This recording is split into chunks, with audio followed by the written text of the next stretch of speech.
Hasan Piker, thank you for sharing your views. Great to see you. Thank you for having me. Yeah. I mean, what kind of counter can you have for that, right?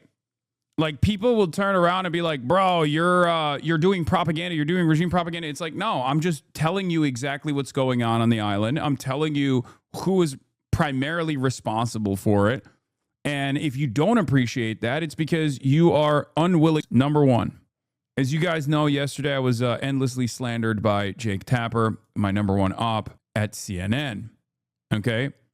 And in the process of getting endlessly smeared and slandered by Jake Tapper, who called me an anti-Semite, I still turned around and was able to fire off a CNN segment only a couple hours later with my friend Alex Michelson, who had asked me to come on CNN a while back to talk about my Cuba trip. Okay? Now, what's really funny about that is this creates a very unique dynamic, right? Because on the one hand, Jake Tapper wants to say I'm a toxic person. He wants to get people to not platform me, not broadcast my views in particular, because like obviously his goal there is to say I shouldn't be someone people associate with because I'm a bad guy. I'm an anti-Semite, right? Now, obviously, that's a cynical smear, and most people don't believe it, but it is also a testament to how little people believe it, even internally at CNN in some ways, because, imagine being the boomer who is watching the Jake Tapper segment in the middle of the day, only to then turn around and watch me a couple hours later to be like, wait a minute, wasn't this guy the dangerous radical anti-Semite? Now he's over here talking about how he went to Cuba to deliver humanitarian aid. Third way, be like, shame on CNN for allowing Hasan Piker on the broadcast. Yeah, it is pretty funny. It is a pretty funny duality here. American TV news anchors' wrathful campaign of elder abuse continues. Our vulnerable seniors deserve information dignity. But yeah. It is funny because, like, on the one hand, yeah, Hasan the Hun is back from a humanitarian mission to Cuba amidst an oil blockade and power outages. Go show some love to Alex, by the way. He's staking his neck out. So I noticed that CNBC, CNN, MS Now love having Greenblatt on. Will they have someone from CARE to talk about Slotkin? No, of course not. Of course not. But yeah. Why is CNN in LA now? CNN has a LA station too, obviously, and they're broadcasting out of the LA office right now. Like, Jake Tapper's literally in my backyard. Like, he was in that building that I was in earlier in the day. Okay. Currently babysitting a 4-year-old. When do I start teaching him communism? Just say sharing is caring. That's all you need to do. Like, instill that value in the baby. You glaze like Hamas. No wonder CNN won't broadcast you, buddy. Buddy, look on the screen, okay? I know you got so horny and so angry to say that, but like, look at the screen in front of you. Like, this is literally the segment that I'm covering currently is the segment that I did on CNN, which, there was some funny thoughts on this, obviously. Adam Johnson first says, I simply cannot handle another bogus anti-Semitism scandal. All smoke and no fire, from Corbyn to campus protesters to Mamdani. They all follow the same sleazy script pushed out by Israel lobbyists, hatchet men like Greenblatt, who, it's worth noting, regularly texts with Tapper. Last July, I broke down the script with respect to Mamdani. The one targeting Piker is similar. Here's the basic playbook for anyone interested. TLDR, it's manufacturing smoke, fanning the smoke, and then hoping no one notices the total lack of actual fire. And let us not forget that the totally fake anti-Semitism scandal, Jake Tapper and Dana Bash ginned up targeting Rashida Tlaib in September 2024, that was premised on a complete lie that Bash and Tapper vaguely walked back without apology or any accountability. Note, too, that in the first 2 years of genocide from October 2023 until the October 2025 ceasefire, Tapper did not feature a single Palestinian guest on his Sunday morning show, CNN State of the Union. He also ignored Gaza entirely during the height of the famine from March to July 2025. Okay, but what has Hasan said about 9/11? Nothing worse than what Bill Maher has said about 9/11. Next question. Anyway, so Israel sending Gottheimer after you now?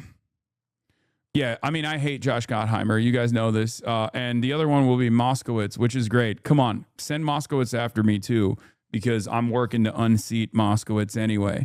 Gottheimer, I think, is in a more protected situation, of course. But where's Richie Torres?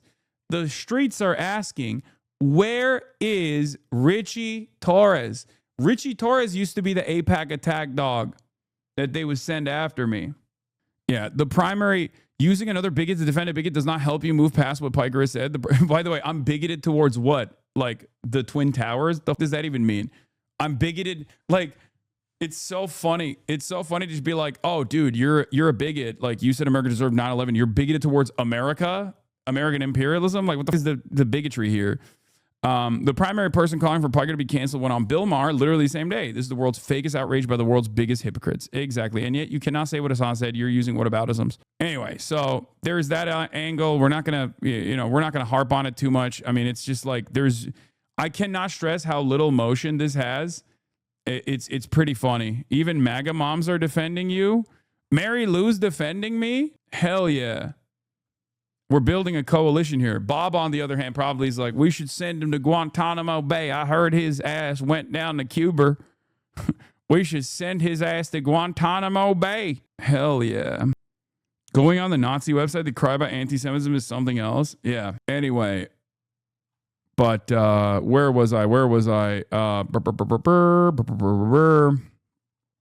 So the Jake Tapper stuff is funny, but what's even funnier, once again, is...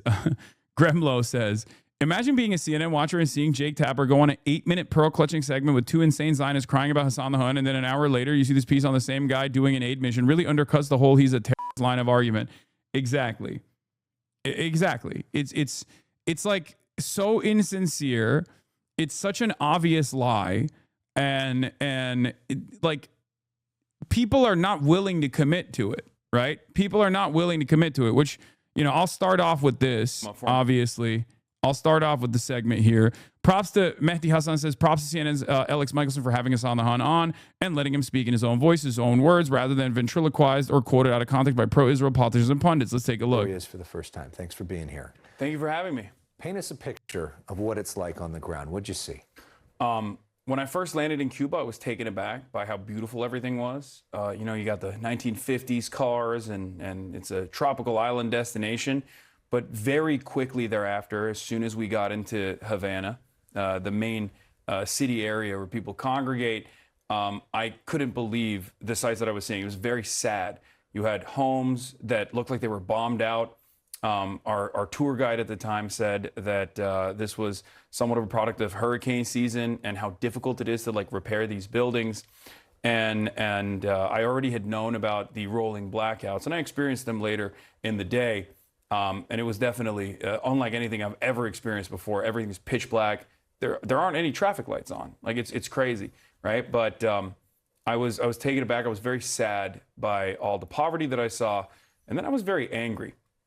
It was actually Ben Rhodes who told me that I would get very sad when I first went to... Former Obama foreign policy advisor. Former Obama foreign policy advisor Ben Rhodes, who was formative in the previous normalization agreement with Cuba that Barack Obama had orchestrated. And he was right. It was very sad to see. But then it was very angering. It was very anger-inducing because I felt like... So, Phil, Twitter video, bro. Twitter video. Absolutely cooked. Now, who chose that tie, Unc? It's a good tie, bro. Shut up. Here, we'll continue off where we left off. It was very... Piker describes feeling sad and angry during Cuba trip. Very sad to see. But then it was very angering. It was very anger-inducing because I felt like, there was a lot of potential on this island that we were just robbing the people of.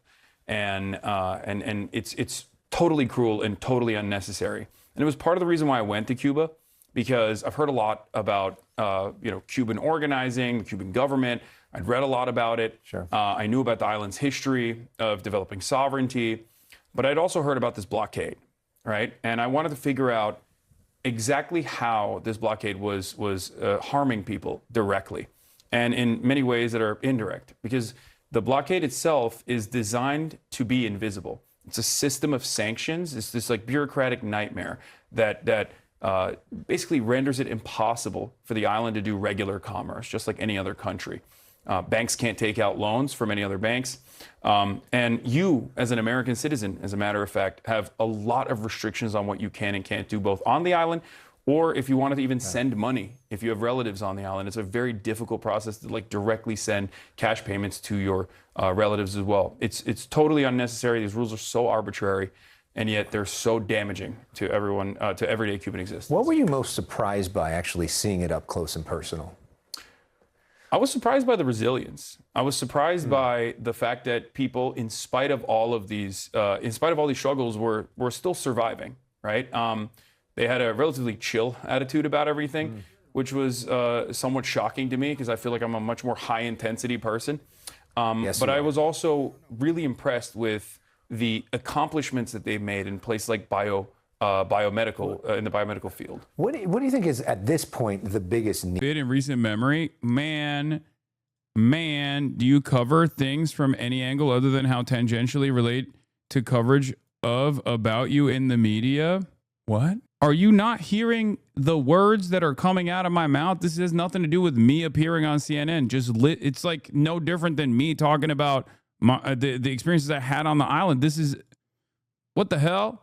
We hear like the New York Times reporting about the fact that the power goes off in the hospitals and like babies are having to, be hand pumped to keep them alive in certain situations. I mean, what do you think is the greatest need? It's oil on the ground? 100%. And it's actually totally legal for Cuba to trade with other countries. It's just that America makes it impossible. So what is a necessity is for the grid to come back alive. And for that to happen, they need to get oil. I believe there's a Russian tanker that just docked in Havana as of this morning, if I'm not mistaken, with 730,000 barrels of oil, which will provide much needed respite and will allow the Cuban energy grid to survive. They'll still ration it heavily, but this way medicine can be transported on the island. I want to give you a chance to respond to two criticisms of this trip that have gotten widely reported. The New York Times sort of called you out for the fact that you all stayed in a nice hotel that was very luxurious compared to a lot of what the people on the island are dealing with every day. What's your response to the allegations of hypocrisy there? Yeah, I thought it was very interesting as well. So we went on a humanitarian aid mission with foreign dignitaries, delegates, advocates, activists, journalists, and the like. It was around 200, 300, 400 people. I'm not exactly sure on the number, but the American government has placed, and this was fascinating to me, we had to get an OFAC clearance from the Treasury Department just to go, right? Yeah. And the American government has actually created these incredible restrictions that only allow American citizens to stay in four hotels on the island. There are thousands of hotels on the island, but we can only stay in 4. And if I don't stay in a hotel, and these are 5-star hotels, according to the American government, if I don't stay in one of those hotels, I could go to prison for 10 years and have to pay a $250,000 fine.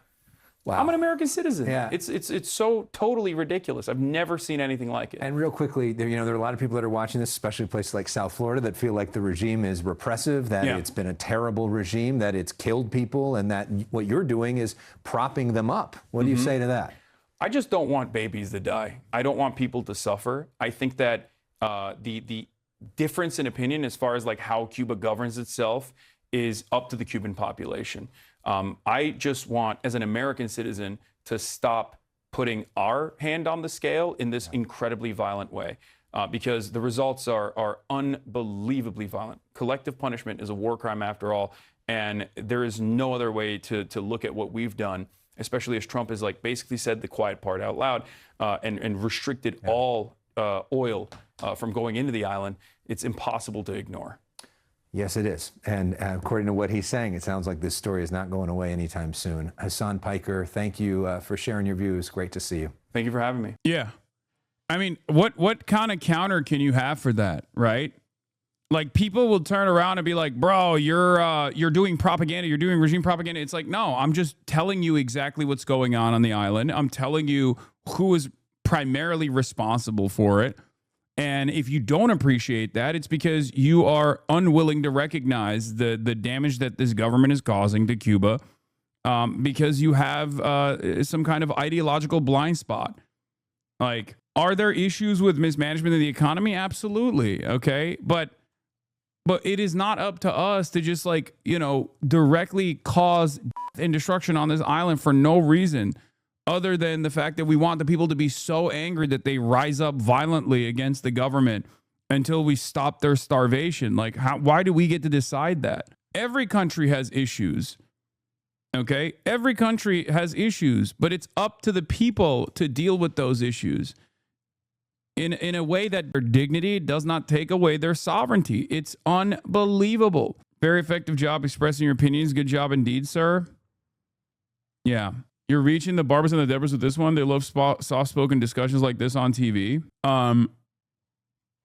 Anyway, it's so totally crazy that like there's a propaganda opportunity for people because of like how unnecessarily cruel and how silly some of these restrictions are, that when you describe to them like who's forcing you to stay at a hotel like this, people don't believe you. They're like, nah, that's crazy. It's like, well, what do you want me to say? What do you want me to do? It's just the truth, right? I know it sounds unbelievably stupid, right? I know it sounds unbelievably stupid, but that's just the case. Now, the real question is, now that you know what the truth is, how does that make you feel? What will you do next? Will you fight back against this? Will you try to alleviate some of the stress that the Cuban energy grid is experiencing? Will you try to save Cuban lives? Or will you just sit around and continue defending the blockade? Anyway, you can't get to control of government when you can't even vote in their elections. It's ridiculous that the U.S. thinks they rule the world. Yeah. Hi, Hasan. Asmon's real viewer here. I hate those who bend the knee to evil people. I'm curious to hear your opinion. I have a question. What makes you think that the left doesn't secretly support Israel just the same? The left? I mean, do you think I secretly support Israel? I mean, if I was secretly supporting Israel, do you think they'd be fucking coming after me this hard? I don't know if you've been paying attention, but anyway, there's also one other update on the Cuba stuff, obviously. Ostenox cooked so freaking hard.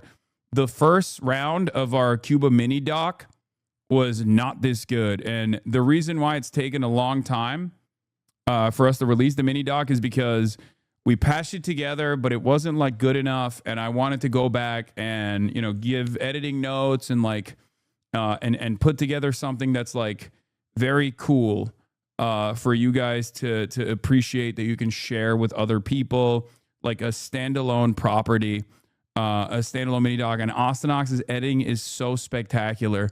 And here is the intro is so good that I was like, bro, I have to show you, like, I have to leak this, you know? Right now, as we speak, there are 11 million people living 90 miles off the coastline of the United States of America in a Caribbean island nation known as Cuba, experiencing a severe crisis. Everyday life is being brought to a screeching halt. There are nationwide blackouts caused by a total collapse of the country's electrical grid. There's a shortage of food and medicine. They can't pump drinking water. Cuba has been starved of the most important resource to make modern life work: oil. For over 60 years, the United States has maintained a trade embargo against Cuba. Under the embargo, it's nearly impossible for foreign companies to invest and do business in Cuba while trading with the United States. For years, I've wanted to visit Cuba. I wanted to learn about the problems caused by the embargo. I wanted to see a socialist society in person. This month, I took the opportunity to go as a part of a humanitarian mission to bring aid that my government won't. I'd be accompanying Progressive International alongside hundreds of others from around the world. Activists, journalists, artists, and politicians will be coming to the island by boat and plane to deliver over 40 tons of necessary supplies, food, medicine, and medical equipment. Our first stop is Miami, Florida. When will this release? Hopefully this week. Like my goal was to get it released by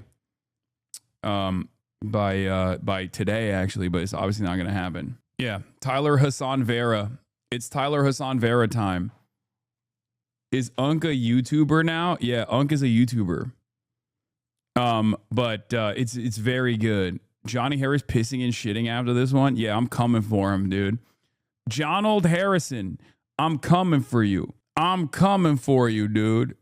Jonald McDonald Harrison, I'm coming for that ass. Okay. Would you honestly call Cuba a socialist society with its current sanctioned state? I mean, it is. It is a country run by a communist party. There's definitely I would go so far as to say like an orthodox understanding of economic organization on the island. And then there's been some reforms. There's been some reforms in the economy. There's been some liberalization, some marketization that has taken place. However, And you'll see, I will, after this, I'll release my interview that I did with Cosio as well. After first we released a mini doc, and then I have almost like a 2-hour interview that I did with the foreign vice minister, and like one of the things that he was explaining to me was the fact that while internally there's a lot of there's differences in opinion within the party structure. People want reform. Some people are responsive to those demands, but the blockade system makes it virtually impossible for them to adequately apply this stuff. Like adequately engage in any sort of economic reform whatsoever, because the American government has tried to at every step rip apart Cuban sovereignty. Like even the hotel system, right? Like America currently allows oil to enter the island in 2 different places. One is Guantanamo Bay, so that they can keep operating their torture facility. There's a McDonald's on there. That's like literally a part of Cuba, right? But it's, America's own torture facility on there. And they have all the fucking energy. They have the nicest cars, the newest vehicles, everything. Life goes on as though nothing is going on at all. And that's like not that far away from Havana, right? It's unbelievable. But then also, the other place where America allows oil to enter the country is for private facilities. So hotels, like the ones that we stayed in, have sufficient gas so they can continue operating. So they're on the one hand starving the hospitals, starving the transportation, and therefore ruining the distribution of medicine to the island. But on the other hand, the hotel lights stay on. So they're tilting the scales in favor of like private businesses, in an effort to in this very ham-fisted way, in an effort to elevate private businesses and keep them alive while directly causing tremendous suffering for regular Cuban society, ordinary Cubans. It's really messed up. It's just so cruel. I don't know. I don't know how to explain it other than there's like unbelievable cruelty. It's like maximum cruelty. Yeah. I think if you did a sit-down edited structure vids like this once a month, they would do super well and allow you to expand your reach since they would be easily shareable. Sure. Yeah. I think so too. Yeah. So, get excited for that. Mary Lou is not having any Hasan slander. We'll talk about that. And then we'll get into situation monitoring ASAP. Okay. Those are the last 2 things I'm going to look at in spite of all of the attacks. We got some defenders even on the MAGA side. Always do, Mom. Do you have ditties? I have 1 funny one and 2 serious ones. Okay. I'm just making sure that Mr. Piker didn't get any broken bones. I saw that he traveled to Cuba with his communist group, his pink friends, the pink code friends, and people coming back from Cuba. A lot of people traveling there, they're getting break bone fever. And that's for real. It's like what is a break bone fever? What? Mosquitoes that bite you, and then you get this very bad disease. I'm just making sure that our friend Mr. Piker is okay. My husband loves his hat that you gave him, and I've been hooking up every day to stream to see if maybe you forgot my address. Dengue fever? Wait, really? I mean, I didn't get bit once by mosquitoes. I don't know why. Cuban mosquitoes did not fuck with me. Like, straight up. Cuban mosquitoes did not fuck with me at all. I don't know what it is. I mean, but it's pretty crazy. Like I didn't even have to use the mosquito spray at all. And where you might be able to send me something. But I'm waiting on my gift. I can wait. And then I hope you're okay. And if you need us to slap down that disgusting Democrat, Brad Schneider, that's been on you recently, we can slap him down for you if you need it. Slap him down. Love, Bob and Mary Lou. What?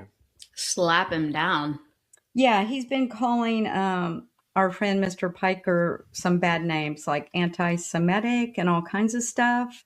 And he's a czar. So Mr. Piker's been getting in a little trouble. And if he needs Bob and I to come help, we are here. And this is your invite to come back. You come back on our show because goddamn, somehow Hasan Piker has become the golden child of our family. It's the most bizarre turn of events that has happened in the course of this entire podcast. No, I know. Chad is turning me into a podcaster. That's funny. And then what is this? Hasan Piker that we have to be very careful about, because we have already seen this show, and if you are not as old as me, you might not realize it. I'm almost 40. I worked in politics for a while. You're almost I studied 40. it, How is that possible? and You I've look been like you're 20. involved in the Democratic Party since, like, I would say 2004, so a really long time. And we've had multiple instances where this has happened, and I've fallen victim to this personally, where, like, for example, between Hillary and Bernie, I was led to believe from the Democratic establishment, okay, like these millionaires who are supporting AIPAC and all of this stuff, they're not actually supporting the centrist Democrats, like the establishment, the Chuck Schumers, the Nancy Pelosi's. And they made everyone believe that, like, a Bernie Sanders, a progressive person, could not actually be elected to be president. It had to be somebody centrist to get the moderates. I believe that, honestly, maybe at the time it needed to happen that way, but we got Hillary, and I'm a Hillary supporter, over Bernie. Everyone I know preferred Bernie's policies, but so many of my friends were in my camp of, like, I'm pro-Hillary. Bro, I'm telling you right now, this is a very commonplace experience. Stop saying ew, dumbasses. Shut up.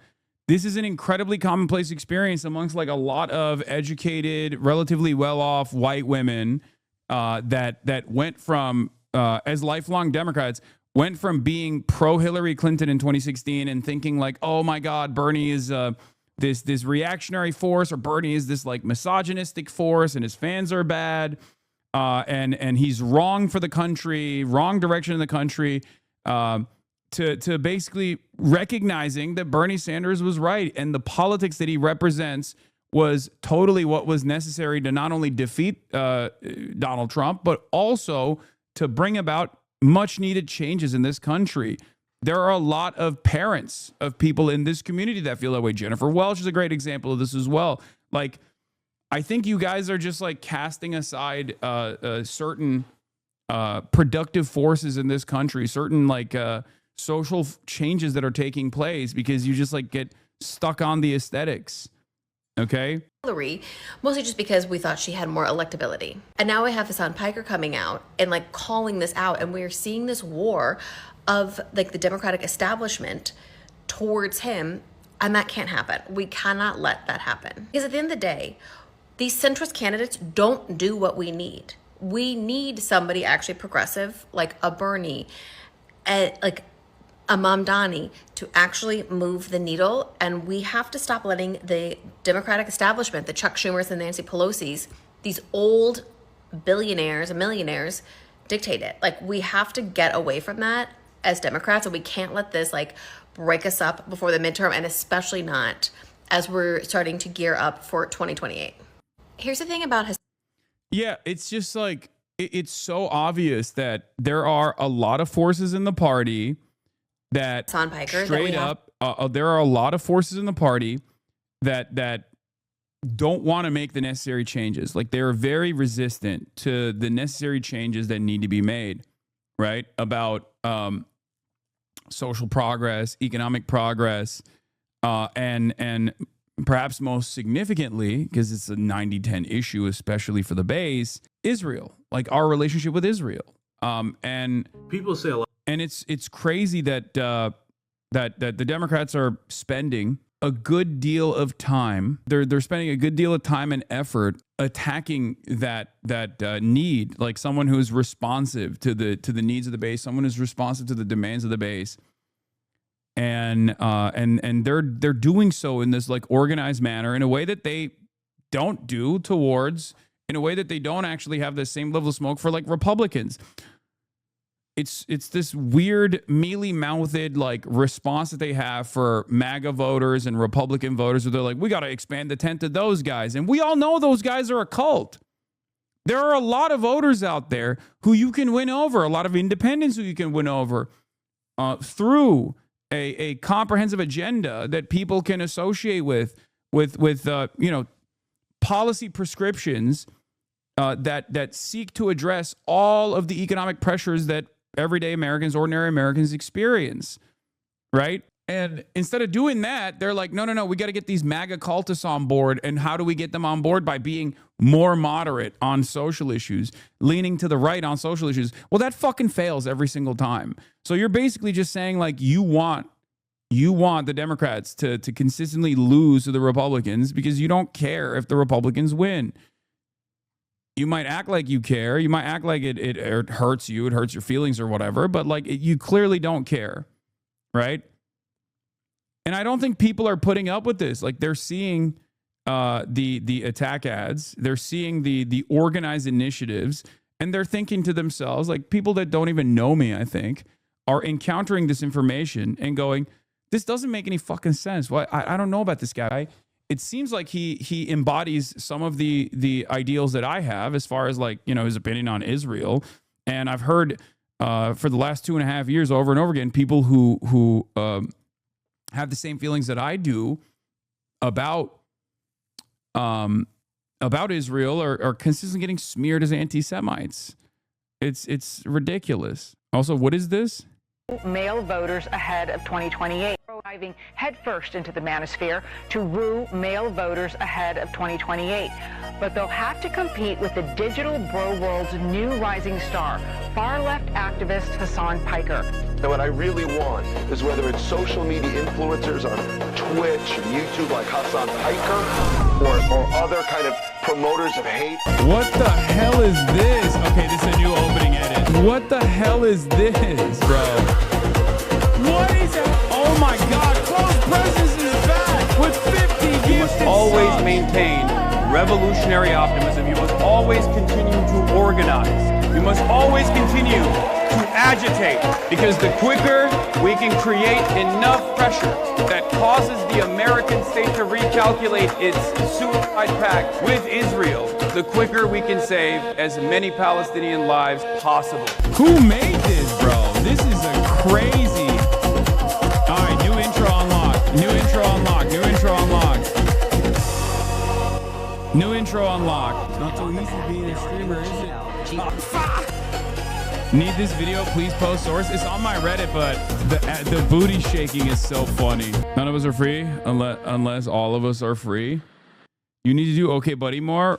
This is fire. This is actually fire. Holy shit. For the love of God, Hasan, please use it to open the stream. Why is this 50% politics, 50% twerk? Yeah, I mean that's like a healthy balance. Okay, that's a healthy balance of exactly what goes on here. Anyway, we got to put this on. We have to upload this instantly onto YouTube so I can use this as an intro for sure. All right, but on that note, all right, this is the last video I'm gonna show you, and then we're gonna get to situation monitor. We're gonna get to Iran. A lot of things about Hasan. Oh, he's mean. He's not left enough. He's basically a liberal. He doesn't go out enough. He doesn't organize enough. Well, let me tell you, the Democratic Party, mainstream media, they think he does too much. Hasan Piker has reached a level of prominence where establishment Democrats, the mainstream media, are writing hit pieces on him. Charlie Twerk for your sins. Thank you for the 10 gifted subs. Jesus Christ, what a name. To sway other Democrats away from his opinion. As of 2025 and 2026, Hasan Piker has met with several Democratic Party candidates, left-wing candidates of course, who have went on to win their primary and then their general election, or lost their primary to an establishment Democrat by maybe like a 3% margin. And by the time those people run again and build their portfolio, they will likely win by the next term. Hasan, you completely skimmed over the attack on trans people today, like conversion torture, man. Yeah, famously, even though it's the first subject that's on my title, I'm not going to be talking about it. It's not like Hasan is going to have any sway on Dog, any... we're not even an hour in. Like, we're not even an hour in. Read the title. Read the title. I'm going to go through the topics piece by piece as I do every single day. Are you okay? It's the first subject on the title. Hello? Federal policy, but having the ears of up-and-coming politicians that might make or break, votes on certain bills in the future, that's big. And that's what the Democratic Party is afraid of. And these smear campaigns against Hasan are never going to work because the Democratic Party, even under Trump, is still extremely unpopular. They have no backbone. They have no beliefs. They've sold out to corporate interest. Yeah. All right. I know you read it. Read what? Since you've gone super brand new and switched up on your day ones, does that mean no more gaming ever again? Yes. All right, let's get started. Breaking. Trump issues new ultimatum to he's trying a new method. Okay, it's day 31 of Operation Epic Fortnite Fail, Operation Epstein's Fury, Operation Epic Fail, whatever you want to call it. And Donald Trump is going through the phases of tacoing and then turning around and saying, no, we're going to pummel them even harder. We're going to send troops there. We're going to, we've won the war. We haven't won yet, but we're going to win it any day now. Strait of Hormuz is open for business as long as someone is like brave enough to try it. Okay, maybe it's not open, but also fuck you. Now, the new meta for Trump is to pout like a little baby. First, if you recall in the beginning of the decapitation strike that they engaged in this war of choice, Donald Trump had said, I don't even want the UK to send any of their assets because fuck the UK. They're bitch made, all this stuff, right? We don't even need them. That was his attitude, right? Well, it's been 31 days. No visible accomplishments have taken place. America's not winning the war, even though Americans think that America is winning the war because we're some of the most propagandized people on the planet. Donald Trump has decided he's going to try a new technique, which is I'm just going to withdraw. I'm going to retreat and the Strait of Hormuz will be closed and you'll see what it's like when I'm gone. Like he's doing the world is ending. Anybody want to tell me they fuck with me right before the world ends? Like he's doing that type of shit where he's like, oh, I bet you'll be sad when I'm dead. And I don't think he wants to see the actual results of that, right? Like no one want me. Who want me? Who want me? Anyway. Trey Yinks, he is live in Israel with the very latest. Trey, good morning. Yeah, hey guys, good morning. Just last hour, President Trump issuing a new ultimatum to European countries about the Strait of Hormuz. President Trump taking to Truth Social to say, quote, all of those countries that can't get jet fuel because of the Strait of Hormuz, like the United Kingdom, which refused to get involved in the decapitation of Iran, I have a suggestion for you. Number one, buy from the U.S. We have plenty. And number two, build up some delayed courage. Go to the Strait and just take it. You'll have to start learning how to fight for yourself. The USA won't be there to help you anymore, just like you weren't there for us. The president goes on to say, Iran has been essentially decimated. The hard part is done. Go get your own oil. Now, overnight, the United States hit an Iranian ammunition depot, reportedly with 2,000-pound bunker buster bombs. That, according to the Wall Street Journal. The president released some video on Truth Social overnight showing the massive amount of destruction outside the city of Isfahan. While the U.S. and Israel are ramping up pressure on the Islamic Republic, President Trump is still offering Iran a chance at a diplomatic solution. Iran has continued its ballistic missile attacks against Israel with 2 waves targeting central Israel last night and another 2 cluster munitions strikes this morning against Tel Aviv. With a focus on Iran, Israel has expanded ground operations against Hezbollah in southern Lebanon. The military says dozens of militants were killed there in recent days. And today, Israel's defense minister, Israel Katz, announced that Israel is building a buffer zone in southern Lebanon up to the Litani River. The IDF announced that 4 additional Israeli soldiers were killed yesterday, bringing the total since the Lebanon operation began to 10 killed. On Monday, a funeral was held for one of those soldiers, just 19 years old. Now the region waiting to see what will be said at this briefing at the Pentagon, as once again, President Trump is offering the Iranian regime diplomacy. If they do not take his offer, officials say this war will escalate. Guys? So, Trey, we saw the attack on the Gulf states and on Israel. But can you compare the number of attacks now as opposed to 1 week ago, 2 weeks ago, 3 weeks ago? Yeah, the Lebanese incursion, to say the least, is not going well. There was a guy from Connecticut, as a matter of fact, who chose to fly out to Israel, the apartheid state, conducting a genocide, and do the genocide himself. He was like, I'm going to take matters in my own hands. And as a part of that, they sent his ass to Lebanon, and he died. And apparently, he was actually supposed to come back to the United States of America. And, it's hard. It's really hard to look at that situation and be like, well, you brought this on yourself, like it's just so difficult for me to look at that situation and be like, you were living in the fucking lap of luxury in the imperial court in the United States of America, and you chose to fucking put on the Nazi uniform to go and like kill people in Lebanon, to kill people in Gaza. And you know, you can't do that any longer because you were invading Lebanon. It's just, it's tough, real tough. Obviously, as you guys know, I am in favor of prosecuting all war criminals that go and adorn the garb of a foreign state's Nazi militia.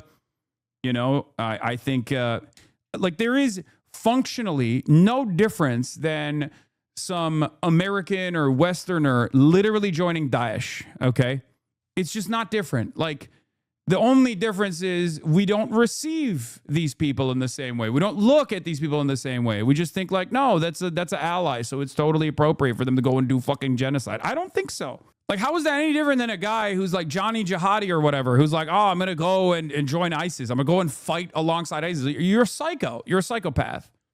Okay?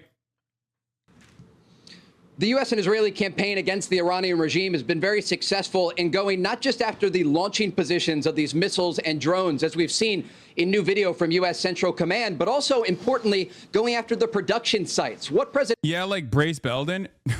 Dude.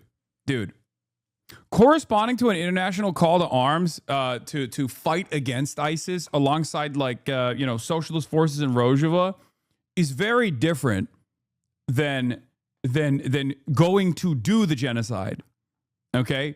There's a difference between people who are like, yeah, I'm going to go and I'm going to fight against ISIS versus people who are like, I'm going to be ISIS. Okay? And Trump is ordering here is a decapitation not only of Iran's military leadership, but also of their production lines, so that in the future, they're not able to threaten U.S. forces or allies across the region. And we have seen those videos of decimation to the Iranian regime. This is a very large country, though, and that is part of the reason that these strikes continue, often on an hourly basis. And despite the fact that the Iranians can still get off ballistic missile fire and drone attacks against Israel and Gulf countries, their ability to do so and to resupply has been destroyed.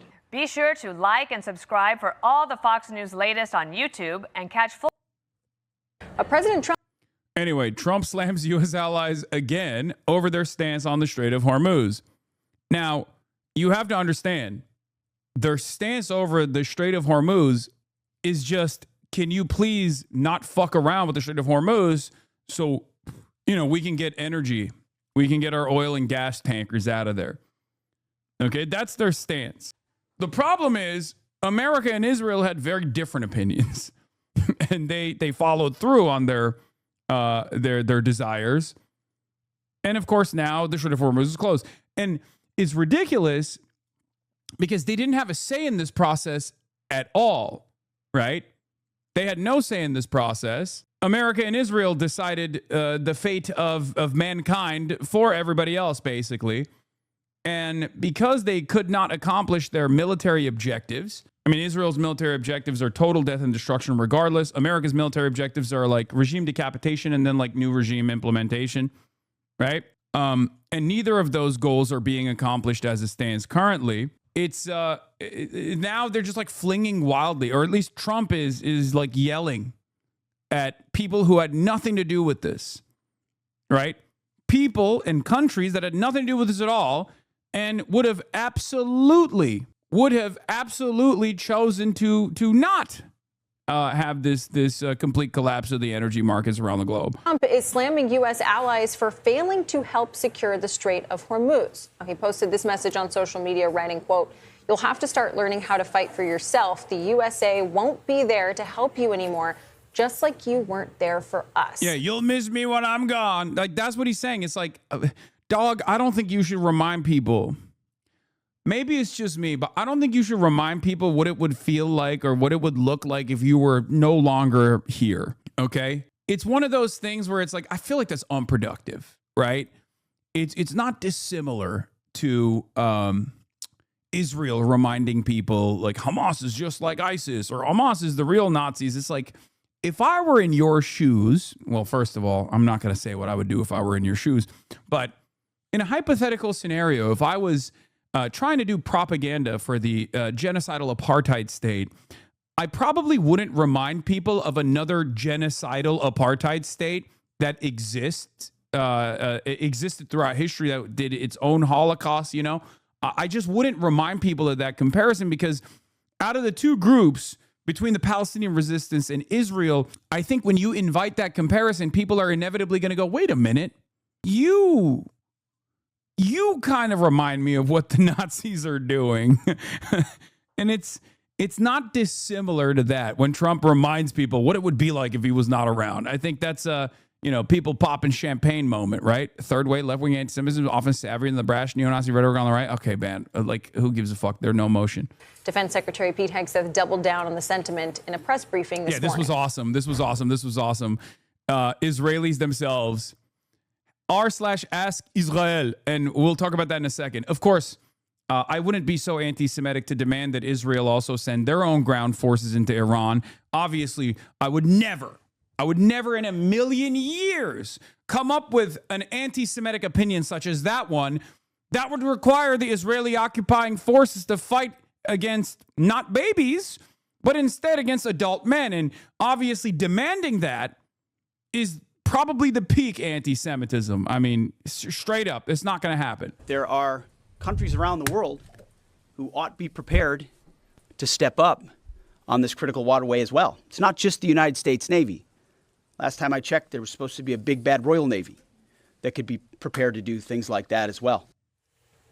CBS News senior White House correspondent Weijia Jiang joins us now. So Weijia, you actually spoke to the president this morning about the war in Iran. What did he have to share? That's right, Kelly. I called him because I was looking for some clarification about that Truth Social post. It's so funny. Like, dude, there's one country that you should be like actually getting mad at, the country that goaded you into doing this spectacular flub, this spectacular failure. That country is not like Spain or Italy. It's fucking Israel. Like, all of this stuff that he's mad about, he's like, oh, these guys aren't doing anything. These guys aren't doing anything. Okay, send the Israeli Navy. You know? Why is Israel not escorting tankers out of the Strait of Hormuz with their Navy? Why is Israel not sending their ground troops? You know? Where's this energy for the one country that goaded you into doing this? Very strange stuff. Also, ironic considering, only 2 weeks ago, Donald Trump's like, we don't need anybody. United States have informed by most of our NATO allies that they don't want to get involved with our military operation against the terrorist regime of Iran in the Middle East. This, despite the fact that almost every country strongly agreed with what we are doing. Okay. Did you see Steve Bannon said Yair Netanyahu should be sent to fight in Iran? Maybe not the best look for the Dems to be outflanked by pedo-Nazis. I agree.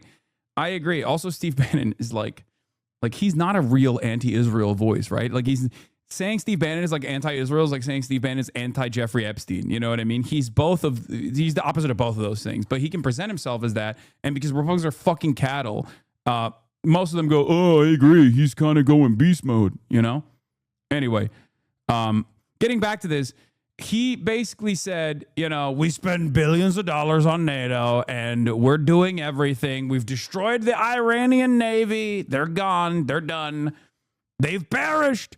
We don't need anybody else. 2 weeks ago, he was saying, it's victory time. There have been approximately 20 additional victory announcements since then, and yet no victory is in sight for some weird reason. Apparently, Israeli news said they have a red line and will not be sending ground forces. They don't have ground forces. Their ground forces can only do genocide. They only know how to kill unarmed Palestinians. I cannot explain this enough. I'm not even joking. Look at what the fuck is going on in Lebanon. Okay? Look at what's happening in Lebanon. Hezbollah is melting their fucking Merkava tanks. $6 million a pop, $10 million a pop with the trophy systems and everything else included. They're losing like 10 tanks a day. Hezbollah is literally whipping them, okay? Belt to ass. And that is not the IRGC, my friend, because Hezbollah is still a paramilitary formation inside of Lebanon, one that was born out of Israel's initial incursion, Israel's initial violence. And it's still not a standing army of a sovereign state, okay? And even then, the Israeli occupying forces are eating unlimited bags of dick in Lebanon. Okay, here's some updates from Hezbollah has been attacking for over an hour straight now. Ynet heavy barrage from Lebanon, alarms in Haifa, and reports of casualties. Israeli Occupational Forces spokesperson says there was no advance warning about Hezbollah's extensive shooting tonight. Iraq Sheet Al Jazeera, we have not made any decision about the negotiations and we have reservations about them. Our conditions for ending the war are clear. We will not accept a ceasefire, but we strive for a complete end to the war, not just in Iran, but the entire region. Okay? Advance warning during war is so funny. They're like, hold on, wait a minute. But this doesn't make sense. This doesn't make sense. Why are they fighting back? Why won't they let us invade? Southern Lebanon is ours. Don't you know? It was promised to me 3,000 years ago. Like, that's literally the argument. America and Israel are such spoiled children in the way that they operate, where the American government's like, why is Iran attacking our military bases in the fucking region? Why won't they just like let us... why won't they let us deploy aerial campaigns from air bases that are slammed in the ass cheeks of Iran? Don't you know that's illegal? And Israel's doing the same fucking energy.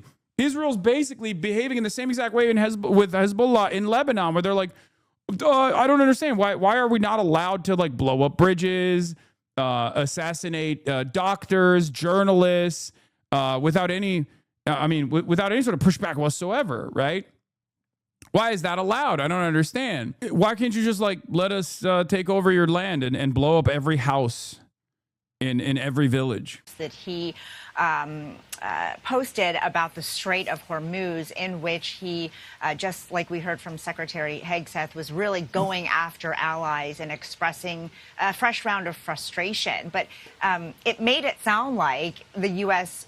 could leave, because he said, you'll have to start learning how to fight for yourself. The USA won't be there to help you anymore, just like you weren't there for us. Oh, God. Say this about Israel, bro. Say this about Israel, please. Why are you saying this about like European partners that had nothing to do with this and are smart enough to not get involved and are just trying to sit this out, hoping that America will be more reasonable? Eyvallah, you know? Just the entitlement that we demonstrate on a daily basis is unfucking believable, dude. It's so funny. It's so stupid. It's so funny. It's so ridiculous. Like, how dare they? That's the attitude. It's always like, how dare they fight back? How dare the European allies don't immediately muster up to fight our war? And it's not even our war, it's Israel's war, really. It's so unbelievably entitled. It's so arrogant. And in the absence of any sort of soft power initiative, America is going to lose out on what remains of the allegiances that they have with even the vassal states. Great job. So I asked him whether that meant that the U.S. would start pooling assets in and around the strait. And the president told me not yet. He said that the U.S. would be there, but again said that, it's not the U.S. that really needs this oil that is going through there, but allies and other countries, which, of course, for weeks now he has been calling on. Yeah, that's great. That's a great reminder, by the way, to everyone else around the world, especially in like the Chinese area of influence, that you do not give a fuck about them at all. Like, you will literally make decisions in other parts of the planet that will genuinely bring financial calamities upon them, right? A totally man-made energy crisis that is completely unnecessary, and you brought it about. And now you're saying, it doesn't even hurt us. Who is this for? Like, who is this for? If you are in a developing country that has an American military base, okay?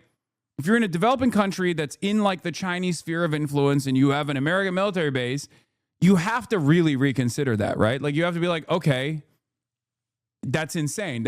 You're causing tremendous suffering here, because you decided to go to war with Iran, and now the Strait of Hormuz is closed. Now I can't get energy on my energy grid, and You've also completely given up on defending the other countries that I'm looking at that have American military bases. They're basically just missile sponges.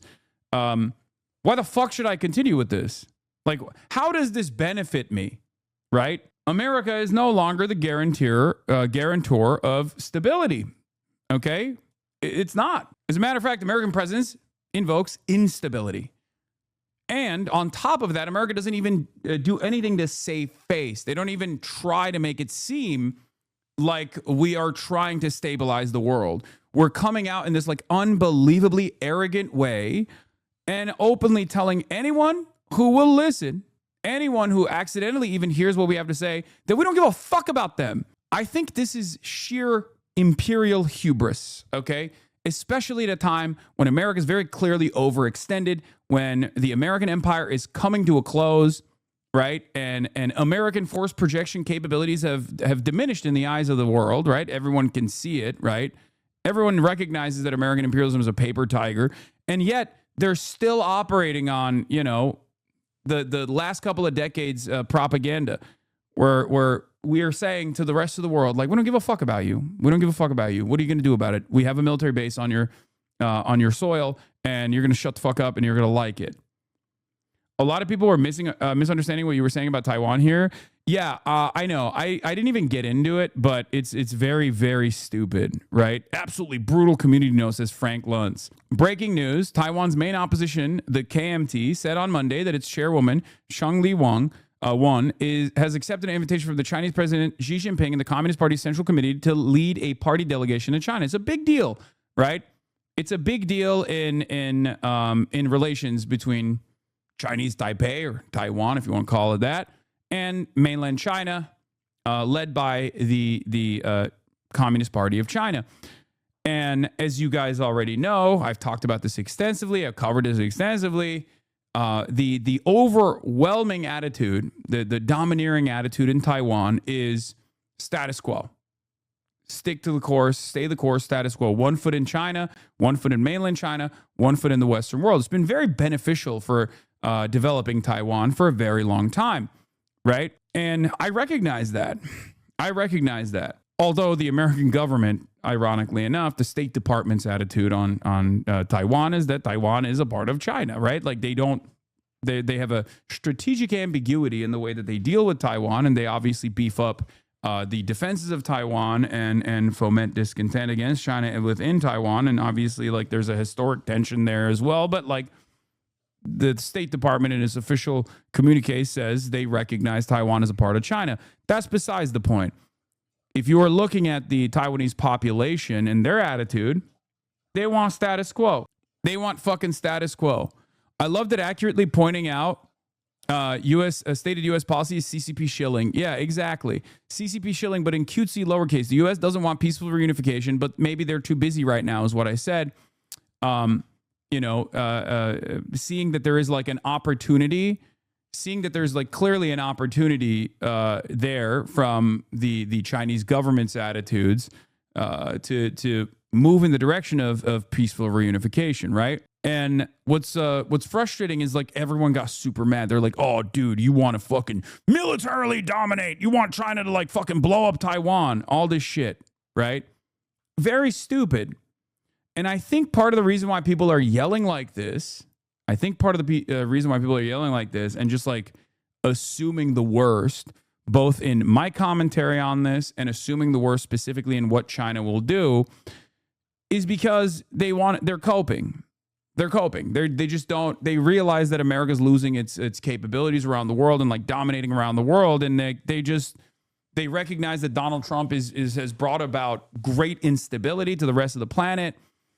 And therefore they're just like hoping that there is a big bad out there that they can like shift their focus to. Because Americans at the end of the day have somewhat of a sense of the damage that we've brought about the rest of the world, right? But they get super attached to like any other great power around the world that's doing things that we suspect they're doing in the same way that America does, right? That's what it is. China, on the other hand, has shown no interest in like militarily dominating Taiwan beyond doing like the saber rattling that they do with like in their own backyard when they do like, military positioning and things like that. But outside of that, it's not, there have been plenty of opportunities, especially in the last 3 years, where China could have moved militarily to Taiwan. I don't think they're going to do that. I might be wrong, but judging by their past performance and judging by their commitments thus far, it doesn't seem to be the case. And I also am saying this with like someone, I would say, a better understanding of like what the Chinese government's attitude is towards Taiwan. Looked like when Russia militarily invaded Ukraine. The Chinese government and the Chinese population in the mainland China's attitude towards Taiwan is a little bit different than Russia's attitude towards Ukraine, as far as like they see, Taiwanese people as Han Chinese. They are, right? And they don't think that a military incursion is going to be successful at all. They don't want to fucking kill these people. They don't want to fight the Han Chinese population in Taiwan. They see it as like, one country. There's also the additional difficulties of doing an amphibious invasion on an island like Taiwan, right? Not dissimilar to what we've seen with Iran and the difficulties that America will have in militarily invading Iran. So there is that too. I mean, it's mountains. It's covered by mountains, mountainous, and like an amphibious invasion of Taiwan is going to be a very difficult military operation to pull off. It's going to be very deadly. It's going to be very bloody. So I suspect that the Chinese attitude, especially judging by what they've said thus far and what they've done thus far as like shying away from any sort of military incursion since like invading Vietnam, really, and that was a spectacular failure. They have no ambitions to do such a thing, right? They have no ambitions to like militarily invade Taiwan and have this spectacular fuck up, this incredibly violent quagmire that they went into, when their goal, it seems, is to be the guarantors of stability and safety around the world. Like that's how they're presenting themselves right now. And Trump has actually given them a tremendous opportunity to show this to even the European vassal states that refuse to reckon with that reality. Right? You're being too blind by ideology. This is a state. It will strike if opportunity. It will benefit them materially. Did you hear the side that I described to you? I didn't say this is I didn't say that this is because they're like good. I've been very critical of Chinese foreign policy, but part of the reason, part of my criticism of Chinese foreign policy is their like outright non-interventionist attitude. They refuse to aid and abet any sort of like anti-Western initiatives, even if it suits their purpose, right? Their stated objectives in the South China Sea, in and around the South China Sea, they don't even do that. So my point is, it's incredibly difficult and incredibly violent to try and do this militarily anyway, and they've shown no interest in doing so in the past. So I think they're trying to move in the direction of accelerating peaceful reunification. This is, of course, going to be very frustrating for a lot of Americans, but and maybe I'm totally wrong. Maybe China will prove me wrong. Maybe they'll literally militarily invade Taiwan. I don't know. I don't think so, is what I'm saying. Okay, I'm not going to make the mistake of being aggressive in my commentary in the same way that I was when I did not foresee Russia invading Ukraine militarily, because I said it would be a spectacular fuck up, which it was. It's very violent. So, but yeah, everybody got mad. Hasan, you correctly argued that the people of Crimea should decide a status, democratic self-governance. Why should Taiwan be different? The vast majority of people in Taiwan want status quo, de facto independence. I don't think it's de facto independence in the way that he claims it is. I think status quo is not de facto independence, as a matter of fact. Status quo is status quo, with the rest leaning towards legal independence. So the Taiwanese population is polled on their attitudes all the time, right? And they want status quo. What that means is one foot in mainland China, because many Taiwanese people live and work in mainland China, right? And also being able to freely travel and do trade, unrestricted trade with the West as well. Like 1 foot in China, in the Chinese market, 1 foot in the Western market, right? And it's ironic because, like, historically, KMT is the nationalist forces that escaped with a lot of the remaining, Chinese gold to the island of Formosa, Taiwan, and they did a lot of ethnic cleansing there. But we're not going to get into all of that. But basically, for the longest time, the KMT, like the old KMT ambitions were to restore the Republic of China, right? Mainland China is the People's Republic of China.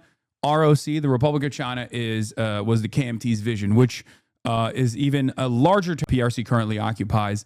It was a territory that like expanded beyond Mongolia, ironically enough. So that was their initial goal, and they were getting the recognition from the Western world until Richard Nixon changed it. Richard Nixon decided we're recognizing the People's Republic of China. It was a huge deal. Anyway. The point is KMT, although initially was the separationist forces that unfortunately were not able to be dealt with at the time by Mao Zedong because the Korean War started, all this stuff, right? Are now the forces in the country that are in line with reunification.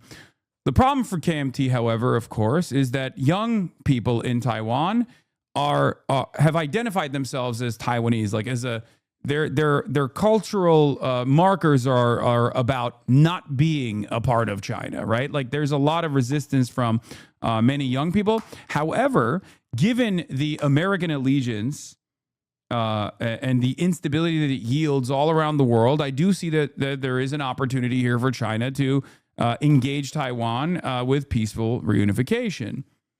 Okay. KMT doesn't support reunification law. No, KMT's attitude is ultimately towards reunification. It's literally to normalize relations with China. And no, KMT support reunification under the ROC, which is not possible. No, you're wrong. That's just objectively no longer true. Okay? Anyway, yeah. The DPP is the American party, is the CIA-backed party, and it's an independence party. And many people will point to the DPP to say, oh, well, you don't understand. The DPP is like one, and that means that the population in Taiwan don't want reunification. They want independence, right? And that's the argument. Yet they never actually say the reversal of that, where they'll never turn around and be like, well, voting for the KMT then means they want reunification. It doesn't work that way, right? KMT doesn't officially advocate for reunification. This is literally illegal in Taiwan for a political party to advocate that. Yes, I'm just saying that, like, was the Hong Kong reunification considered peaceful? I mean, yeah. I mean, that's been happening since like the 90s, though. I do think that the one country, two systems attitude, however, is somewhat of a failure. It's been, I think it hasn't seen the necessary success. And ironically enough, I believe that is part of the reason why they can't make a better argument for peaceful reunification with Taiwan, right?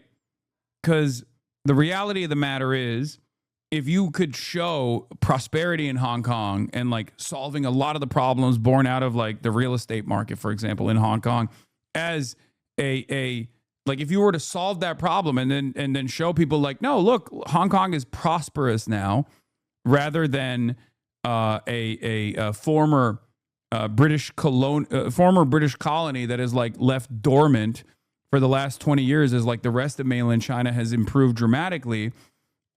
You could use that as an argument to show Taiwan that peaceful reunification with very little friction is possible. Now, the reason why I say it's like all things considered somewhat of a peaceful transition is because, because objectively, these sorts of things are supposed to be much more violent affairs in general, right? All things considered, it has been an infinitely more peaceful transfer of power. And at times when China has come in and tweaked and greatly restructured like the governance process inside of Hong Kong, as they've done so, especially in the last decade, people have protested against it. There's the Free Hong Kong movement and stuff like that. But again, all those things are relatively tame in comparison to like how aggressively people normally fight. Anyway, my assessment, however, is that one country, two systems has not been as successful as it could have been, right? If that makes sense. And I think that is part of the that is also part of the problem with like making an argument, because everyone can turn around and be like, we don't want Taiwan to turn into Hong Kong, and they can just like say whatever they want to say about the system in Hong Kong. Anyway, I responded. I said, I never said anything different. I recognize status quo is the overwhelmingly popular choice. Many people from Taiwan work in the mainland. I should know. I have relatives who do. And yet, people are professional misunderstanders of my position, and they just like decide to add on seasoning to what I'm actually saying and make it seem like I'm saying something I'm not saying, right? So Americans are so fucking funny and annoying, acting like they give a fuck about people's sovereignty, meanwhile holding multiple colonies themselves, and when brought up, they want to give those colonies statehood or don't even know of their existence. Why the fuck are we so concerned about Taiwan and China? Don't mean the government, I get that part, but like people, especially libs and conservatives, it's a really successful way to consistently agitate against our foreign adversaries. I mean, that's how it is. It's the same as it's basically in Cuba, right? It's supposed to be this invisible protocol, this invisible system of sanctions that are invisible on purpose. It's invisible by design, so that you can just say it's actually communism that has failed these people. It's the redistributive system that the Cuban government has implemented that has failed these people. It's an ideological battle, right? And it's the same with all these other places. It makes us feel better about our position overall if we can highlight all of the shortcomings of Chinese governance and even human rights issues and human rights abuses that the Chinese government also engages in. It's a massive power, right? Like all states do stuff like this. But it makes us feel better because like, oh, there's a scary foreign adversary out there, and they would be so much worse to us than we have been to everyone else if we are not the domineering power. It is the mentality that props up American exceptionalism, right? That's how you can prop it up, by constantly creating scary boogeymen. I think it was more focused on the anti-war. I think it was more focused on the anti-war leftist cheering on PRC invasion of Taiwan. Is saying I will never criticize Mao Zedong, one of the great leaders of the world, CCP shilling, or am I just being bad faith? Yeah, I mean, what's the argument? These guys always do this. Will they be like, oh, he said Hamas is a part of the Palestinian resistance? Okay, it is, objectively. Like, explain to me why it's not a part of the Palestinian resistance, you know? These guys just rely on everybody else and their lack of knowledge to make a convincing case without actually having to convince anyone. It's so fucking stupid. It's so stupid. Anyway, let's continue with our failed government now. Them to apply more resources to try to secure the strait. But he said, I am not a gatekeeper for us, and added that at some point. Does China want Macau too? China already has Macau. It's a part of the two systems. Like for the longest time, Hong Kong and Macau were independent, specifically because that transition was not in the cards. Like transitioning them into the Chinese system was something that they had the capabilities of doing. But also on top of that, they were able to utilize these quasi-independent areas as a way to bring in like foreign capital, for example. But yeah, not part of two systems. Macau is already fully mainland China. But yeah, but Macau is also a place where like gambling is legal, for example, right? Like that's where all the fucking casinos are.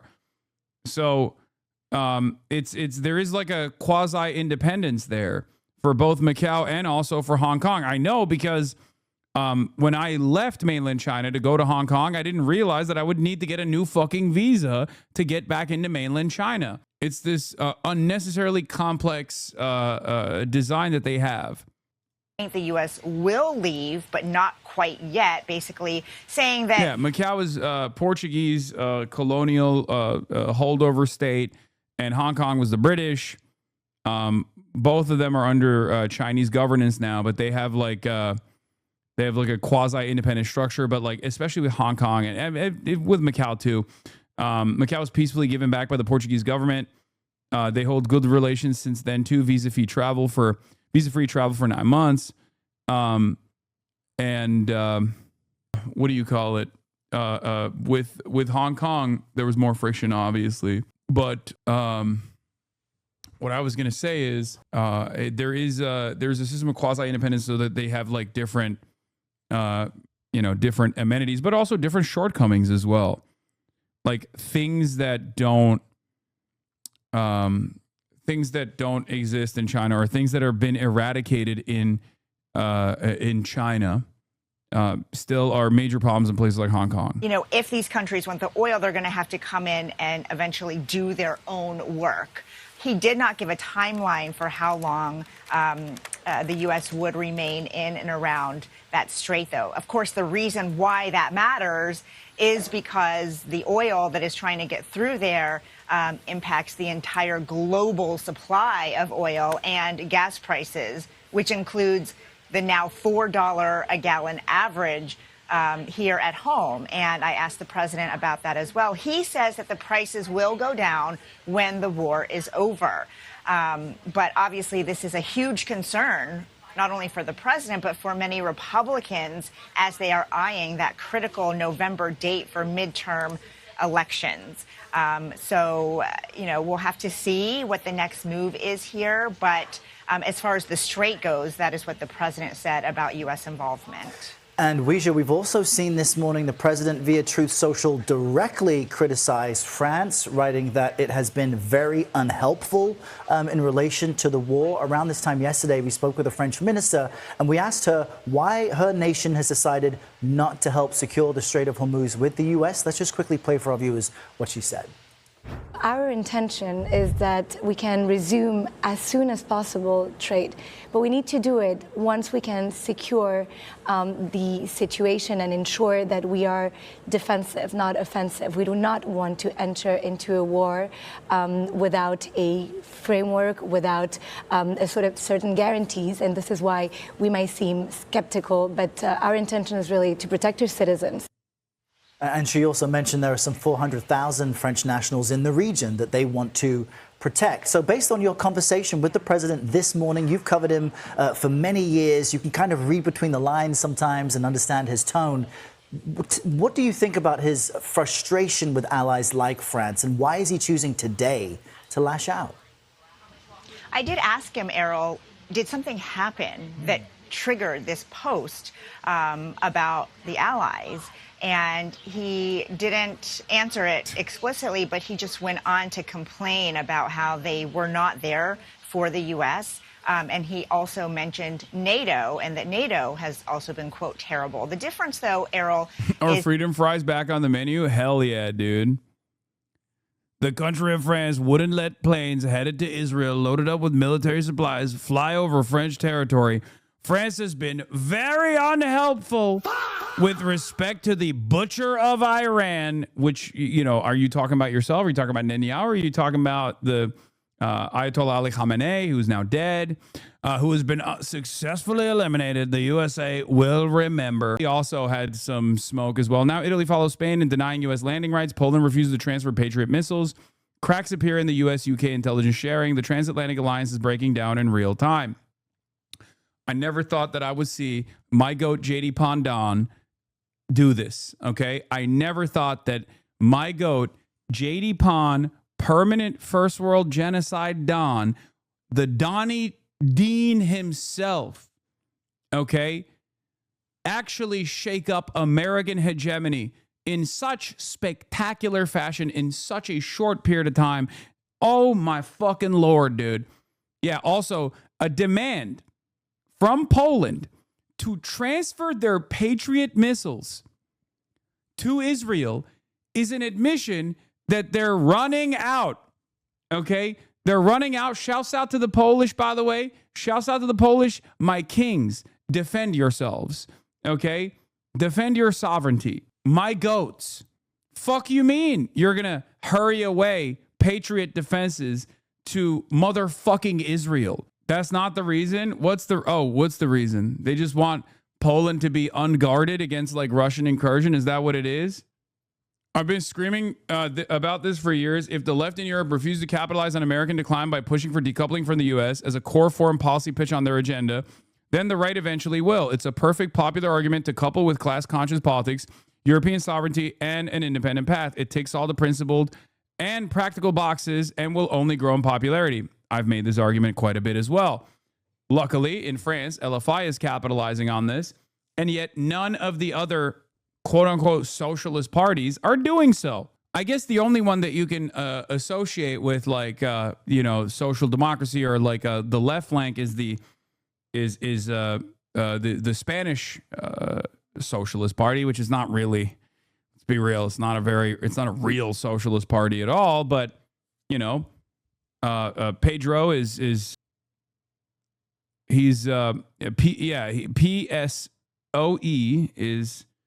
is doing at least like he's moving in that direction, and he's winning a lot of favor for it as well.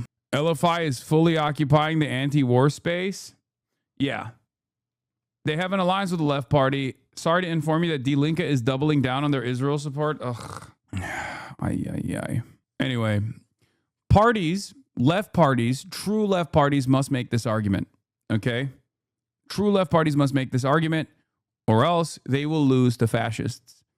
That's it. This is not true. From what I understand, Die Linke has quite a bit of problems internally about how to deal with the issue of Israel. Am I wrong about this assessment? From what I've seen, there is like a lot of internal back and forth about, like, can we be anti-Zionist? Should we say that we're anti-Israel? Or are we allowed to even say that legally? That's what I've seen. And that creates bad messaging overall. This is not the time to have those internal conversations. This is the time to be bold. And if you don't do that, the AFD will fucking come in and occupy that space, occupy that lane, right? It's a spectacular flub. It's a fucking mess. So is all the right wing, and the center just wants more money for the old rich. So yeah, all good, I guess. Yeah. 1 minute in, this guy already on his anti-Semitism. Yeah, you already know, man. Yeah. I'm Mr. Anti-Semity. I'm Columbia. Luckily, the Greens are doing a much better job, helmed by HasanAbi head Zach Polanski, and they're under fire. For the record, they are under attack for that reason. But they are owning that space, and that's a good space to own.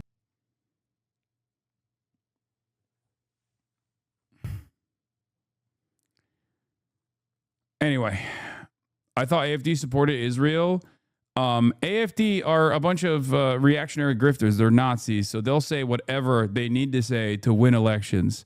Okay? That's just the case. One unintentional byproduct of this instability in the global energy markets is also Europe very quickly realizing that energy independence comes from renewables and redoubling their efforts in purchasing as many Chinese products as they possibly can. So that's good, Donald Trump and his psychotic, bloodthirsty nature has unironically caused Europe to remember, oh shit, like we do need renewable energies for energy independence, as a matter of fact, and we do have to get them from China because they basically own that space.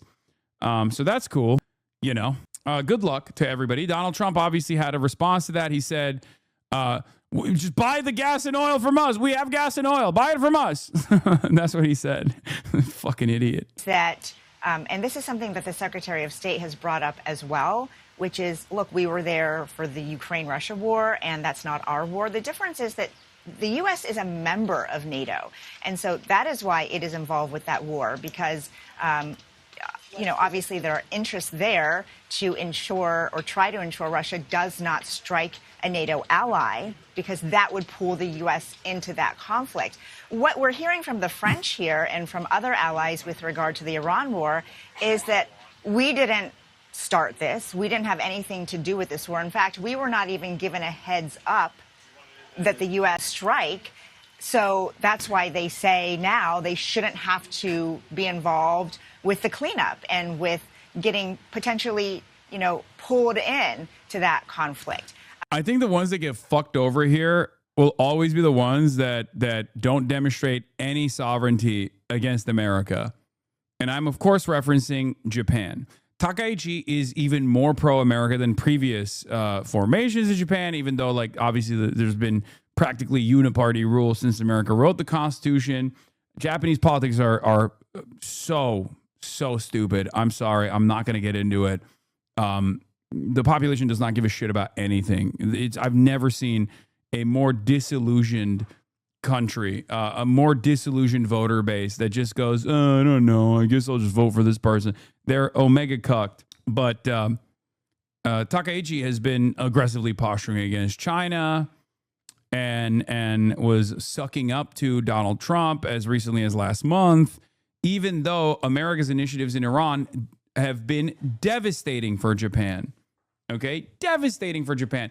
There are Japanese nationals that are in Iran. Japan relies on the Strait of Hormuz for all of its energy. And America did not even inform Japan that they were going to bomb Iran, which would lead to the closure of the Strait of Hormuz. That's an unbelievable mistake. It's not even a mistake. It's just an unbelievable way to show the Japanese people that, like, we don't give a fuck about them. And yet Takaichi is so slammed so far up the ass cheeks of Donald Trump. It's incredible. But the president clearly views it differently because, he says this does impact those countries and therefore they should be helping to try to secure the strait. What I got overall, Errol, was just a sense of readiness from the president to find a way out of this thing because he understands that time is ticking. I asked him for a fresh date about when the war might end. And he said that the administration was 2 weeks ahead of schedule. But remember, he set the schedule of 4 to 6 weeks from the very beginning of how long this could go on. And we are now in week 5, Errol. It appears the U.S. is looking for some kind of off-ramp. Weijia Zhang with the latest on her conversation with President Trump. Weijia, thank you. Some lines from Truth Social on Donald Trump, saying that countries should buy oil from the United States, urging... I love that. That was so... God, he is the GOAT. Things are going exceptionally well, okay? After berating and bullying every single European partner, he turns around and says, just buy the oil from us. Come on! Fucking incredible, dude. Countries to go to the Hormuz and take it, according to Donald Trump on Truth Social, and that countries should go and take the oil themselves and learn how to fight themselves. Let me just open up his Truth Social because I can assure you that it will be more verbose than the few lines that we're getting from the Reuters news agency. So just bear with me whilst I open up Truth Social. It's just verifying, but let's bring you the full transcript of what he had to say. So Donald Trump in the last 2 minutes saying this: all those countries that can't get jet fuel because of the Strait of Hormuz, like the United Kingdom, which refuse to get involved in the decapitation of Iran, I have a suggestion for you. Number one, buy from the US, we have plenty. And number two, build up some delayed courage. Go to it. You have to start learning how to fight for yourself. The US won't be there to help you anymore, just like you weren't there for us. Iran has been essentially decimated. The hard part is done. Go get your own oil. So the breaking news in the past 2 minutes, Donald Trump posting on Truth Social the following. It's such a funny thing to demand. We fucked it up. We couldn't fix it.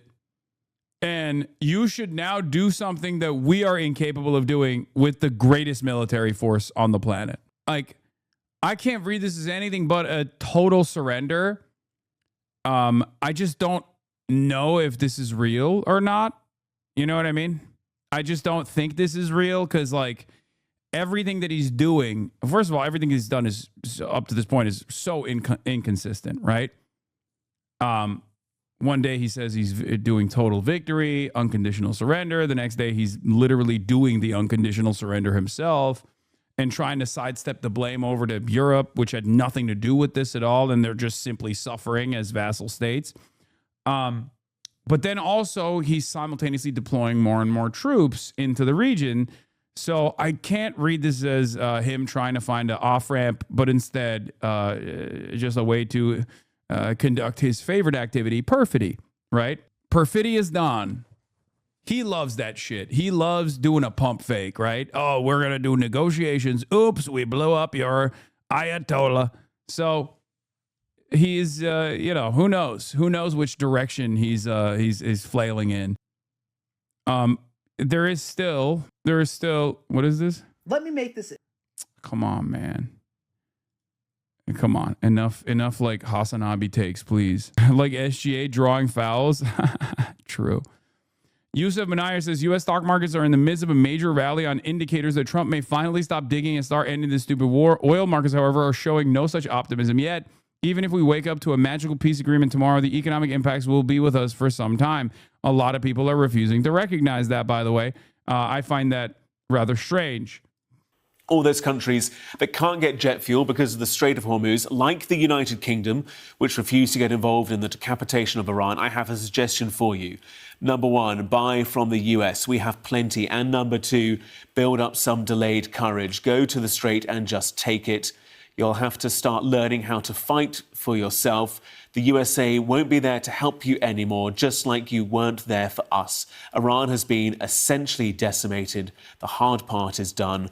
Go get your own oil. President Donald J. Trump. That is in the last few moments. So explicit criticism there of the United Kingdom. Explicit criticism for the UK not being involved in those initial strikes against Iran. Criticism for the fact that European countries have not been supportive of reopening and defending the Strait of Hormuz. It is a vital artery for supplies of oil, gas, crude products that make their way from not just Iran, but numerous Gulf states. So let's get more analysis on this with our military analyst, Sean Bell.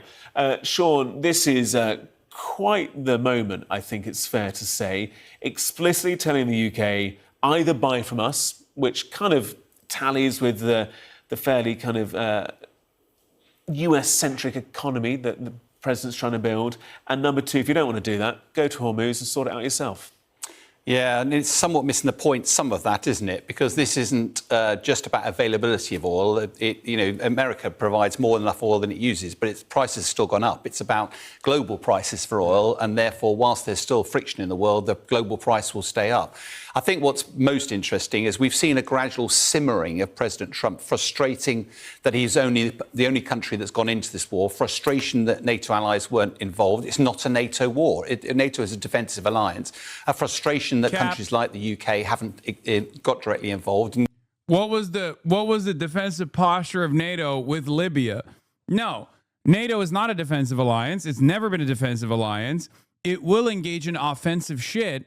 The only difference is most of the countries in Europe are led by people who at least have basic competence to recognize that this is biting off far more than America could chew. That's it. Mark Rutte has openly admitted that NATO is not a defensive alliance, by the way. He said the quiet part out loud. He also called Trump daddy, but that's besides the point. So the notion that like NATO is a defensive alliance is ridiculous. It has nothing to do with this. The reason why European partners are not leaning into this initiative is because this is not Libya, right? This is a sovereign country that has developed sovereignty over 47 years, specifically against the Western world, and have developed the tools to be able to maintain their sovereignty. And we're seeing the impact of that right now. Okay? Trump is also treating the GCC. What is this? Trump is also treating the GCC like ass. I don't know what the point is. It's because Trump doesn't give a fuck about the GCC, because Israel doesn't give a fuck about the GCC. Remember that. Israel's goals are like a weakened GCC's goals here, right? So for that reason, it's perfectly fine for Donald Trump to like cook the petrodollar in this spectacular display.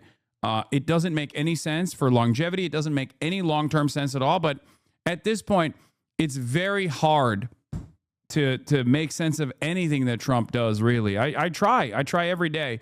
And it's a defeat after defeat. None of it makes sense.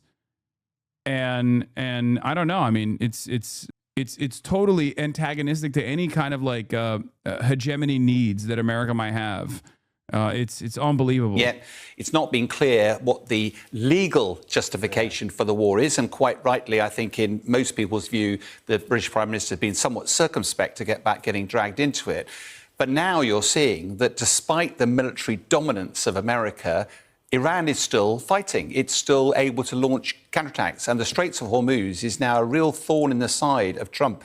And as we were talking about earlier, many of my military colleagues are saying that the most elegant way for America to extract itself is to celebrate that it's actually achieved its strategic objectives. It's left a few fires blazing, metaphorically. Straits of Hormuz is one of them. And actually gone, right, Europe, you're more reliant on the Straits of Hormuz than I am. Deal with it. I'll disappear. I'm the only president who could actually deal with this threat. The president there taking real issue with the fact that there wasn't the courage, as he says, to have got involved earlier, and that the UK needs to start learning to fight for yourself. The UK won't be there to help you anymore. With the greatest respect to those involved in the British Armed Forces, would it not have been fairly tokenistic if the UK would have got involved? Because the US military is just so much bigger by magnitudes that actually whatever the UK did send wouldn't really have shifted the dial all that much, certainly not beyond what the US could have. So this is correct. And I've repeatedly brought this point up. The real reason why America wants European partners to get involved actively is not because they are desperate for additional military presence. It's more so for the diplomatic pressure, right? Because Iran is a sovereign nation that wants to develop bilateral, unilateral, or like commitments with all these other countries. They want to be treated like a normal sovereign state, right? For many, many years, this has been denied of Iran because America is the hegemonic superpower and is in control of the ambitions of Western empire, right? So that's the major goal here, right? No, it's not ground troop fodder, dude. No, you think the American military is going to benefit tremendously? 10,000 additional units coming from fucking Europe? No, of course not. It's the same with Afghanistan and Iraq. It's more so to say, look, the whole world is against you, okay? And with Afghanistan and Iraq, to a limited degree, many of these countries were dogs of empire, and they said yes, right? Because it was a very different dynamic. Iran is not like Iraq. It's not like Afghanistan. And that's precisely the reason why these guys are now saying, no, we're going to stay back on this one. You know, you got this, okay? That's it. They can't develop a coalition of the willing here because most of these countries don't want to suffer the consequences. They don't want to suffer the domestic consequences because there is a tremendous anger against America, right? There is. They don't want to have to deal with like popular uprisings. They don't want to lose their power. And on top of that, they don't want the smoke. They would much rather deal with Iran diplomatically and cut side deals with Iran. It's not that's why I also laugh when like the GCC states will be like, we're going to join the battle. It's like, with what army? Like, you already have just more American tools, right? So if Iran is fighting against America, it's basically fighting against the entire world anyway. So what are you going to do? Like, what are you going to do? You're Saudi Arabia. What are you going to do? The United Arab Emirates. What are you going to fucking do? I mean, you have nothing. So your theory, first of all, is that cricket walked on Byron Nome in the axe, saw too much, and that's why cricket had to meet with his unfortunate tragic ending. Dogs know all our secrets. Cricket knew. What is this fucking conversation, man? Ugh.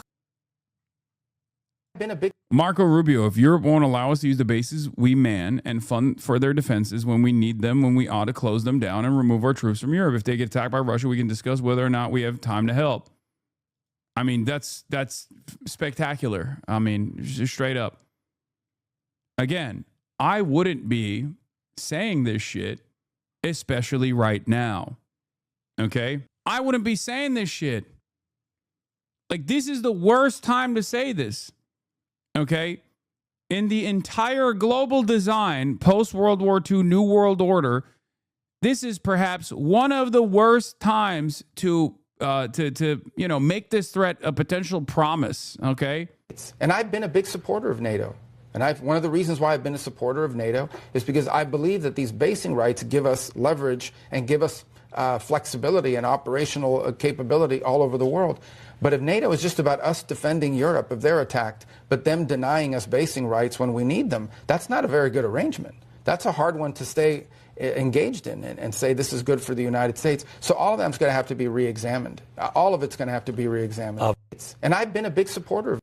Yeah, re-examine and what? You're going to pull out? No more NATO? Great. I mean, do you know how much fucking sovereignty these countries could develop? Like, all these middle powers unironically could build a robust EU coalition without NATO. Okay? Without NATO, there isn't the constant presence of American troops on European soil. It's just America being forced to retreat, but claiming, in a very funny way, they're saying, like, you can't fire me, I quit, right? You get pulled into the office and your boss is about to fire and you're like, I quit, you can't fire me. Okay, great. Fantastic, At this point, Maoists should electorally support Trump. I mean, actually, yes. Yes. MAGA communists were right, just not in the way that they thought, this was going to unfold. Donald Trump has been the most successful anti-imperialist force that the Western world has ever seen. Okay, if you're a third worldist, Donald Trump is your guy. Done and could still do by itself unilaterally. You're absolutely right, but I think this is less about what militarily could be done and more the symbolism that rather than it being President Trump's war, it suddenly becomes an alliance war. Give justification to it? Yeah, and therefore also means that actually the alliance is sort of stepping in and having to deal with the fallout from this. By making it purely America's war, there's long been a belief that Trump sort of went in there, a bit like he went into Venezuela, plucked out Maduro, operation over, success. And it looks likely he believed he could go in, decapitate the leadership of Tehran. There'd be an uprising. He'd be able to celebrate that I'm the only American president that had the chutzpah to do this.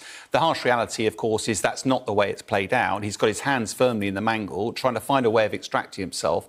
And we always felt that he was going to start threatening all sorts of other people. I wouldn't be at all surprised still, though, that he will extract himself in some way. He'll celebrate success. We're the only nation that could have done this.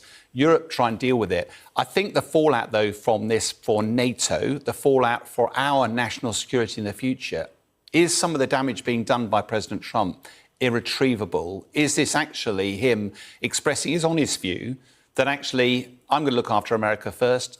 His national security strategy, China looks after the East. I don't really care what happens in Europe. You deal with it yourself, because frankly, I'm going to look after my own interests. And increasingly the language looks more and more focused. And that was laid very starkly bare in that national security strategy document. It'd be interesting to see how the UK government responds to this. How Sir Keir Starmer, who'd been kind of talked about as a bit of a Trump whisperer, manages to maintain that relationship or rebuild that relationship. Also, the EU can't develop any defense system without the USA. They'll lick for the next 100 years. Yeah, American defenses have been fantastic for the European Union thus far. I don't know if you know this, because France has its own nukes, right? And France was one of the countries that actually refused to join NATO, left NATO, for this reason, because they saw early on that NATO allegiances would actually deny France its own sovereignty, and that it would basically turn France and many other European partners in NATO into missile sponges against the USSR. Okay? That was the understandable attitude at the time. That was the fucking attitude. They were like, why would we do this? Why would we do this when we want to, develop our own relations with the USSR potentially? The GCC is currently learning that lesson in real time. Okay? There are suggestions that there's supposed to be a royal visit to the United States at some point later this spring. It'll be interesting to see what kind of developments are related to that as well. But, it's just also funny to think that after you just watched the Gulf states get turned into fucking hollowed out shells for the last 30 days, you think America would defend Estonia. If Russia had the capability of moving beyond Ukraine, which it doesn't, right? But imagining a world where, like, Russia gets to take over Ukraine militarily, it doesn't, but let's say it did. And then they move to like Estonia or fucking Lithuania. And America's like, oh, we have to defend Estonia. We have to defend Lithuania. Are you out of your fucking mind, dude? It's just so funny. The only reason why America would ever defend a NATO nation is to defend its sovereignty. Okay? That's it. That's the only ambition there. And if that was too high a cost to bear, America would just drop it. Okay? There's an awful lot of diplomacy interweaved amongst the military and also the economy aspects of this story. I wonder what your view is of the grasp that civilian leaders have on prosecuting acts of war and conflict and strikes such as this.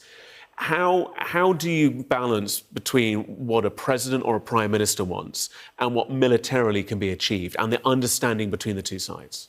Yeah, I mean, it's a fascinating question because our politicians tend to come and go, whereas the military serve long careers. General Kane will have spent the best part of 40 years in the military. You have years where you study military history. You look at the mistakes that were made of old. You learn from other people's mistakes and you develop strategies and plans. Ultimately, all of military action is simply a means to an end, and your political objectives are absolutely crucial. And I remember when I was serving the military, we would hold our political leadership to account to say, you're going to send the young men and women of your country to war. There will be some of them that don't return. You've got to be able to look their parents in the eye and know that you did it for the right reasons, and also you'd plan for the day after. The military will set the conditions, but you now need to know what's the plan for the first day of the post-conflict time. And history shows that our political... Hasan says that Russia is both advancing in Ukraine and at the same time says they can advance in the rest of Europe if they wanted, especially using tactical nukes. I said Russia cannot advance beyond the areas that they've taken over militarily in Ukraine. As in, Russia cannot occupy, as it stands currently, the entirety of Ukraine. Advance beyond Ukraine to other countries in Eastern Europe. Okay, I don't know what happens to so many people whenever I bring up whenever I say the R word, Russia, everybody just fucking loses their mind and becomes professional misunderstanders in the chat. Okay, I'm not saying it's good that Russia invaded Ukraine. I've said it's bad that Russia militarily invaded Ukraine 1,000,000 times over.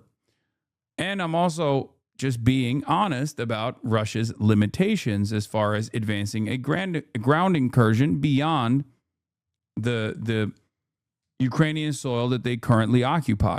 Masters don't always get that right. On this particular occasion, the very fact that Trump is shooting from the hip all the time, we haven't got time now, but certainly one of my military colleagues, when he started saying NATO's never been there for us and people were frivolously, a long way from the front line in Afghanistan, I served 3 tours, 2 years of my life in Afghanistan. I was backwards and forwards in airplanes, packed full of young men largely that were lost a limb or two. The huge price we paid. We had double the rate of casualties in that conflict per 1,000 folks involved. And for a president to dismiss all of that, I think it's very troubling. And going back to your first point, is what's Prime Minister Starmer going to do? I think he's very wisely tried to play the long game here. President Trump will come and go. It's possible the midterms will stifle President Trump's ambitions. In 3 years' time, he'll not be there. Do you completely destroy the relationship of America and Europe, America's relationship with NATO, or do you just try and keep... Yes. President Epstein, the real president. Keep a distance, be moderate, be diplomatic, let this flurry blow over, because it's evident that President Trump is embattled somewhat at the moment, and just try and play it long rather than reacting to every knee-jerk that we see through his Truth Social announcements. You ready for another one? Uh-oh. The country of France wouldn't let planes headed to Israel loaded up with military supplies fly over French territory. France has been very unhelpful with respect to the butcher of Iran, who has been... Guys, it's going so well. It's going unbelievably well, dude. I need you guys to understand, this is W after W, okay? When the president is crying on Truth Social like this, about all of our most valuable strategic allies that we have security cooperative agreements with, refusing to go along with our endless bombing campaigns in Iran and putting their foot down in spite of their vassalized status, that's obviously a sign that things are going so well. Okay? Fantastic. Successfully eliminated, the USA will remember President Donald J. Trump. And I think I'm right in saying that Spain had also denied access to American military flights through its airspace. So it's not just France, it's other European nations, the UK as well, reticent to be as involved as the president would like. And he is angry. Yeah, but I think what we might be seeing is President Trump laying the foundations of his exit strategy. Right. That actually, there's a lovely quote from Churchill. Are European politicos and military all that optimistic about the U.S. that things will be fine after Trump and he'll be gone soon? I think they're just going along. They're taking it step by step, day by day. I don't know if there's a tremendous amount of confidence that Donald Trump is going to go away at all. I don't know what the European calculation is, but S&P 500 surges 2.9 to its biggest gain since last spring as hopes build for an end to the Iran war. The market is reacting in the foreseeable ways that we have seen thus far, which is hanging on every word that Donald Trump says that stability will come back again, because everyone has a vested interest in a permanent bull market, right? So they're just like, oh, he said it. He said the right words. Okay, it's time. It's time. Bye. Fucking so stupid. What is this? I'd like to remind everyone, because many European rightoids called the attack on Iran by the U.S. and Israel a brilliant move when it happened, and explained that the rest of us were just pussies who didn't understand Trump's genius, that if Israel and the U.S. had not attacked Iran, absolutely nothing would have happened to us. It's almost physically painful to think about the stupidity of those people. Yeah. If there's a thing, I don't even want to call a human, that I have even less respect for than the American MAGA, it is the Euroid MAGA. Okay? You are not even cattle. American MAGA is cattle. You are not even a sentient being. Okay? Genuinely, you are the dumbest, most servile thing. You're a totally separate thing. You're not even cattle. Okay? You're not alive. It's crazy. They won't hear any of this because they're probably too busy watching Asmongold currently, but it's unbelievable, the servile nature of the Euroid MAGA. Oh my God, I feel so bad for the European HasanAbi, that you have to fucking exist in the same space as some of morons that literally have no self-respect whatsoever, where they're just at the mercy of whatever the fuck the dumbest person on the planet, Donald Trump, says and does. And they have to sit there and be like, yes, this is so based, yeah. Yeah, it's so based. Oh, you don't understand, yeah. Oh, Donald Trump is so good. God, it's so fucking stupid. It's so stupid. Ugh, how do you live like that? I'm always mindful of that. He said, history will be kind to me because I intend to write it. And it feels like President Trump is writing this chapter of history. He's writing already, he's laying the foundations of how he was the only president prepared to do this, despite a lack of help from international allies, that he was prepared to put his military in, take the risks, deal with a long-term problem that was Iran. And actually, therefore, based on that narrative, Europe, you're going to have to pick up the pieces. And by throwing spears all over the place, Europe is concerned about the Middle East. I was chatting to Tara, just offset our Iran expert, and she said one of the things that America's sort of trying to withdraw itself from this, but some of the tech dollars that actually emanate from the Middle East countries, if the Middle East now needs to rebuild some of the damage that's been. Do you think Asman will change his tune about this war because the majority of his European audience is being affected by this war, sort of like how we changed his stance around Greenland? Probably. Not that it matters, because, again, this is the beauty of farming the lowest common denominator. Okay? If you farm an audience of morons, if you farm an audience of stupids, which, sorry, guys, right-wingers are objectively dumber on average than liberals and leftists are. It's just the case.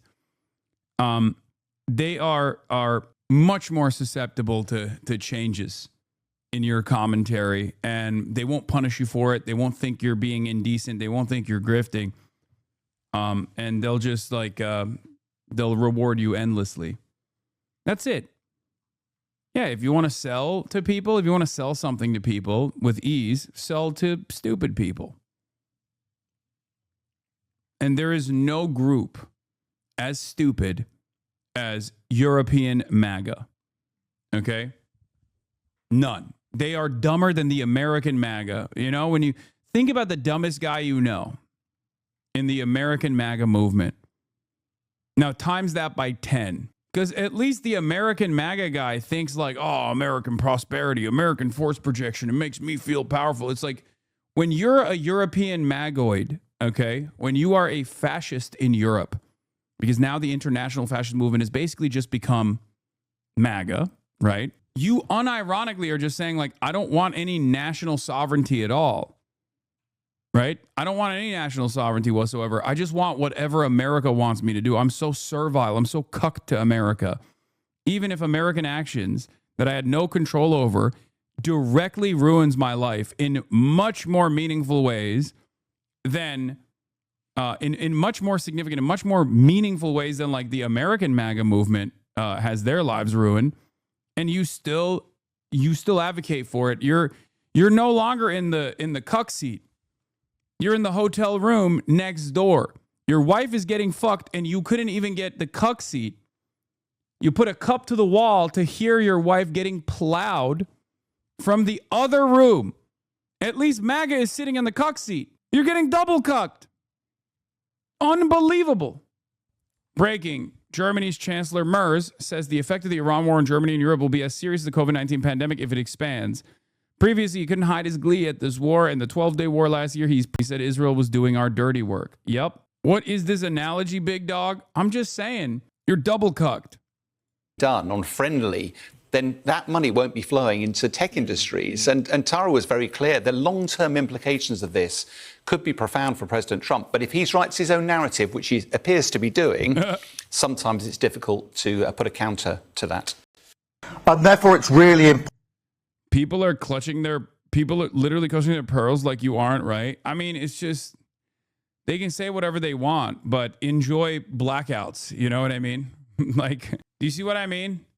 You can say whatever the fuck you want to me. I'm an American citizen, right? I'm against this stuff because I understand that this is not helpful for anybody other than like maybe a couple people. Many of them are in Israel, right?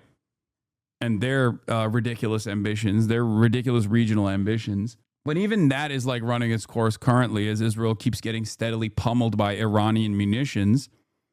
And Israeli society's attitude is shifting on this now that they're actually receiving some consequences for their endless militarism in the region, for their endless destabilization initiatives in the region, both in the northern territories that they're trying to occupy in southern Lebanon. They are receiving deadly retaliation where their troops are getting packed up. They're entering vertically and leaving horizontally, as Hasan Nasrallah used to say. And then also on top of that, like regular Israeli society is stuck in bomb shelters. Okay. And they're watching building after building get taken out. At a certain point, they're going to say, this is no way to live. Okay. Nope, I live in Israel. Most of the people are all in for ending Iran. No, I know. The overwhelming majorities of the Israeli Jewish population, right, their demographic designation, not mine, are fully invested in continuing to punish Iran. However, attitudes are shifting a little bit for the first time ever. It went from 70 or 85% support to now 60% support. That's a big drop off for a country as bloodthirsty normally as Israel.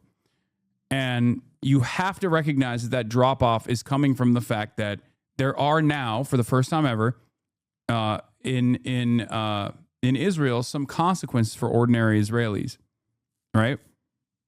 They're seeing that. They're seeing that the IDF generals are saying we can't continue waging war in Lebanon. Our reservists are literally on the brink of collapse. They want to kill themselves. And we're just like basically forcing them at gunpoint to go wage war in Lebanon. It's not working out for us. They keep melting our Merkava tanks. They don't care for what is going for them. They stand next to their ruined homes and calling for the continuing of the war. I'm telling you right now, I follow Israeli polls closely. Okay, they went from 85% to 60%. That's a noticeable drop off, especially for a country like Israel, because Israel, in many respects, is not dissimilar to MAGA. Right? If you saw the Iran war attitudes within the MAGA movement shift from 85% support to 60% support, that would be a noticeable drop off. Okay, and you might actually see a noticeable drop off in the Republican side of things as well. Once energy prices keep going up in the United States of America, it'll happen there too.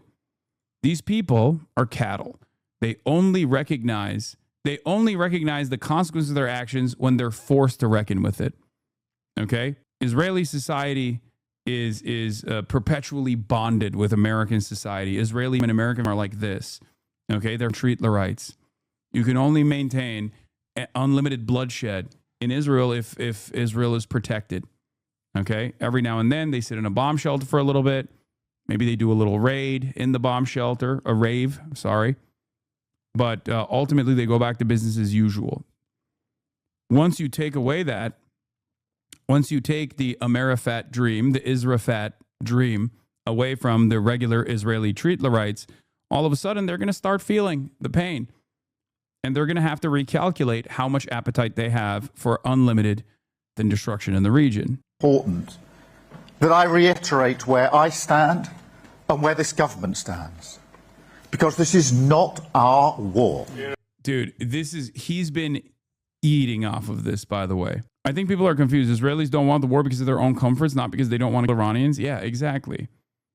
But this is why I've been an advocate to remove all aid from Israel for a very long time and make no distinction between defensive and offensive weapons, because defensive weapons are what allow Israeli society to have the appetite for destruction in the region. Okay? That's one of the reasons. The other reason is because as long as Israel doesn't have to pay for its defense, they can pay for its offense, right? They can transfer some of the defensive weapons offensively and utilize them offensively. And also, they don't have to spend any money on their defense, so they can spend money on their health care. United States of America demand more from our European allies in NATO, telling them that they have to engage in fiscal belt tightening and remove some of the social safety nets and spend 5% of their GDP on NATO, right? We don't make such demands of Israel. It's unbelievable. It's such a ridiculous system that we have developed. It makes me go crazy when I think about it. The same politicians that tell me I'm anti-Semitic for saying we cannot give any weapons to Israel, we cannot give any aid to Israel, that shit, okay? They're violating the law. It's morally repugnant that we are aligned with them, that we're offering political cover to them, but it's also unbelievable that we're giving them weapons that they can use to carry out their, and weapons that they can use defensively to continue sheltering the public from any sort of retaliation for carrying out their. And then on top of that, you tell me we can't do healthcare here in this country. Israel has free healthcare. Israel has free college. We don't have either. What the is this? And we are not going to be dragged into it. France is getting on Donald Trump's nerves. This time he has accused the US ally of not sharing its airspace. The country of France wouldn't let planes headed to Israel loaded with military supplies fly over French territory. France has been very unhelpful with respect to the butcher of Iran. Two things I want to say about AOC before we get back to, Donald Trump freaking out about France and shit. A lot of people say AOCIA, okay? There's a couple reasons for it. In the most charitable interpretation for why people are constantly ragging on AOC, but then simultaneously propping up Rashida Tlaib, or even Ro Khanna, is because they just don't understand how politicians vote, okay? However, they hear what politicians say. AOC's voting record on Palestine is damn near identical to Rashida Tlaib. AOC, on the other hand, no, she has not voted for the IHRA definition of anti-Semitism. Oh, it's discourse bot. God damn it. Okay. And no, AOC has not voted for any weapons to Israel, okay? She has not. She has not. The problem is she defended taking a stance or making a designation or distinction between offensive and defensive weapons. Yes, of course, Anna was incorrect. What are you guys talking about? Okay. While I was critical at the time of AOC's statement, because I believe that people like AOC have to be leaders in this, okay, especially because it makes her look inconsistent, because she called what Israel's doing it far before many in Congress did, if they ever did at all. Okay, AOC has never voted to send weapons to Israel. Okay, AOC ultimately did not vote on that bill. She didn't vote on that bill. She just struck back against the Marjorie Taylor Greene provision, which I don't think was the smart thing to do anyway. Okay, she did vote against MTG's bill to cut off aid with the don't put me. I hate having to relitigate this stuff because I'm right and you're wrong. Okay, AOC didn't vote on that final bill, which makes it even dumber that she actually defended this unnecessary distinction that directly undermines her messaging on the issue and undermines her track record on the issue. Okay? She did not do that. And unfortunately, many of you are just stuck on Twitter memes and you don't understand. Here is the Congressional Dem Palestine Tracker, which tracks members' positions on 6 bills plus 50 votes. Top 10 House Dems on Palestine. Number 1 at Rashida Tlaib at 98%. Ilhan Omar at 94%. Ramirez is 91%. Summer Lee at 90%. AOC at 89%. Ayanna Pressley at 86%. Garcia at 79%. And it goes on. Okay? You guys are wrong. Hasan is punching left again. What a shock. This is not punching left, brother. Ugh. This is not punching left. Also, you'll see AOC will do away with that distinction regardless. You can bet on it, okay? I mean, don't actually bet on it, but you'll see. There's much to be said. There's much to be said about the AOC comms, okay? She is objectively one of the best politicians on, okay? Objectively. And I was upset, like I've said, on the whole defensive weapons distinction. It's ridiculous. It undermines your stance that you claim Israel's doing it. You can't say that Israel's doing it and then be like, but we have to give them defensive weapons, right? It's totally ridiculous. But there is, I don't know what it is. I don't know why people do this. I mean, like I said, the most charitable interpretation here is because people, one, are the most critical of people who are closest to them ideologically. And also because AOC herself is not the best at communicating this stuff. And she will, at times, put herself out there and defend the indefensible. Charitable? You think she's being charitable? No, I'm saying I'm being charitable to people who are just objectively wrong, okay? That's it. You're just wrong. If you say AOC has like voted to give weapons to Israel, you're just wrong. That's not the case. I don't know what you want me to say. It's just wrong. Okay? If you're critical of her making a distinction between defensive and offensive weapons and how dumb that is, you're absolutely right. But people don't just do that. People think that her striking down MTG's provision implies that she actually voted to fund the Iron Dome when she didn't. This is the problem. Marjorie Taylor Greene's amendment does nothing but to cut off offensive aid to Israel, nor end the flow of U.S. munitions being used in Gaza. Of course, I voted against it. What it does do is cut off defensive Iron Dome capabilities. This was a spectacular, okay? This is like they're working tirelessly for a ceasefire moment. Again. Okay? Isn't that the same thing? No, because she didn't vote on the final bill. This is a consistent problem with AOC's comms. There's a couple issues that I have with AOC, like a couple major issues that I have with AOC. This is one of them.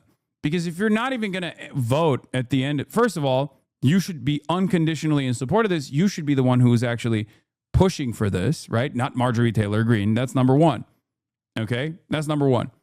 AOC, Rashida Tlaib, Ilhan Omar, and the other congresspersons that I showed you at the top of the House Democrat Palestine tracker absolutely should be at the forefront of messaging when it comes to being anti-Zionist voices.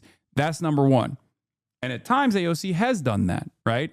Calling what Israel's doing it, for example, long before many others did. Okay? Please stop saying she didn't vote for the bill. She voted no. Okay. She voted on the amendment to the bill, but in the final bill, she did not vote to send weapons to Israel. Okay? She has never voted. Anyway, I don't understand. There are final bills that you vote for, and there are amendments that you can vote against, amendments that you strike down. AOC foolishly voted to strike down the Marjorie Taylor Greene amendment that would do away with the distinctions between defensive and offensive weapons. But what matters is what you vote on the final bill. And on the final bill, she did not vote to send weapons to Israel. No defensive weapons, no offensive weapons. She just did not vote to send. She did not vote to send weapons to Israel. Okay? The second chatter was right. You're saying it wrong. What? No. I don't know how to explain this to you. Stick to criticizing her now. It's on her to explain herself and apologize for her ups. Oh, I am criticizing her, but you guys are black and white on this. And you can't hear anything that I say beyond AOC sucks. She's the worst person in Congress. That's what you want me to say.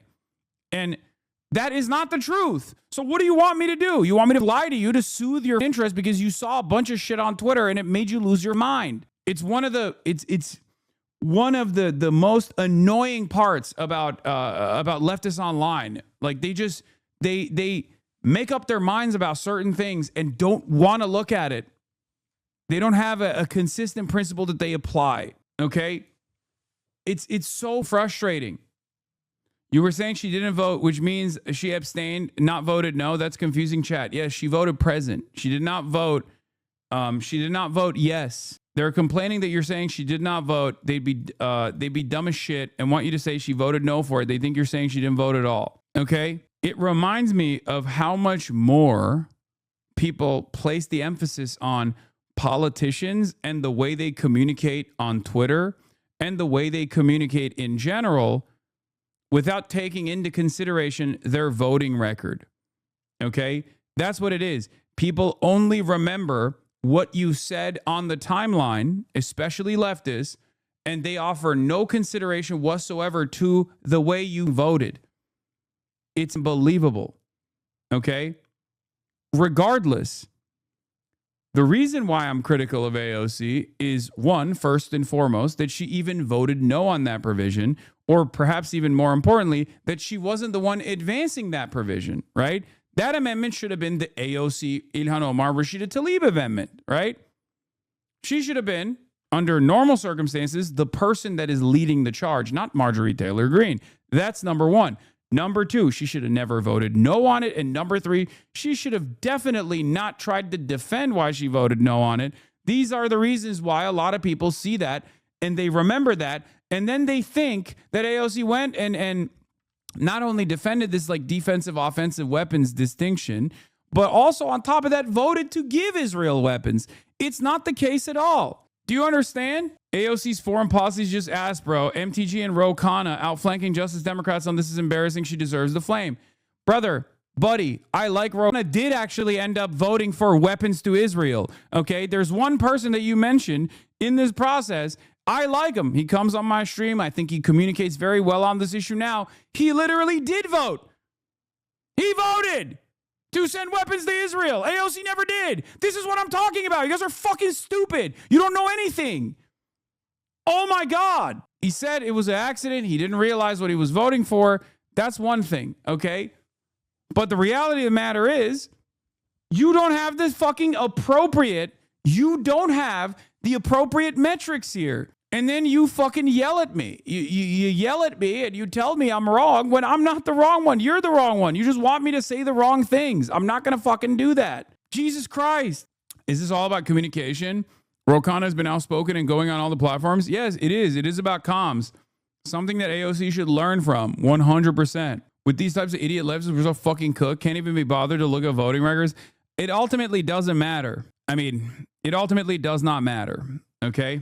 The reason why it doesn't matter is because of like, I think AOC would be similar to a galvanizing force as Bernie Sanders if she actually did come out and decide to run, and would muster up the forces, and many people would just like shut the fuck up. And the ones that don't and constantly attack her from her left flank would be seen as like insane people regardless by the large majorities, because she is actually very well liked by liberals in general, and not because of this shit, for the record. She's just well liked on the aesthetics front. Okay. And on top of that, many clear-eyed people would recognize her voting track record. The major issue here, unfortunately, is the way AOC communicates. Okay. That's a huge problem, because a lot of the people only see the comms. They don't actually see what she's doing. They only see the comms that look terrible, okay, and are objectively terrible. She should not be doing that, like I've said, even back then. Unfortunately, one of the things that I consistently repeat to politicians that are listening, right, both in private and in public, is to be bold and to be brave and to be unafraid to lead, okay? AOC, unfortunately, sometimes is very afraid to lead, okay? She leads the pack on an issue. Everybody yells at her, especially the groups yell at her, and she's so hyper responsive to those groups that she will back away. For every step that she takes in the right direction, she'll take like 8 steps back in the wrong direction. She'll like say Israel's doing a genocide, and then next week she'll do a Zoom call with like a bunch of a bunch of like pro-Israel advocacy organizations on the dangers of anti-Semitism that is greatly expansive on the definition of anti-Semitism that actually factors in anti-Zionist commentary as well. And then everyone's like, well, what the fuck are you doing? Right? That's it. Yeah, AOC is objectively, if we're looking at it, like I said, I like Ro Khanna a lot. Okay? I like Ro Khanna a lot. But a lot of you guys are not being consistent on this.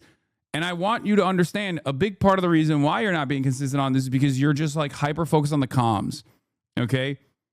He proved y'all wrong on the actual substantive issue. And instead of just admitting you were wrong, you were retreating to meaningless shit like she seems fake. Exactly. Exactly. Hasan, AOC has the same problem that you do. She over-explains. It can be vague sometimes. A lot of people misunderstand you because the context needed to understand you is like half a decade of being a HasanAbi head. No, I think there's a major distinction between myself and AOC, and that is I am fucking bold, perhaps a little too bold and very vulgar too at times. I stand on my principles, and I will be loud and proud about them. I do not fucking shelter you from what my actual opinion is, even at times when it's a danger. Even at times if it's like, even if at times it makes people very mad. AOC, I wish she had a little bit more of that attitude as well. Anyway, Ro Khanna has voted for aid to Israel multiple times to condemn from the river to the sea and pro-Palestine students, and for a resolution declaring Israel is neither a racist or an apartheid state. AOC voted the correct way on all those bills. He did not. Her record is far better. All right? And I say this as someone who really likes Ro Khanna and really likes the transformation of Ro Khanna, especially in this last year. He's become a bold and brave voice. Okay? Absolutely, he has. We need to be more, we need to give more grace to people. You hide how much you hate Jews. Oh my God. I can't. Wait, what? 2-month subscriber. Ain't no fucking way. I hate because you suck. Shut up. My wife has to get stuff off the top shelf. I'm a Jewish convert and I hate Israel. JK. Okay, good one, chatter. It's Tony DeCoppel in the chat. Anyway, like I said, you just have to be more consistent. You have to be more consistent with your criticisms. Okay? That's it. You have to be more consistent. You have to be more principled. And if you're going to grade politics on a curve, make sure that the grade is the same. The curve is the same for all politicians. Okay? Some of you hyper-focus on the comm side, which is objectively AOC's weakest front, for sure. And she can't be that way if she wants to, you know, run for office beyond what she has currently. She has ambitions for higher office. But if you're going to come in here and you're going to make you're going to apply inconsistent standards and you're being rose tinted glasses, oh my fucking God. Anyway, now that I've said this, I'm sure I'll get a million, like a barrage of hate from people that will say I'm a Zionist. Bro's making himself sad reading comments. I know I am. All right, let's get back to the country of France now. Who has been successfully eliminated. The USA will remember. However, the US president's social media post came as a surprise to France. President Emmanuel Macron's office assured Tuesday that it had not changed its position on US military overflights, namely that it does not allow aircraft used for military purposes to use its airspace to reach Israel. It comes, however, a day after Spain decided to reject all flights involved in actions related to the operations in Iran, with President Pedro Sanchez saying he did not want his country to take part in what he called illegal wars. And as Italy recently refused to allow US fighter jets engaged with the war in the Middle East to land at its Sigonella base in Sicily. The pushback from US allies and NATO members has Washington clearly riled. When we ask for additional assistance or simple access basing overflight, we get questions or roadblocks or hesitations. And the president's pointing out, you don't have much of an alliance if you have countries that are not willing to stand with you when you need them. I might have missed it, but what is your analysis on Spain amidst the conflict? Pedro is literally the reverse AOC. Great on the fucking comm side. He's hot, he's handsome, and he says all the right words. And he is doing everything in his fucking physical power to make sure that his left flank doesn't get even a fraction of the credit. Okay? He is Mr. I mean, his socialism is not fucking remotely real socialism, obviously, but he is unironically leaning into this whole, like, we're going to revitalize European socialism, and it's the worst type of it's the most like annoying version. Okay. Did you accidentally say AOC's ugly, Lamount? No, I just, okay. Shut the fuck up, chatters. You know what I mean. What? Huh? He's done more than AOC will do in her lifetime for against Palestine? See, this is what I mean. You're proving my fucking point. You're literally proving my point by saying dumb shit like this. Okay. You're proving my point. What has he done for Palestine? He's floated the idea of pulling the ambassador. He has not done so. Okay. He's recognized the same kind of conditional statehood that all the other European leadership floated recognizing. You are just a dupe. He shat on Israel. What has AOC done? Oh my God. Oh my God. Oh my God. Oh my God. Oh my God. Oh my God. This is what I mean. You're a sucker. You're a dupe. Right wing criticize Pedro for being too pro-migrants. To the left side say he don't do enough. Pedro recognizes, unlike many other center-left politicians, that there is a lot of appetite for decoupling from America, even if it's aesthetically decoupling from America, and also criticizing Israel. He's smart enough to recognize that. So in an effort to make sure that like a true left flank candidate doesn't rise up, he is cleaning up all the comms. He's leaning into being the bold voice, and he's getting a lot of international support. And I've given him credit for actually being one of the first leaders of a state, a European state, to do so. Okay? So he's doing the smart thing. He's doing the smart thing. Okay? And he's actually getting popularity from doing the right thing. But a part of the reason why they're doing this is because they want to, rebuild the center-left socialist coalition in Europe, right? All these other like useless parties, not like the LFI, for example, in France, but the Socialist Party in France. That's like, again, a center-left party. They've recognized that if they don't actually maintain control by leaning into these like popular initiatives, that they're going to do away. Yeah, SPD in Germany. Okay, not left anymore, bruh. Center to the center, right? Yeah, it's aesthetic, and it's working. Okay, yeah, it's an age-old story. AOC does the material stuff, but bad on comms. Pedro does not so great on the material stuff, but great on comms. Yeah, there's a reason why all the Spanish chatters in here will say, "Oh, you just got pisoed." Okay, like have you not paid attention to the Spanish HasanAbi heads in the chat? Anytime I say something positive about Pedro, they'll be like, oh, you're getting PSO'd, you're getting PSO'd, you're getting PSO'd, or PSO'd. Okay? It's like a classic. It's a classic case where Pedro comes out and makes a bold declarative statement. You believe it, and then he doesn't follow through, but it doesn't matter. Oh, that's not a compliment? No, it's not. As a Spanish guy, I agree with you a lot on the Pedro take. Hardly a socialist, just someone who says all the right words, but making sure his PSO'd is the truest meme. Yeah, I voted left for the record, but yeah, Sag. Pedro is not liked so much in national politics and may not get elected again, but he looks like he wants to go to the EU. Bro, I'm LFI. I would never vote for the Parti Socialiste, but if they denounce Israel and America, I would vote for them tomorrow at this point. Yeah. PS in France, the SPD in Germany. These are the countries that are like, these are the parties in their parliamentary systems that have either social democrat in the name or socialist in the name, but they're not actually socialist parties. They're not actually anti-imperialist parties.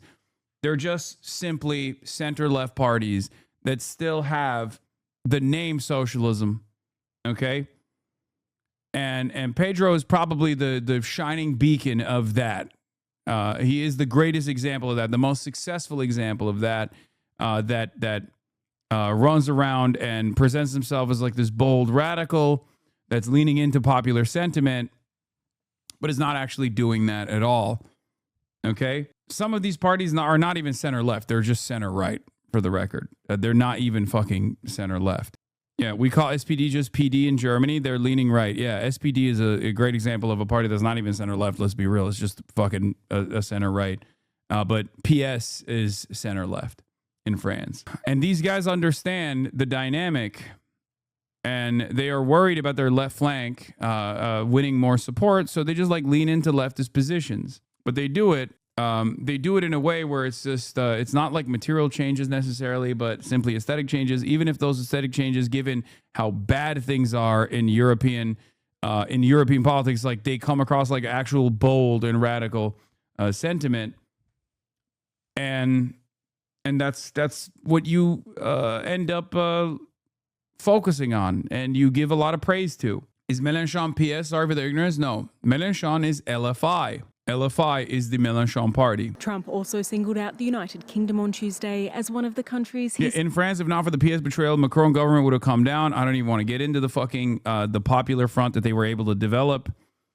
And they just all fucking hate. They all hate LFI. They all hate each other. All the left flank parties in the French parliament hate one another, but they hate LFI more than anything else. Okay? And they constantly fuck one another over. It's unbelievable. Anyway, let's just keep going. Would have to start learning to fight for itself, as he once again vented frustration at US allies that are reluctant to get involved in a war, which he started without their consultation. In the Strait of Hormuz, there are many more vessels flowing through today than there were, as the president has arranged. The president's been clear to Iran, open it for business, or we have options, and we certainly do. And when you look at what the chairman laid out with the Navy industrial base, with coastal cruise missiles, with UAVs, with counter-mine capabilities, we've been focused from the beginning on attriting and defeating those capabilities and limiting their options. There's lots we're doing as well, some of which is known, some of which is... You know French politics? Buddy, I've hung out with Mélenchon. What are you talking about? I'm fucking tapped in with the LFI. It's not known to set the conditions. And I think the president was clear this morning in his truth that there are countries around the world who ought to be prepared to step up on this critical waterway as well. It's not just the United States Navy. Last time I checked, there was supposed to be a big bad Royal Navy that could be prepared to do things like that as well. So he's pointing out this is an international waterway that we use less than most, in fact, dramatically less than most. So the world ought pay attention and be prepared to stand up. President Trump's been willing to do the heavy lifting on behalf of the free world to address this threat of Iran. It's not just our problem set going forward, even though we have done the lion's share of preparation to ensure. To give an idea to the non-French HasanAbi heads here, Mélenchon and or LFI gets the Hasan treatment from this week in the news, like every single fucking week is insane. They want to diabolize them so hard. Yes, and it works though. It works. Just like with me, it works. And there's a lot of like negative sentiment around me from people who are onlookers who don't fully understand what I'm about.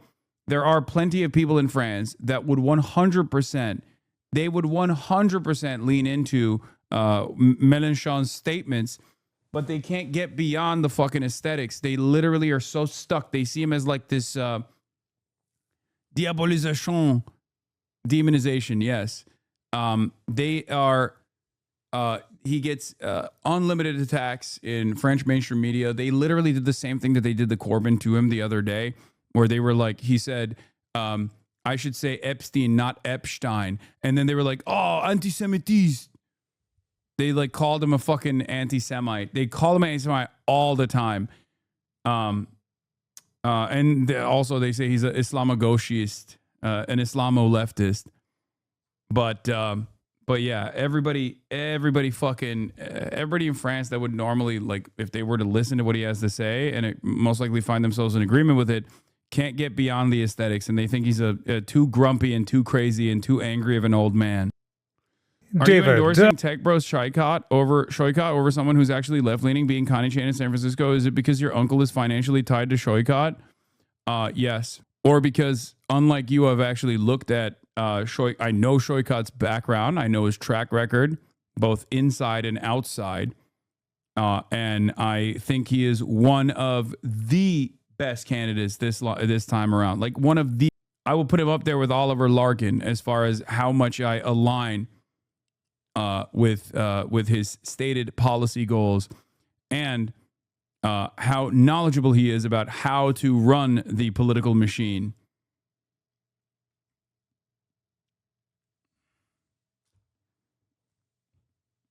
Just read his policy papers. That's all you need to do to develop a very easy and very quick understanding of how fucking awesome he is. Okay? It doesn't matter, chatter. The people of San Francisco will make their choice. I mean, I hope I can, aid in the people of San Francisco making the right choice. The biggest L that Shoycott has in his background is basically working to undermine the DSA candidate in San Francisco, Dean, the one that looks like Brace. And because he did that to Dean Preston, a lot of people understandably are fearful of him. Shoycott is no Larkin. He's a sock them, but he has my support until someone better comes along. Brother, what are you talking about? Have you looked at any of his fucking policy papers on how to restructure the American economy? There's like fucking literal Marxist-Leninist shit in there. What the fuck are you talking about? He wants to move in the direction of a centrally planned economy, and you're literally saying he's a sock them. Shut up. This is what I mean. Oh my fucking God.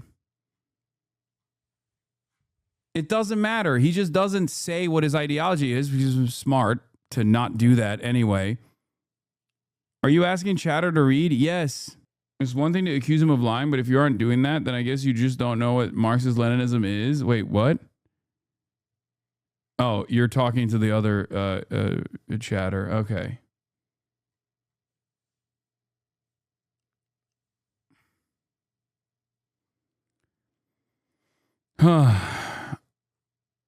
My understanding, admittedly, as a transplant, is that Dean Preston was kind of an odd demsock, though. Like, he was pretty NIMBY-ish. Yes.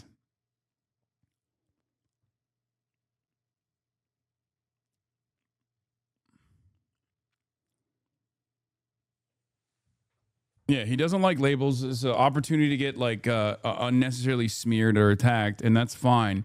But just look at his fucking stated policy positions, and you will very quickly understand that he is, it's just that you are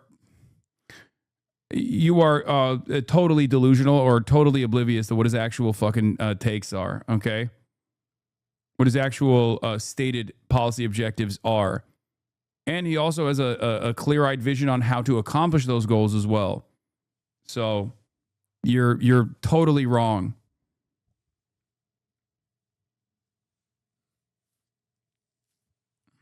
Please go back and watch the interview that I did with him. Okay. It was unbelievably impressive.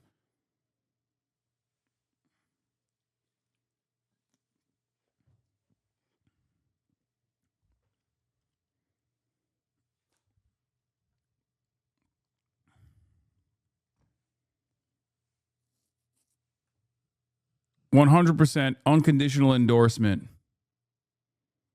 for Shoykot.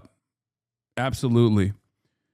He's also doing fairly well in the race. He's at 20%, and he's obviously like 10 points behind Scott Wiener, who is not great at all. I mean, he's fucking dog shit. And I said this already. Nancy Pelosi can go to the anti-Zionist former AOC chief of staff, who will be a strong defender of class-first politics, or a dude who visited Israel after October 7th and defended his California Zionist censorship bill, who now sheepishly claims he's an Israel skeptic.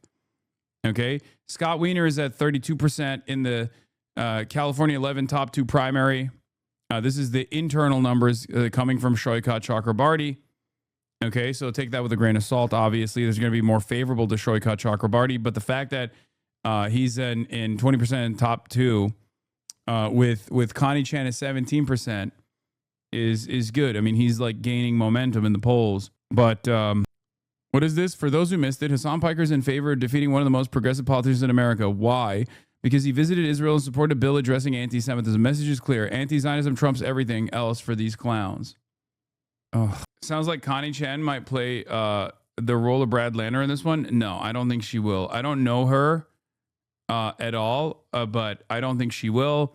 And I do think that DSA San Francisco, I think DSA's San Francisco branch will be unbelievably bad in this race. They are going to do everything they can to this.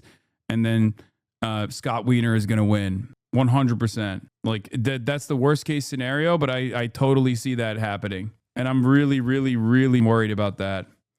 Vote splitting between, progressive candidates. It's just a terrifying prospect. Have you ever considered that you're wrong about Shoykot? No, I have not. I have not considered that because I'm not wrong about Shoykot. And no one, and I mean no one, has actually brought up a singular convincing instance as to why.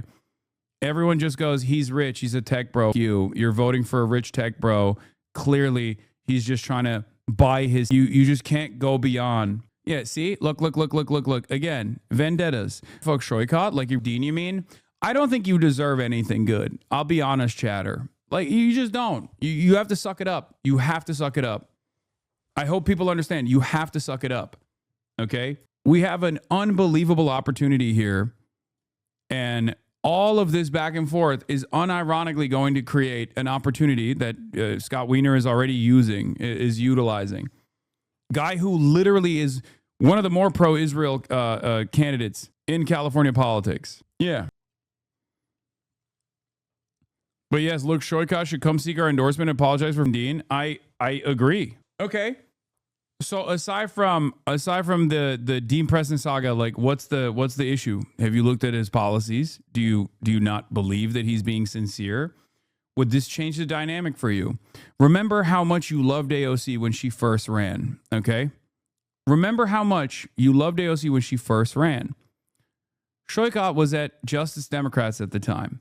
He literally dropped Justice Democrats because he was like, I see a lot of promise and a lot of potential in AOC. I'm going to literally run her campaign.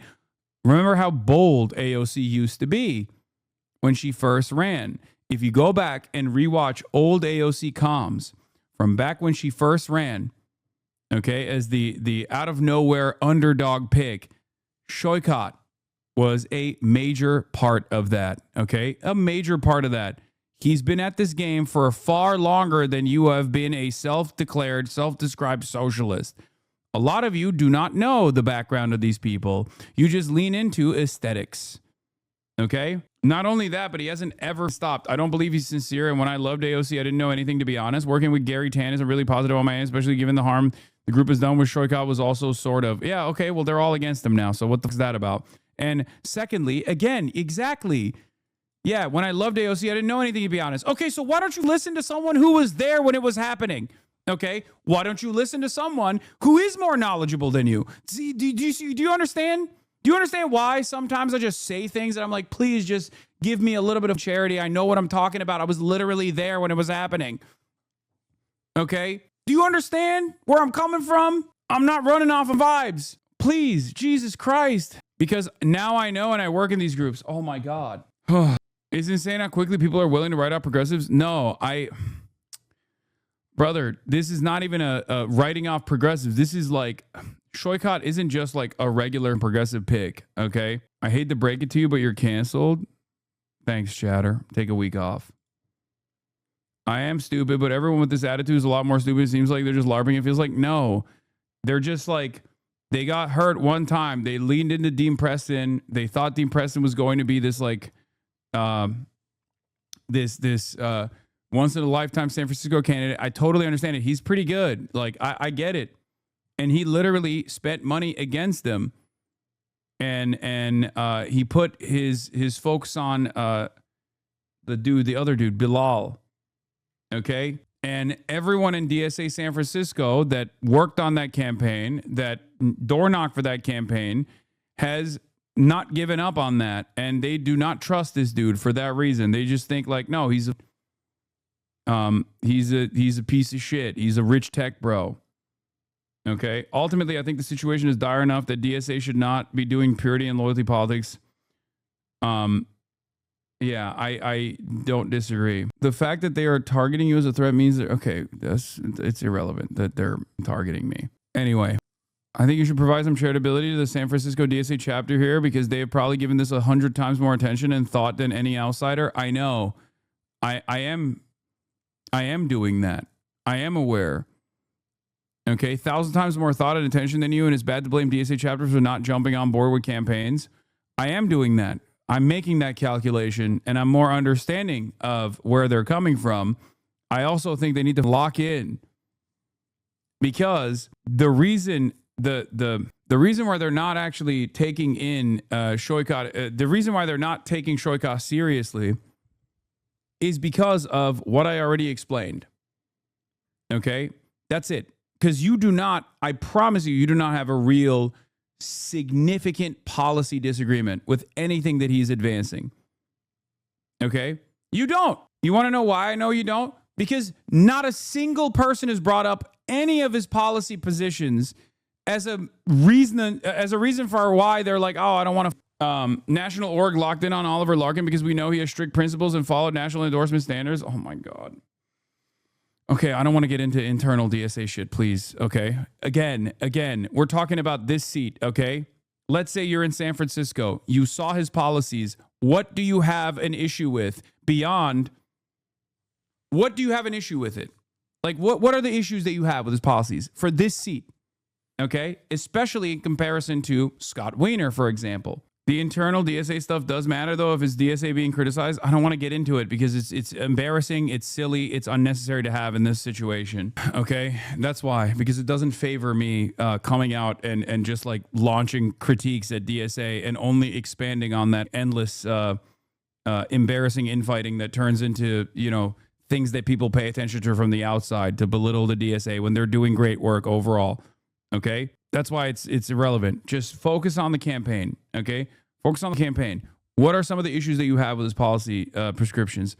You don't have them. You don't. Not a single person has brought up any of his policies that they take issue with. They just don't. It's not even a thing, okay? This is what I mean. I'm in San Francisco. I won't support him regardless of his platform because his platform is a lie like endless other politicians. You did the same with Fetterman, Lamau.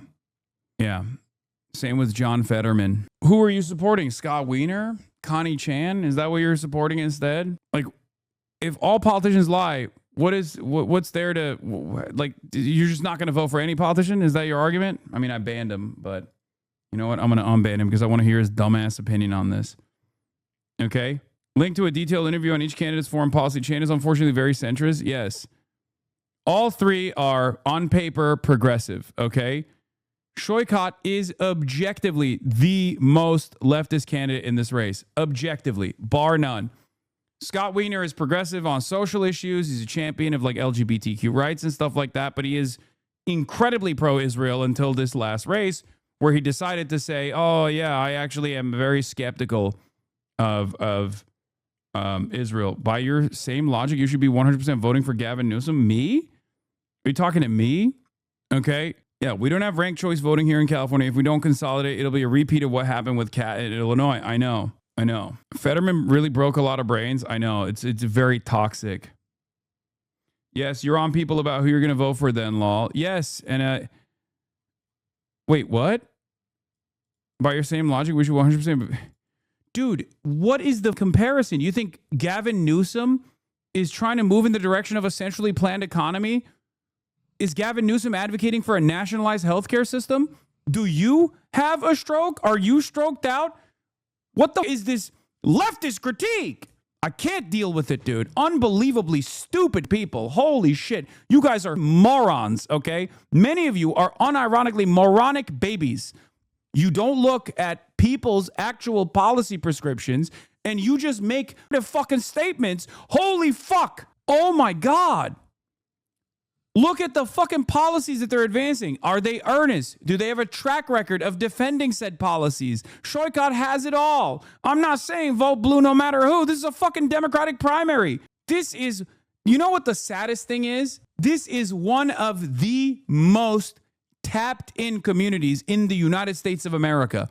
This is the peak of high propensity voters and highly educated voters, okay? A lot of you are unironically a million times more intelligent in the way that you make these sorts of decisions, in the way that you care about the primaries and a fucking midterms, okay?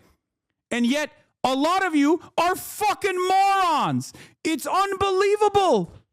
The CIA doesn't have to do anything. It blows my fucking mind. We just do it to ourselves. It is so blackpilling, dude. It's so blackpilling. It's just like every day I have to hold on to like nuggets of hope so I don't succumb to fucking nihilism. Holy fuck. Yeah, Shoykot is not the least bad candidate. He's objectively a very good candidate. You're not lowering your fucking standards at all. You're increasing your standards unironically. It's unbelievable. Every single person that is criticizing it, the reason why I ask you, like, what are some of the issues that you have with his platform? Okay, the reason why I ask you that is because if you were to go through his platform, if you were to watch the interview that we did, for example, you would very quickly understand that he has one of the boldest platforms of all the candidates that I've interviewed, and also the inside and outside experience to advance this agenda. It's crazy. It's really disappointing that my union, SEIU, dual endorsed Shannon Weiner, then endorsed Eric Swalwell. I know. Oh. Anyway, if you're listening and if you liked what Shoykot was saying and it's like frustrating you to hear all this fucking idiotic back and forth, go volunteer for his fucking campaign. Okay? Seriously. Isn't the point of the primary to find the shittiest milquetoast candidate? Yeah, exactly. The most moderate. The primary structure is designed so we find the most moderate person we possibly can. And of course, for that reason, you should vote for Shoykot, the most moderate.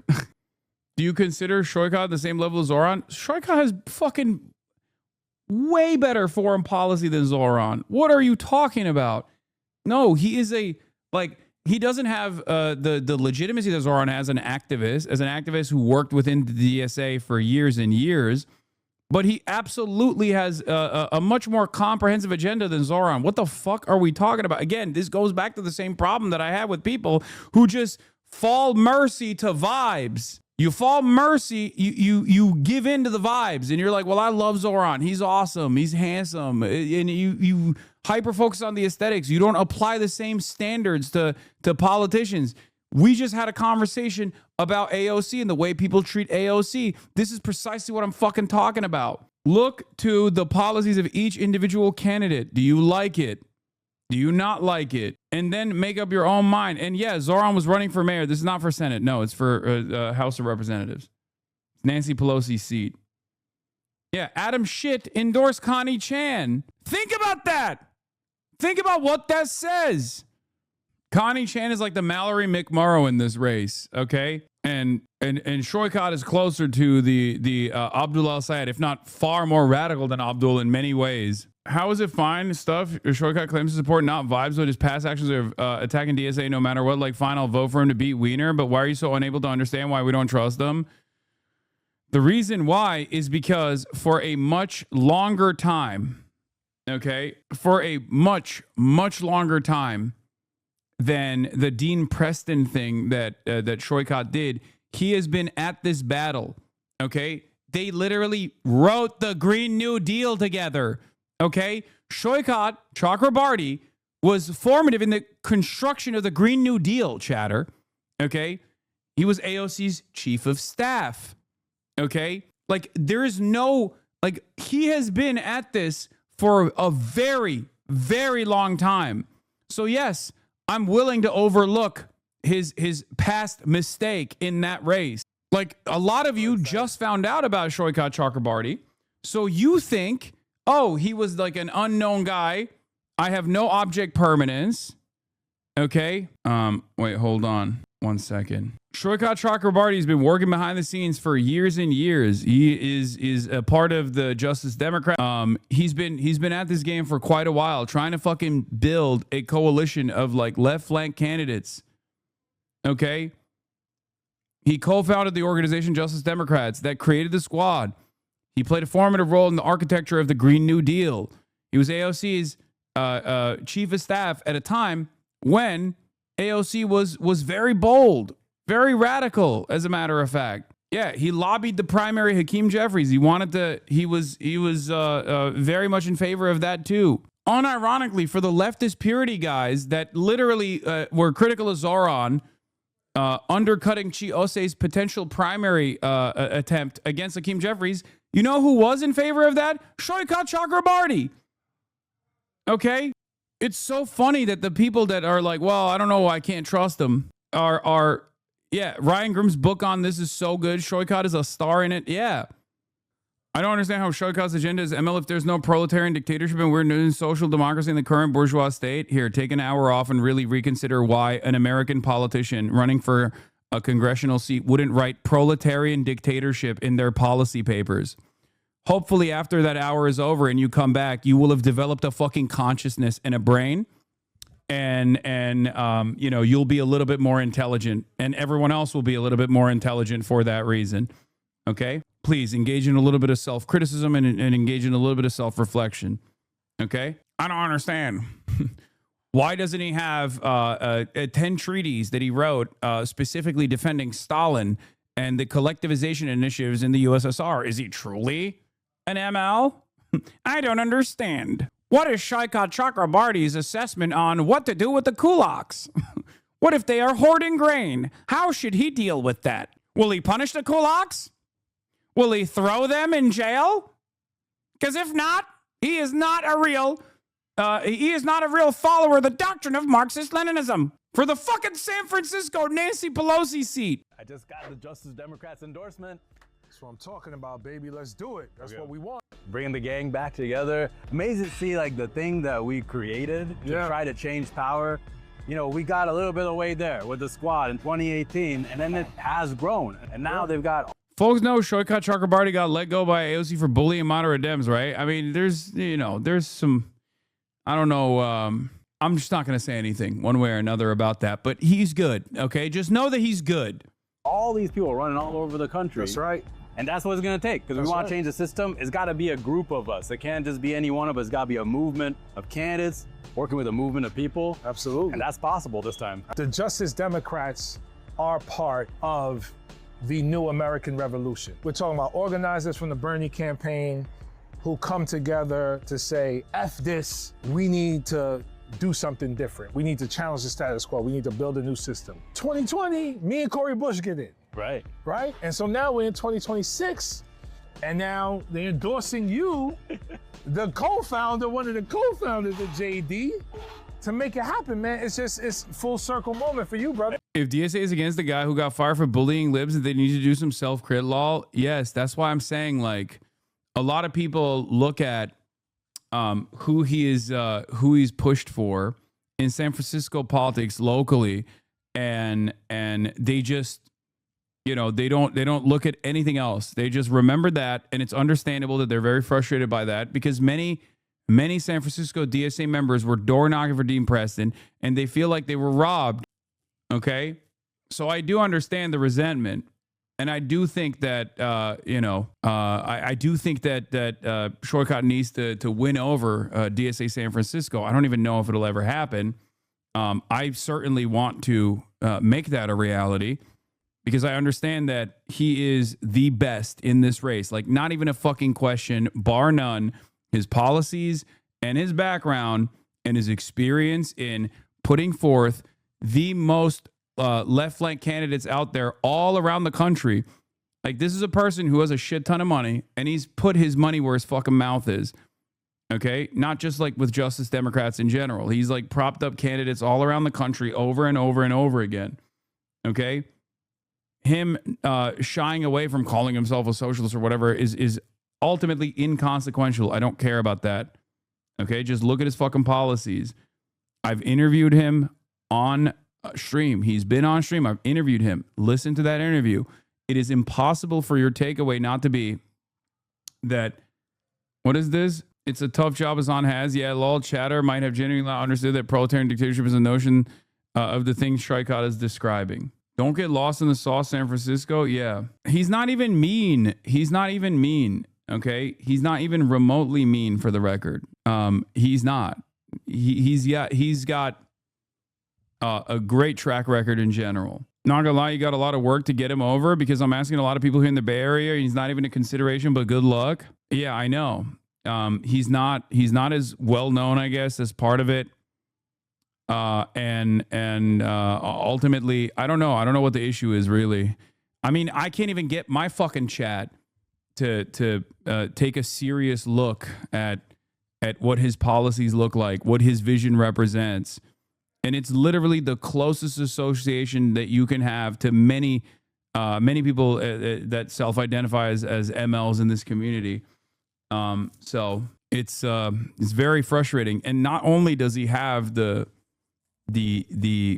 good policies, he also has the expertise of how to implement these policies. That's why I'm saying it's very good. Anyway, you should go over his campaign platform on stream real quick. Yes, he wants to build millions of homes.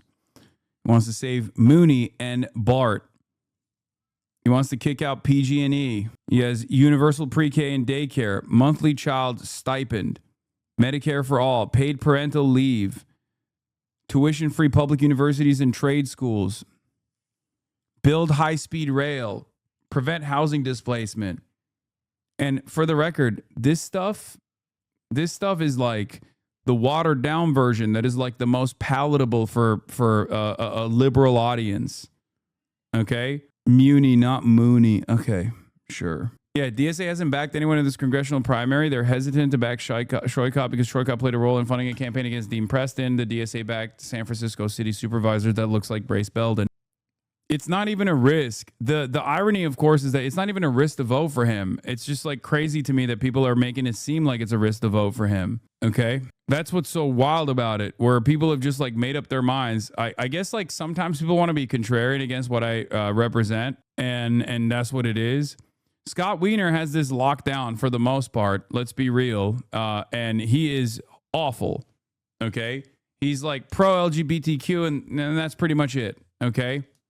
He's pro-LGBTQ. I think he's a YIMBY, right? Like, that's his whole thing. He's like a classic. He's going to be another classic fucking California politician that will be dog shit on a lot of issues, and he'll be positive on all the social issues that the Democratic Party is like good on, and that's it. Okay? That's it. And he's also, once again, he was one of the most aggressive California Zionists. He's a neoliberal. He was super pro-Israel. And I say was, he still is. But now, because he knows he can't win a fucking race, especially in San Francisco, while still maintaining his pro-Israel positions, he has turned around and made it seem as though he wasn't a fucking massive advocate for Israel for the last 3 years. Okay? He was. He flew to Israel. Like, literally. He met with Israeli politicians. He flew to Israel. He pushed for a bill that censors pro-Palestinian speech in schools. Like, that's the guy who's going to fucking win if you don't actually act. If you don't act. Yeah, he authored AB 715.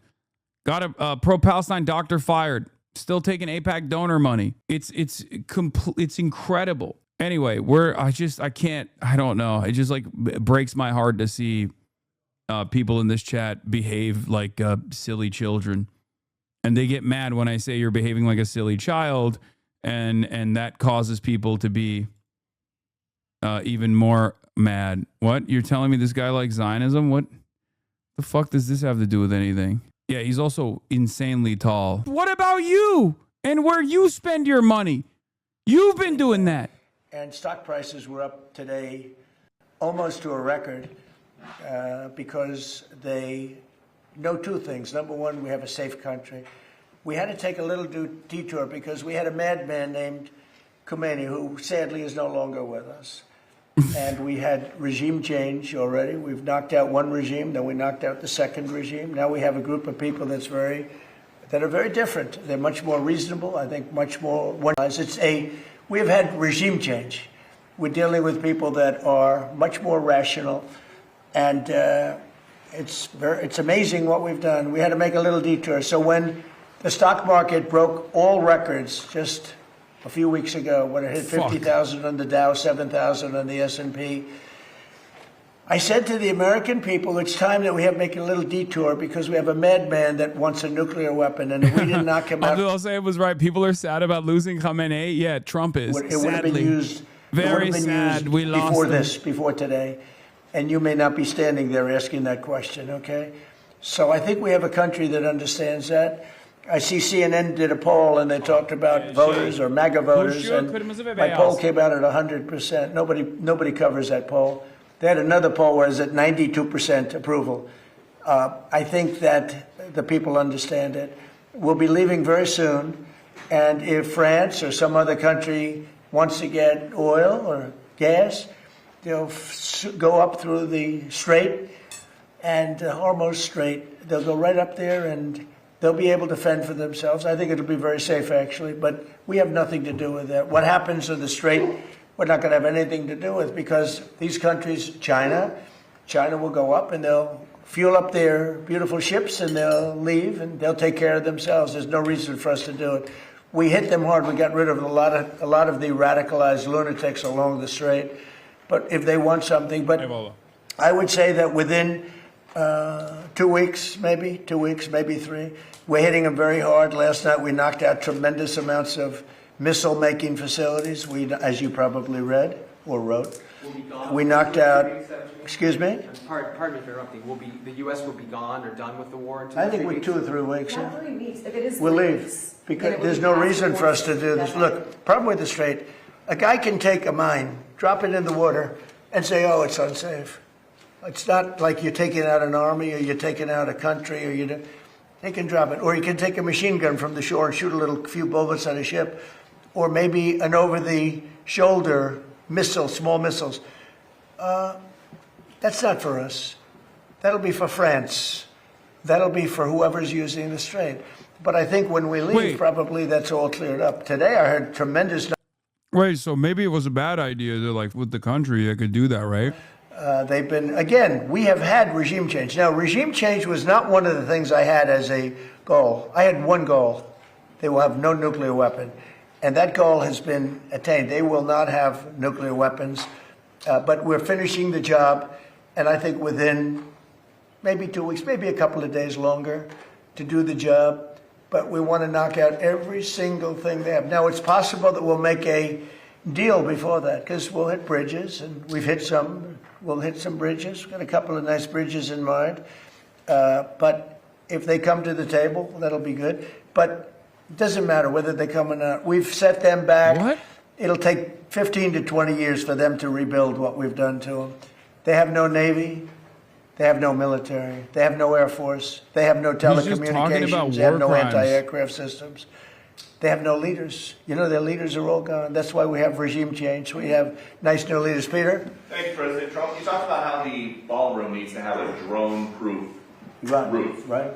There have been drone swarms flying over sensitive military installations in the U.S. over the last couple of weeks. The reports are they don't look commercial and they can't be jammed.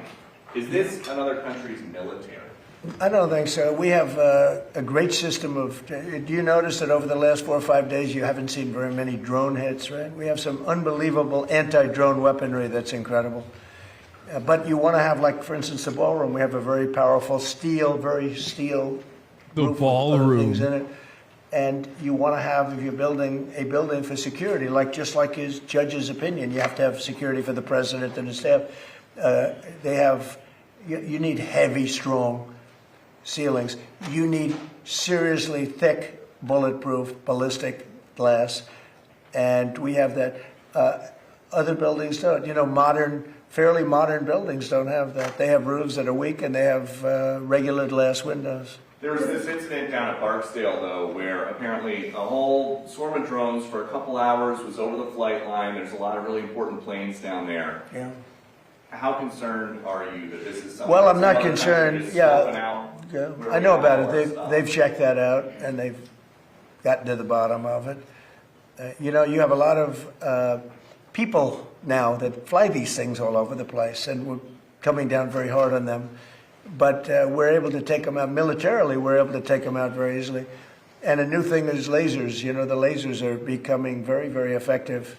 You hit a drone and it melts in air. It's a beautiful thing to see. If it's coming at you, having a laser is a very nice thing. But we have, there are methods of defending against drones. I mean, the advantage from the standpoint of defense is they don't go very fast relative to a F-22, that plane right over there. They go very slow. They can be also shot out of the air by, you know, high-quality aircraft, which we have more than anybody ever had. And there was a viral video this week. I don't know if you saw it. Army helicopters hovering near Kid Rock's house in Nashville. Did you see that video? I didn't see it, no, but I'm sure they had a good time. Well, so the Army just said the crews of these helicopters have been suspended. What do you think of that? Well, it depends. Are they, well, they probably shouldn't have been doing it. Yes, you're not supposed to be playing games, right? But I'd take a look at it. They like Kid Rock. I like Kid Rock. Maybe they were trying to defend him. I don't know.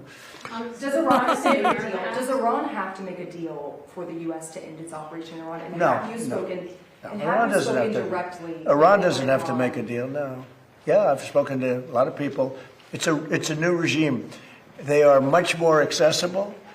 They are right. You know, they said, we have a present for you, Mr. President, out of respect. And they said, wait a minute, you wanted me to answer the question. You're a fresh person. You know, we've had a lot of problems with you, haven't we? No, they don't. You asked me a question. No, they don't have to make a deal with me. When we feel that they are, for a long period of time, put into the Stone Ages, and they won't be able to come up with a nuclear weapon, then we'll leave. Whether we have a deal or not, it's irrelevant. Now, it's possible that we'll have a deal because they want to make a deal. They want to make a deal more than I want to make a deal. But, you know. This argument is like literally flipping the script on what Iran is saying. He's just like repeating what Iran is saying, but American style. Already, maybe in a long time from now, able to do a nuclear weapon. You'll have a president that will be like me and that he will go there and he'll knock the hell out of him. The real question is someone lying to Donald Trump in his orbit and he's just repeating it with the whole Iran gave us a good present, or did he come up with that on his own? And the new regime is much better than the past, yeah. Mr. President, the Iranian government threatened a bunch of... Because we know it's not true, and no one in that room is going to be like, why are you saying that Iran gave you this gift when it's like Iran doing a deal with Pakistan separately? They don't have much left to threaten. My question for you is, are you... I don't know. I mean, what are they... You made a statement. What did they threaten them with? I don't know. Tell me, how did they threaten them? Well, all I know is that they threatened him, sir. What does that mean? Fair enough.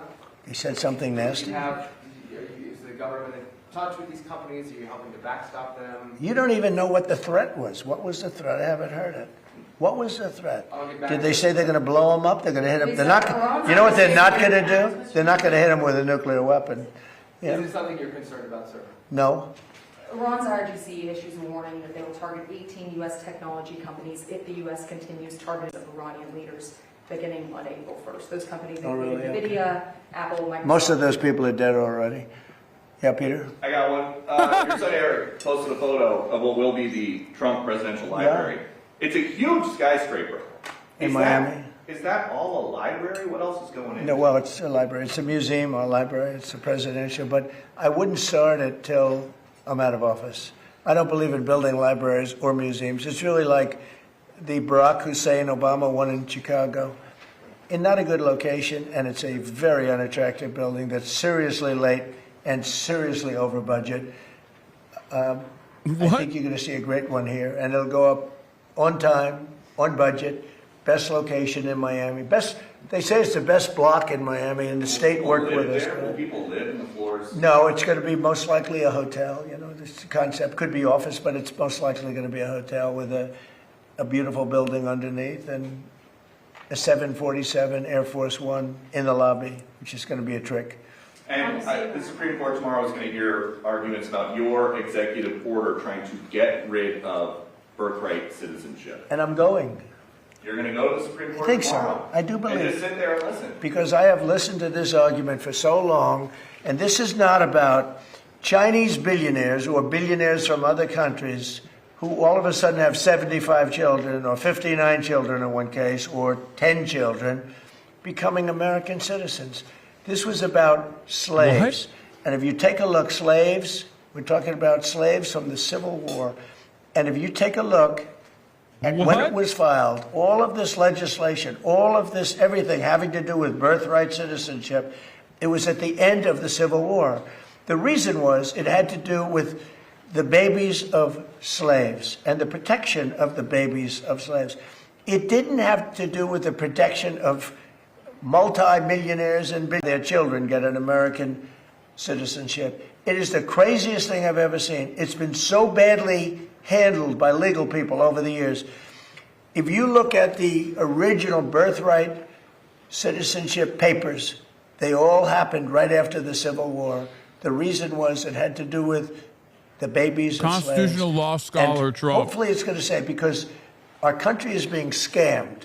We're getting all of these people. They're selling the rights to them. People are making a big living, getting hundreds of thousands and even millions of dollars from bringing people in and saying, congratulations, your whole family is going to be a citizen of the United States of America. That's not what it was for. It wasn't for billionaires bringing people in or family in. It was for the children of slaves. And what you really have to do, and I don't think the lawyers talk about it as much, look at when the Civil War ended and it's literally funny because he has actually a golden card now, like a Trump card that you can buy a citizenship with. No, I went once before, the opening of the Supreme Court in the last administration. And which justices will you be listening for most closely? I love a few of them. I don't like some others. And you know, you say what you want, but you have the ones that were appointed by Barack Hussein Obama and Biden. I don't care how good your case is. You can have the greatest case ever. They're going to rule against you. They always do. And it's not supposed to be that way. Now, the Republicans tend to be very different. They want to show how honorable they are. So a man can appoint them and they can rule against him. It's so proud of it. We're so proud we ruled against Trump. We're so proud. We're above it. There are those that say that's wonderful. And there are those that say they're so stupid. But the Democrats never fail at one thing. When Barack Hussein Obama or when Biden appoints somebody, they go along that line. You can have the greatest case in history. And almost, I guess I have to say almost, maybe I don't have to say it, almost without fail, those people, 4 of them, sometimes 5 of them, but 4 of them will vote against you. You don't have a chance. You don't have a chance. And that's not what the court system is. Now, the Republican appointees tend to go, and this has been long before me. This has been for many years. Some people would call it stupidity. Some people would call it disloyal. Some people would say they're right in doing it. And I don't mind being right, but the other side almost never does it. This is the most pliant court I think you that can we've find ever maybe had. a couple of instances. Almost never does. When a Democrat appoints a judge, and I'm talking about judges, not just justices. And even then, it's You not go enough before for some him. of these Democrat judges in Washington, D.C., and you don't have a chance. That's why I gave pardons to hundreds of people that were so badly treated, having to do with J6. Yeah. President Trump. Oh, do you have a question? Yeah. Let's go. I didn't see you over there. Sorry. You've been so nice. Here we go. Now she's gonna hit me with a bad one. Go ahead. On the Save America Act, Mr. President, do you still think it's going to pass? Were you I don't know. silent? It's the craziest thing. The Democrats are totally against it. Again, they're unified. I think maybe you would have Fetterman, who I have a lot of respect for, but the Democrats are unified against it. and you need Democrat votes. Unless you do something smart called the filibuster, terminate the filibuster, which they should do. Republicans should do that, but there are a couple of Republicans that maybe they're not so smart, because the Democrats will do it on the first day in office, maybe the first hour. It's a question, will it be the first hour or the first day? So who can believe that a person, you can't even get it to the floor, that a person wouldn't vote for, think of it, for citizenship, proof of citizenship, for voter identification. And we also added one, we added mail-in ballots. Mail-in ballots with exceptions for the military, for people that are sick, people that are traveling, for the disabled. We have very generous exceptions. But who would believe that that would be possible not to get those things to vote for? And then we added... Trump votes by mail, by the way. Different subject, but we added that, and we said no trans... Just wanted to repeat that one more time. Donald Trump has always consistently voted by mail, every single election. Maybe 98 in some cases, maybe 99 in terms of those first two. If you talk about the first two, I think at 98, 99% voter identification, right? Wouldn't you think? Don't you think it's nice with picture? Wouldn't you think it's nice when the Democrats had their convention? I remember it so well. You had to have the entire state of Oregon votes by mail. Utah, Florida. There's plenty of red states that do vote by mail as well. A picture, and if you didn't have that card, they threw you away. In New York City recently, we had a big snowstorm. Mayor Mandami he called out for people to shovel snow, but you had to give identification. If you didn't have, and it wasn't one identification, you had to have two. So yes, because it's literally a job. They're applying for a government job. That is not the same standard you would apply to voting. Yes, yeah. They were applying for a local government job. They know that they would get paid for, so they get a fucking W-9 or a W-2. Fighting like hell. They're actually fighting for their survival because their policy, the Republicans have great policy, smart policy, strong borders, low interest rates, low taxes. We just gave you the largest tax cut in history.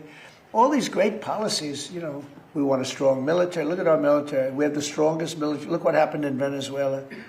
It was so incredible. People said the greatest military maneuver they've ever seen.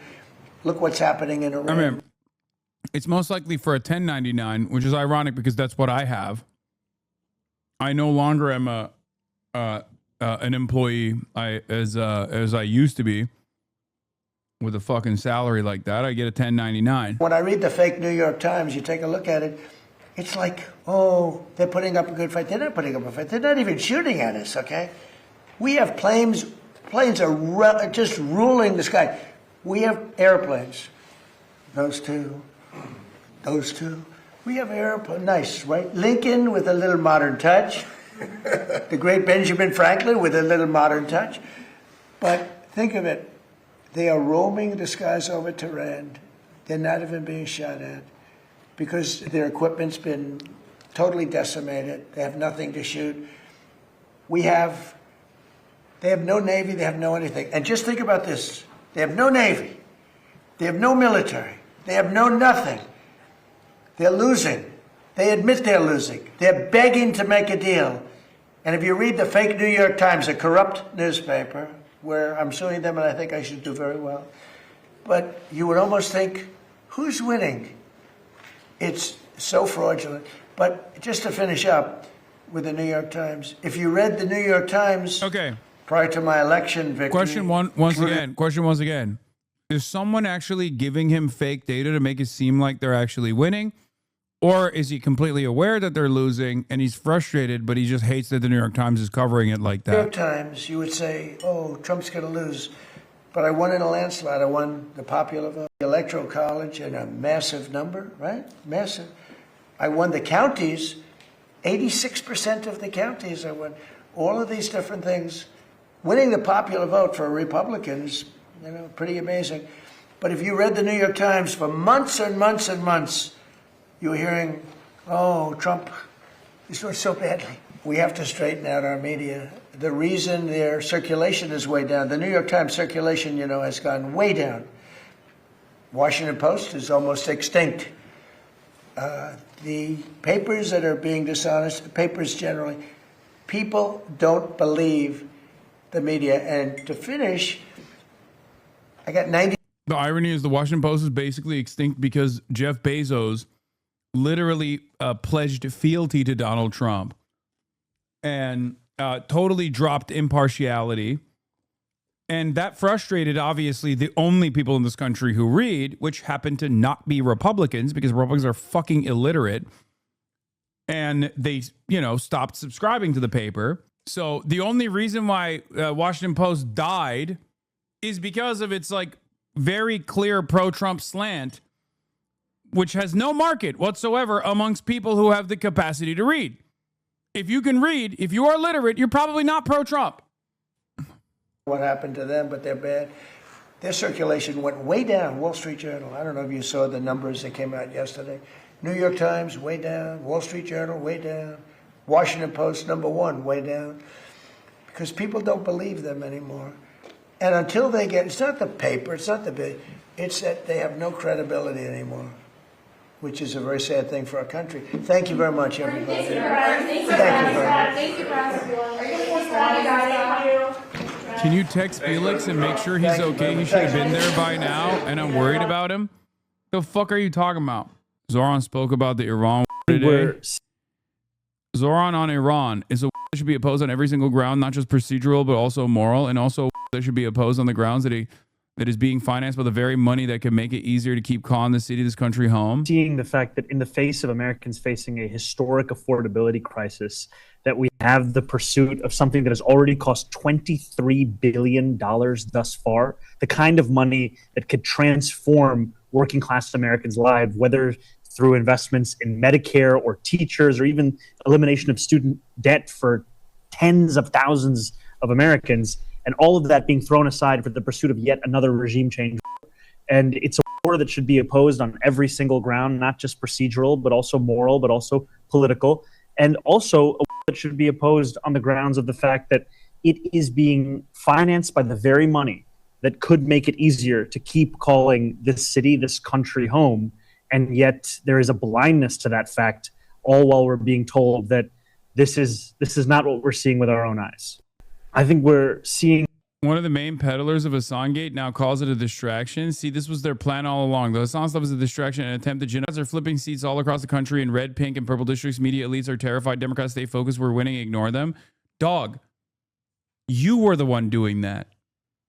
Oh my God. It's because he realized that this totally backfired and only boosted my profile. So now he's trying to put the cat back in the bag. Oh my God. Literally, this was a spectacular flub. It only boosted my profile on the national front. So now he's like, oh guys, don't. Let's just stop talking about Hasan, actually. Okay, you start. First, you dumbass. I see that Ulster University All right, I gotta pee. have given an honorary degree to no less than Arnold Schwarzenegger. The Terminator. The very one, yeah, but he's not the most impressive name to be given an honorary degree from that place, is he? Come on, be honest.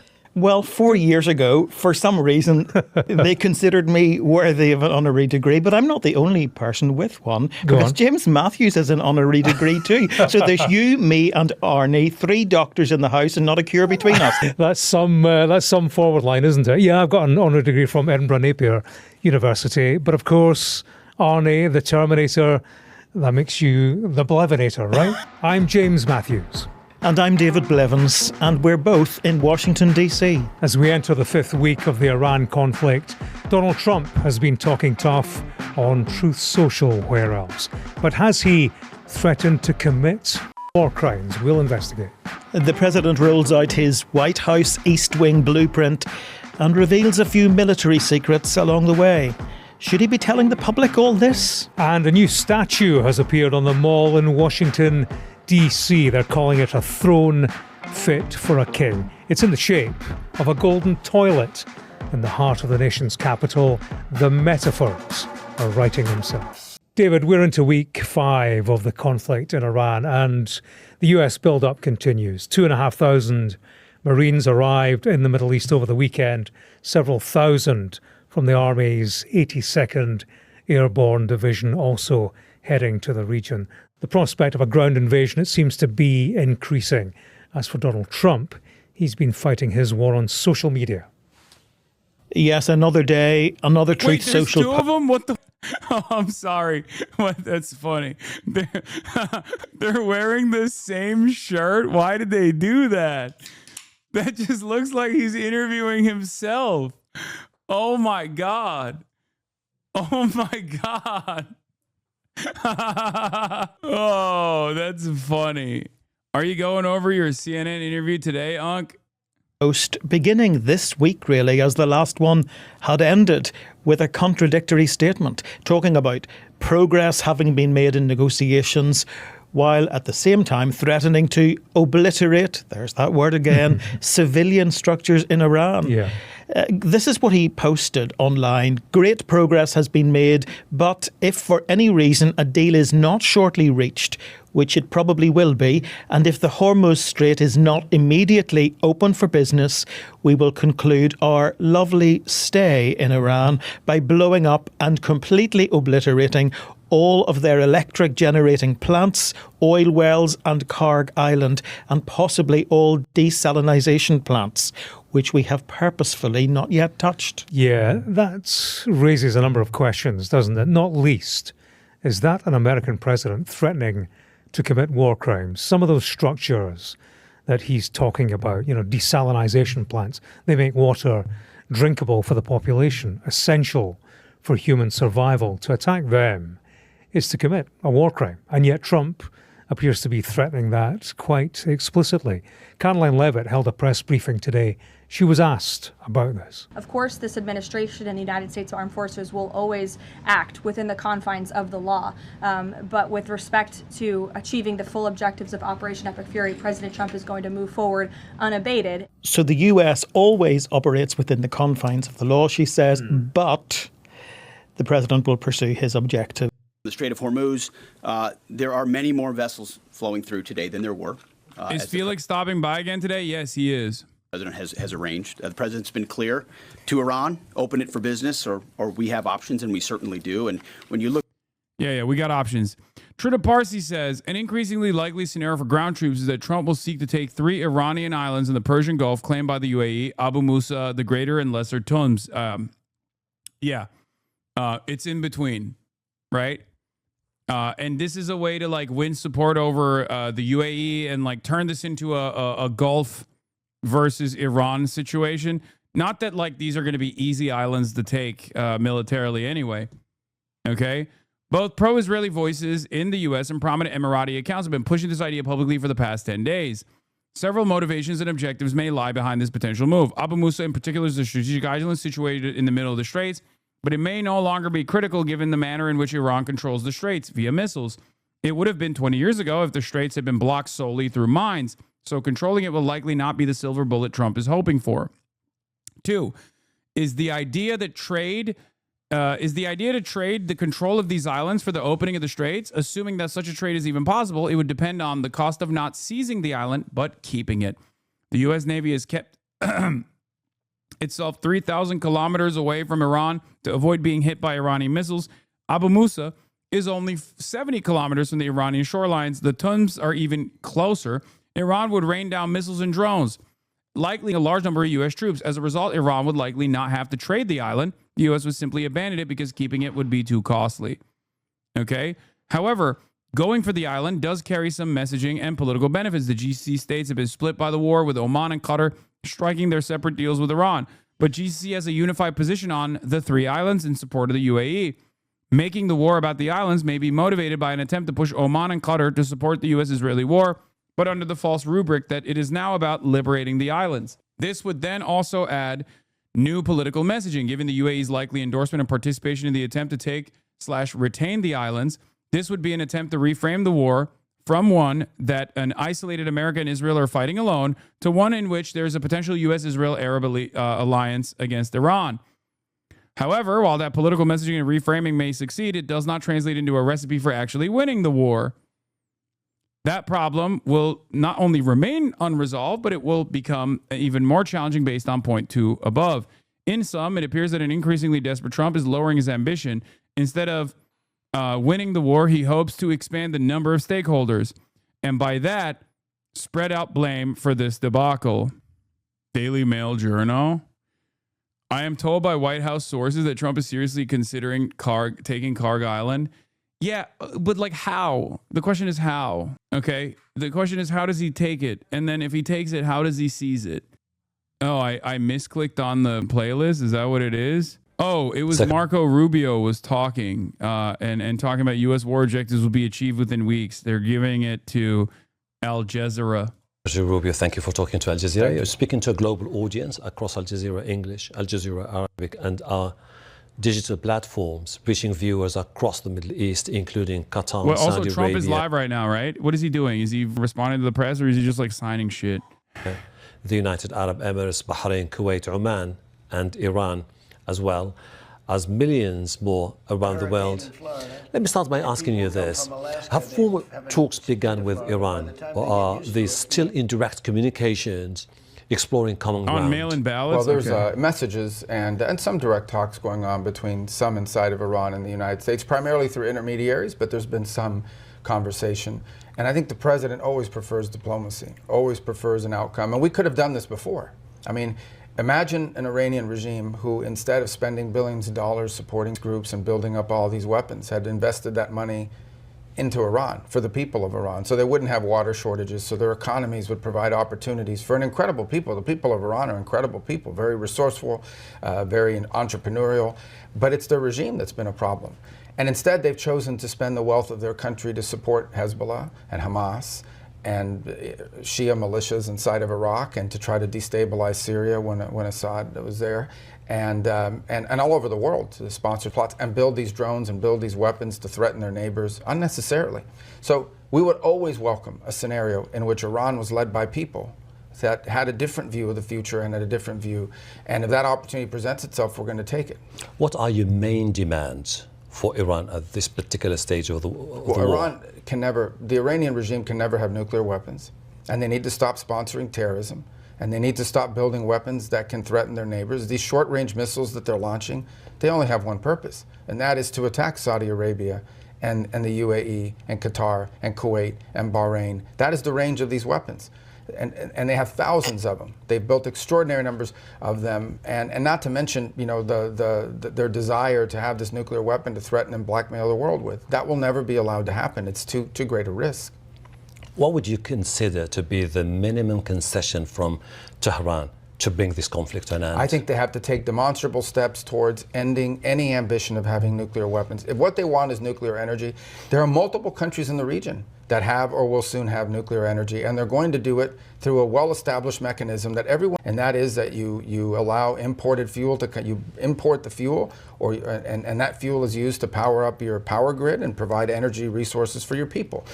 What they cannot have is a system that allows them to quickly weaponize it. They have to stop making all of these drones and all of these missiles. We saw recently where they've lied. They said they didn't have long-range missiles, and then they fired 2 that extended well beyond the range of what their own foreign minister just a few days earlier said they didn't have the range to reach. So they have to abandon all these weapon programs and all of their nuclear ambitions. And if they do that, then Iran's future can be bright. But they have to choose that path, and for 47 years they've refused that path. Iran said it rejects the US demands and is setting its own conditions, such as the financial compensation and also recognition of its sovereignty over the Strait of Hormuz. Are those demands acceptable from an American perspective? Not only is the sovereignty over the Strait of Hormuz not acceptable to us, it won't be acceptable to the world. No one in the world can accept it. Number one, it sets an incredible precedent. So this means that nations can now take over international waterways and claim them as their own. The United States could do that now. The Chinese could do it in the South China Sea. No one in the world is going to accept that or should accept that. Now, let me be frank, very little of American energy comes through the Straits of Hormuz in terms of the energy we rely on, but we recognize the impact that it has on global markets and on our neighbors, especially our allies in the region who produce energy and have to get it out to market. So no country in the world should accept it. The regional countries in the world should accept it. The United States will not accept that condition. It's an illegal condition that they're demanding. That's just not going to happen. As the US-Israeli campaign continues, there's no clear indication that the Strait of Hormuz is secure enough to restart the flow of oil and gas into global markets. Are you consider a plan to ensure full control over the entire strait? Well, the Straits of Hormuz will be open. When this operation is over, it will be open. Yeah. It's just a wish and a dream, dude. Trump is currently talking about his ballroom. Oh my God, dude. I mean, at least he gives like some catnip for the libs to pay attention to. I know that's like the most devastating thing that has happened in America in this last week. Lindsey Graham now encouraging Trump to wind down the Iran war and facilitate peace efforts in a drastic shift from earlier messaging. Oh, it's so good. Oh, it's so good. Oh, God. Where are we at now? And it'll be open one way or another. It will be open because Iran agrees to abide by international law and not block a commercial waterway, or a coalition of nations from around the world and the region with the participation of the United States will make sure that it's open. One way or the other, it's going to be open. But we have very clear objectives that we're trying to achieve here. Those objectives are the destruction of their Air Force, which has been achieved, the destruction of their Navy, which has largely been achieved, a significant reduction in the number of missile launchers that they have, which we're well on our way to achieving, and we are going to destroy the factories that make those missiles and those drones that they are using to attack their neighbors and the United States and our presence in the region. We will achieve those objectives ahead of schedule. We will achieve them in weeks, not months. And then we'll be confronted with this issue of the Straits of Hormuz, and it'll be up to Iran to decide. And if they choose to try to block the straits, then they will have to face real consequences, not just from the United States, but from regional countries and from the world. Your regional allies in the region, the critical energy installations are being bombed, their cities bombed almost on a daily basis, and they're looking for a clear path back to stability. What would be your message to them? Well, I think the best way to stability, given the people who are in charge in Iran, is to destroy the ability of Iran in the future to launch these missiles and these drones against their infrastructure and civilian populations. If you think about what they've struck in the region, what has Iran gone after? It's been energy infrastructure against countries that were not waging war against them, but yet they went after these countries nonetheless. This is why they built these missiles and drones in the first place. But they've also attacked embassies, diplomatic facilities, which is unheard of. They've attacked airports, which is unheard of. This is what they've done. And this is a weakened Iran.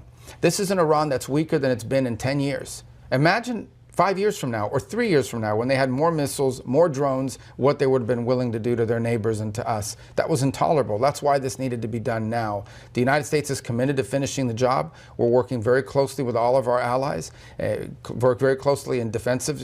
Yes, unfortunately, drones and missiles get through from time to time, but the overwhelming majority of these launches are defeated. They're shot down before they reach their intended target, or the destruction would be far worse. These are strong, stable countries in the region. These are our allies. These are our friends, and we are going to continue to be there and support them as they face this onslaught. And by the way, they're not the ones. Iran is targeting them in retribution. Which the funniest part about this interview is where he just straight up says, Iran should spend its money on its own people rather than constantly waging war with the region. And like, objectively for Iran, spending its money on its missile system is genuinely a smart thing that they did, it turns out. But it's hilarious to say that when you're an American State Department official, when you're the Secretary of State of the United States of America, to say that. It's unbelievable to say that, okay? How insulting. Bitch. Wait, what is this? Fox News talked about you and Dr. Abdul with former Israel ambassador. What the? People in Dearborn who are sad today. So, I just don't want to comment on Khamenei at all. It's great that he's dead. My first man was 86 years old. He was going to be dead sometime soon anyway. Second, that doesn't justify, the fact that he was a bad man does not justify our breaking of international law and unilateral action outside of wartime. By the way, the irony is like when they show the full quote, he just comes across as like super thoughtful and unironically way more in tune with the collective attitude than any number of different like random Democratic Party consultants, every Republican. Like he's just. Okay, so let's bring in Michael Oren, former Israeli ambassador to the U.S. Welcome to you, Ambassador. What did you think when you heard that? Good to be with you, Sandra. I think what can I say? It's disgusting. Ayatollah Khamenei is a person who cares tens of thousands of people, including thousands of his own citizens, raped and women, gay people. You are the former Israeli ambassador to the United States. You literally have the Nazi flag behind you. What the do you mean anybody else is a bloodthirsty murderer? Hello?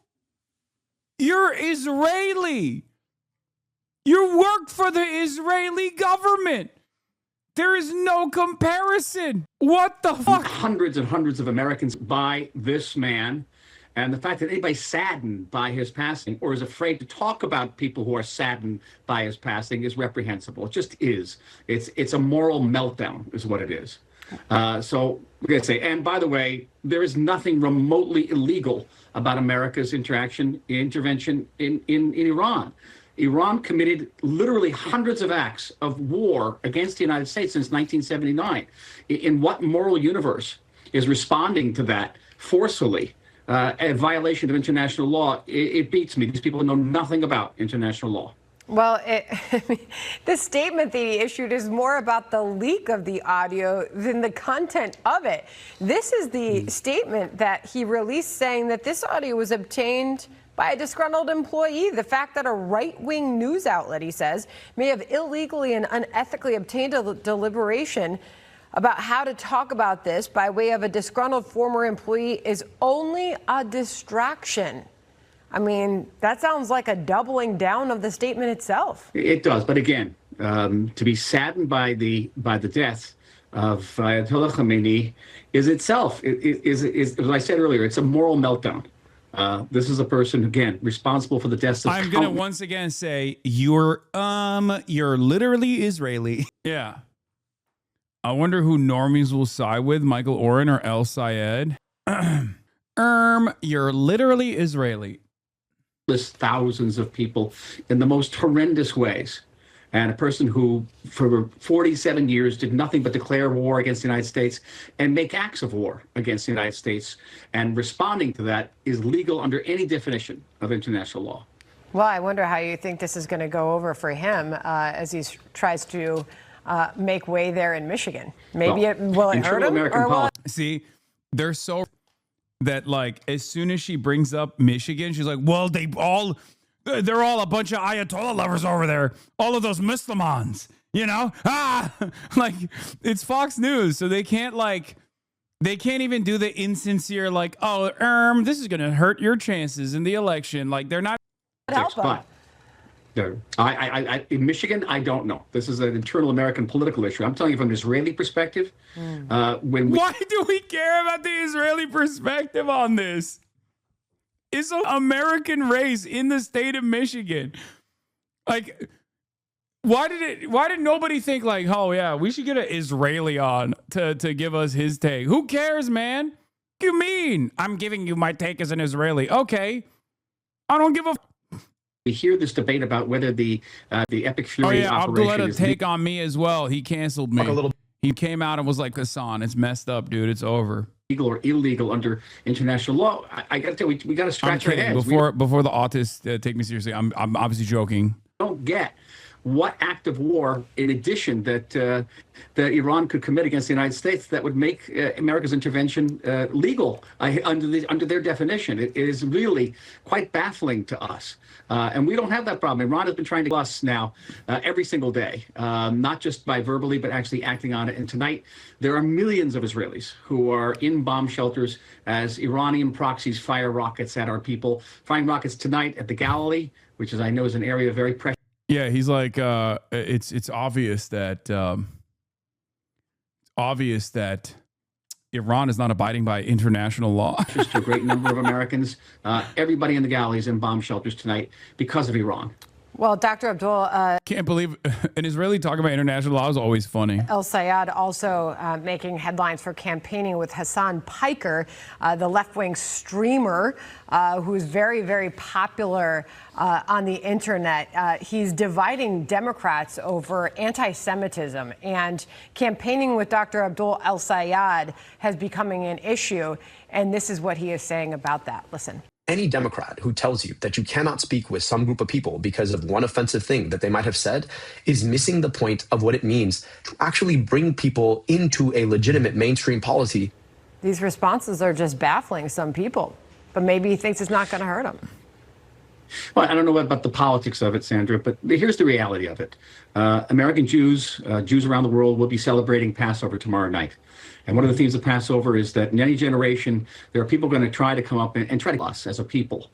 And we have to stay strong, stay united, and we will survive. That's been the lesson of our history. And anti-Semitism in America is not just one person saying one thing one time. The FBI will tell you that some 70% of all the hate crimes against a religious group in the United States are against American Jews. And synagogues, Jewish... Yeah, dude, 100%. There's literally no other crime that even happens. Left-wing streamer, very popular. How is she introduced you? How is the viewer supposed to know you're anti-Semitic? Yeah, I don't know why she just dropped that in there. This guy doesn't know who I am. You know what I mean? He just not so subtly implied that you literally want to kill us. That's insane. Yeah, I mean, again, he's literally Israeli. Okay? Of course he is hysterical and insane. Like, who gives... You know what I mean? Community centers under heavy guard, police guard, FBI guard over the next 24 hours. So it's not just people giving one-off statements. These are serious threats to a loyal and important community in the United States. And brother, you're on Fox News, by the way. That's so funny. Directive from AIPAC and Israel to slander you. You too powerful, bro. I mean, yeah, there's definitely, I definitely got the crosshairs. But like, dog, 1, you're Israeli. 2, you're on Fox News. Why the f do you care about, you know what I mean? Like, he's literally trying to make a doubly weird argument. Not even American. Straight up Israeli, and also on Fox News talking about Jewish Democrats and their loyalty to the Democratic Party. Like, it's so obvious that this is, you're just saying these things, right? You're just saying what you think you're supposed to say. That's why he hits the old notes of like, oh, they want to kill us all, these guys. They want to kill all of us, all this shit. Rewind a bit. He just did the dual loyalty trope, but not anti-Semitically. I mean, so does Jake Tapper. Let's be real. So, yeah. We, the Jewish people throughout the world, identify, stand with the community, with the American Jewish community, and hope for the best over the next 24, 30 hours of our holiday. Ambassador, really appreciate your thoughts. My dad is cooking the books again. Yeah, we're gonna cover Abdul's take in 1 second. I just want to see the comments on this video. A lot more people outside of Dearborn are not sad at all. I love how they cite international law, but they can never actually state what the law is. What do y'all think about the ballroom? Definitely a moral meltdown. For sure, this candidate, if elected, will prioritize his religion over. Michigan is a no-go zone. They said the same about bin Laden. He's old, etc. He did not downplay it. He said it was a war crime, which under international law is 100% correct. Wow, Fox News comments a little bit at odds with the commentary here. Like, it's got to be funny where in the brain of like conservatives is like ping-ponging between like, do I hate Muslims today or do I hate Israel? But I guess it just dropped, so there's probably not enough comments here. But very cool. Israel's the most bipartisan issue in Israel. Israel's the most bipartisan issue in the U.S., it seems. Yeah, it is. Except it's for the public, there's bipartisan disapproval of Israel. And for the politician class, there's bipartisan approval for Israel. So, yeah. Anyway, this is also another poll that came out. New Melman Group / Jewish Electorate Institute of Poll of American Jews. 32% approve of U.S. action against Iran. 55%, including 74% of Jewish Democrats, disapprove. 83% of Orthodox Jews support the war. Okay. Now, for those of you who don't know, yet another clear-cut example that like American Jews are American and Jewish and don't give a fuck about like Israeli foreign policy at all is an example that I think about quite a bit, especially as of late when people are saying Benjamin Netanyahu got us into the Iraq war, right? Iran, yes, Benjamin Netanyahu is the driving force here. But with Iraq, I disagree with that. I disagree with that vehemently. But also, 75% of American Jews were against going to war with Iraq. They were anti-Iraq war across the fucking board. So the idea that like Israeli Jews and their universal support for whatever fucking insane thing Israel is doing is going to also translate to American Jews and their support is idiotic. It's actually the exact opposite, right? So just something to remember whenever people do this whole like all Jews care about is Israel. How dare you fucking criticize the beautiful state of Israel? Fuck you. Now, are these numbers still fairly high? Absolutely. Okay. It's higher across the board. Actually, you know what? It's not even 32% of the U.S. approving against Iran.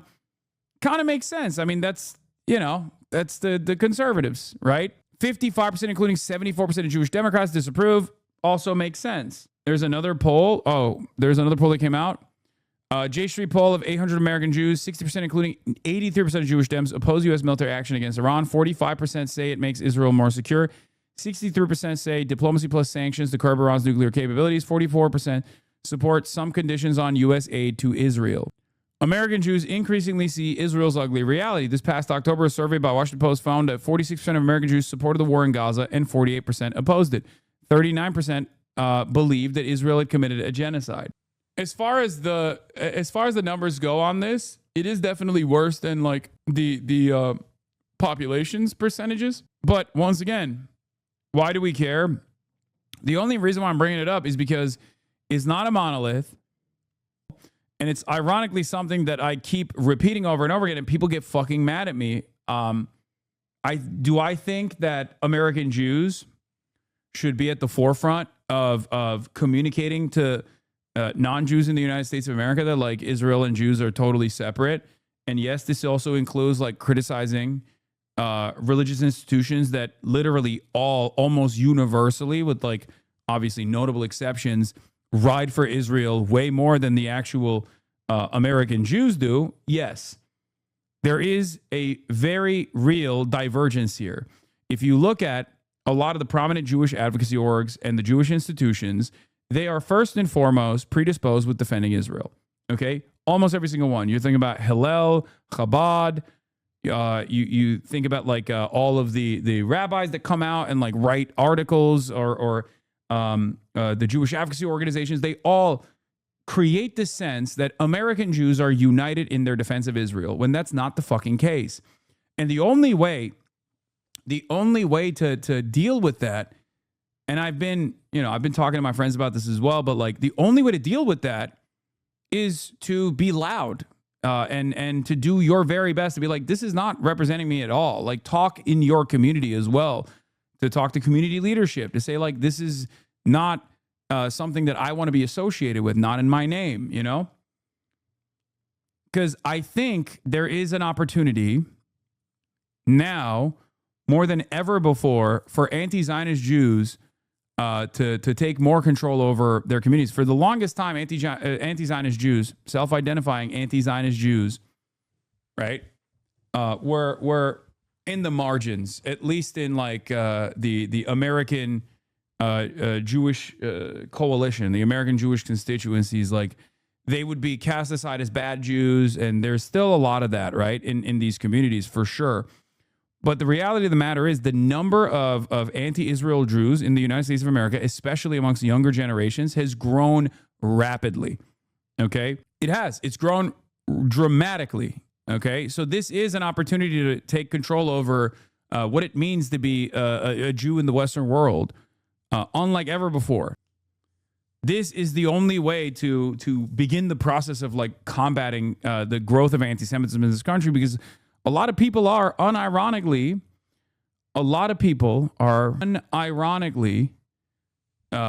learning from the way that a lot of Jewish institutions operate at the behest of Zionist goals. The false conflation between Judaism and Zionism. Literally every Jewish organization I grew up with is pro-Israel. I don't know a way out of that would leave Jewish organizations intact, which is obviously the fault of the orgs, but I truly don't see many more Jewish people abandoning the world they grew up with. No, I know. But I'm saying that there is there are more numbers now to start making these changes within these communities than ever before, right? There's obviously also like alternative organizations out there like JVP and shit, but like it's nowhere near as marginal as it used to be.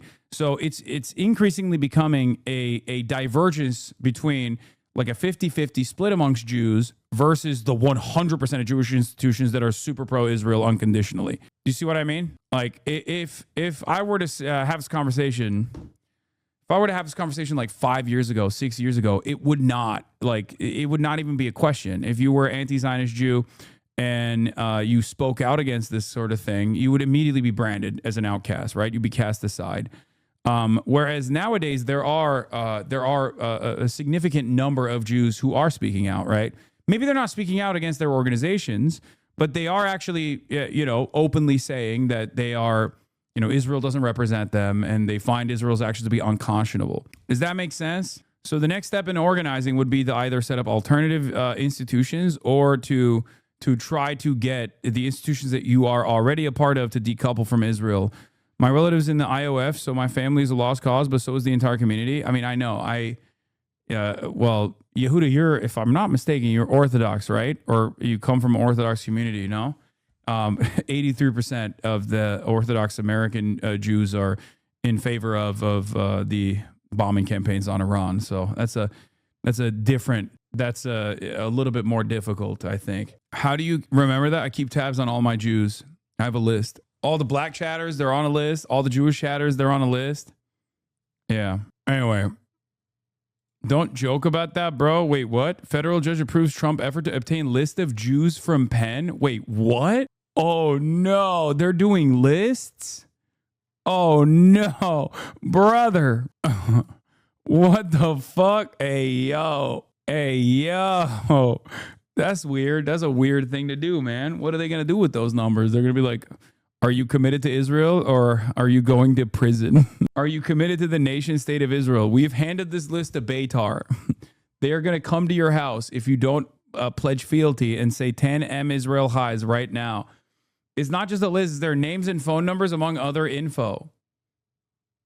President who called Baker Shylock is making a list of Jews to fight anti-Semitism, of course. Yeah. Is it a good thing or a bad thing when governments collect lists of Jews? Historically, hasn't been too good. Usually not the best thing when the federal government decides to collect lists and information about Jews and then they hold it somewhere. That's just, who knows what they'll do with it. They say it's to combat anti-Semitism. Yeah, previous governments were dumb, though. This one's a smart government, just like previous interventions in the Middle East were dumb. They were conducted by dumb guys. This one is a brilliant guy. That's why it's fine. To that previous Jewish chatter, importantly, it's also a generational thing. As new generations come into Jewish institutions, the older generations die out. There will be a new mindset. As a millennial who went to Hebrew school and bar mitzvah, I'm not anti-Zionist, and that will only become more common over time, not less common. I think so too. And that is, if that wasn't the case, I don't think Jonathan Greenblatt will be coming after my ass so fucking hard. I think there is a reason for why they've identified me as a massive threat, and that's because I do actually combat against anti-Semitism while I am also an anti-Zionist. So that's part of the reason why, I'm a bigger threat than someone who is like very openly against Jews, and that's why they hate Israel or whatever. Or they openly hate Jews and also hate Israel. Anyway, Al Jazeera Plus post. Yeah, I just saw it. Literally on my own scroll. What's up, guys? This is Hasan Piker. Just got back from Cuba. I saw firsthand the struggles of the Cuban population on the island as it's going through a massive energy crisis. Oh, no. The mic was wrong. It was the wrong mic. Fuck. God damn it. Donald Trump came out and openly implemented a total blockade of oil. Cuba's in its last moments of life. Whether I free it, take it, I think I could do anything I want with it. You want to know the truth? So they're starving the hospitals. They're starving the entire energy grid. There's around 10 million people living on this Caribbean island, and there are rolling blackouts. Food is spoiling. Sometimes there's no running water. I mean, it's an absolute devastating situation that is totally man-made as a consequence of the American blockade. It's unbelievably cruel. One of the things that was so shocking. Your mic was on cooldown. You popped your mic off for the Cuba dog. Oh, God. And this guy streams every single day for 8 hours a day. Y'all are fucking ass, dude. Shut up. If the electricity grid fails, so you have to wait for the generators to turn on. There's like a 5-minute window. Talking to some of these doctors, and they were saying that, you know, they have to hand pump the ventilators that children are on for the 5-minute period until the generators kick in. And sometimes the generators also run out of fuel. And when that happens, a surgeon that we were talking to basically said, look, we just sew up the patient and we try again afterwards. There are a lot of problems because people are suffering. People aren't making enough money to purchase food, for example. When that happens, there is a lot of black market stuff going on. People are just like trying to do whatever they can to survive, right? But also there's a lot of solidarity as well, a lot of sharing, a lot of taking care of one another. One thing that I saw that was fascinating is people are always giving each other rides, you know? The thing that shook me, aside from the cruelty of American policy and the invisibility of it all and how little Americans know about what we are doing to this island, is the fact that there is so much potential. There's a lot of emphasis on education in Cuba, a lot of emphasis on providing healthcare. It's a big part of the social contract, increasing its literacy rate to 88%, which is higher than the United States of America, having a higher life expectancy than the United States of America. Like, all of this happened in spite of American intervention, which left me wondering, what would Cuba look like if we didn't do all of this? Yeah, fucking camera out of focus, microphone is busted, fat ass mic right in front of my face. Oh, God damn it. Don't trip, it was all right. Informative Bioshock journal. What is this? Regrettably, Iran's commitment to the tenets of Islam means they cannot deploy the most destructive anti-marine weapon, the high-interest financing plan. That's funny. Sharia-compliant Hellcat loans. Bro, no one normal cares. It was good. Made you sound like one of those actual journalists who's on the ground and tech illiterate. It gave you legitimacy. Good. It wasn't even that bad. Be nice to my friend Hasan. Yes, please. Anyway, look at the bright side. Now they can't accuse you of having a 5-star camera. Yeah. I just went and Googled this, trying to figure out if it was like Penn is holding back on the info pending a lawsuit by students about bias or something. And no, Trump just wants it. Yeah, I saw something about protecting them for anti-Semitism, but even that should not necessitate obtaining a list of Jews. Yeah, what will they do? Find out. What will they do with the list of Jews? It's very, very weird. Very strange behavior from the government. Video shows an Iranian ballistic missile slamming into a U.S. base in the Middle East in recent days. Okay, that's not descriptive. Oh, there's some. Oh. Are y'all good? Everybody's good? Everybody okay? Oh my God. Oh my God. They just fucking ate it, dude. That one just slammed right into him. Wait, where's his pants? Wait, what am I looking at? Why is he not wearing pants? What the fuck is happening in this video, bro? Why the dude got no pants, bro? Dude's in his underwear? Y'all good? Everybody's good? Everybody over here is good? Yeah. Good. Are these the hard-dicked Marines I was talking about? Was this dick hard? The hardest dicked Marine of them all. I saw that one come in. Is tactical underwear. It's called going commando. Anyway. Lol, they couldn't even win on the push-pull question. Which comes closer to your point of view about the current joint U.S.-Israeli military action against Iran? I support... Wait, hold on. I didn't even realize that this was the fucking question. Do you approve or disapprove of the current U.S. military action against Iran is the top-line question. Okay, and they break it down with, I support it because we cannot allow a nuclear-equipped Iran. I am torn because while Iran is a threat to peace, this is not the way to handle it. I am opposed because we should not go to war without clear provocation and objectives. Oh my God. They literally tried to feed. Oh my God, this makes it so much worse. Oh my God, the questions, they literally tried to make people go support or torn as aggressively as possible. And even then, the plurality is like, no, I'm opposed. Oh my God, they try to cook it. They tried to cook it. So it's even worse than that. This is like when the Harvard Harris poll comes out and is like, do you support the most beautiful nation state of all time, Israel, or do you support Hamas raping every Jewish person? Like they'll ask a question like that, and then even then there's like 25% that's like, yeah, Hamas is fine, I think. Like it's crazy. Like they're so psychotic in the way that they frame the questions, and people will still be like, nah, I'm with Hamas, I think, on that. Yeah, do you support wiping out everyone in Israel? Asked question. Remember, this is not asked to all Americans. This is asked specifically to American Jews. Speaking of which, I do have the Harvard poll that I will be talking about in a little bit because Americans are so fucking stupid. So, you know.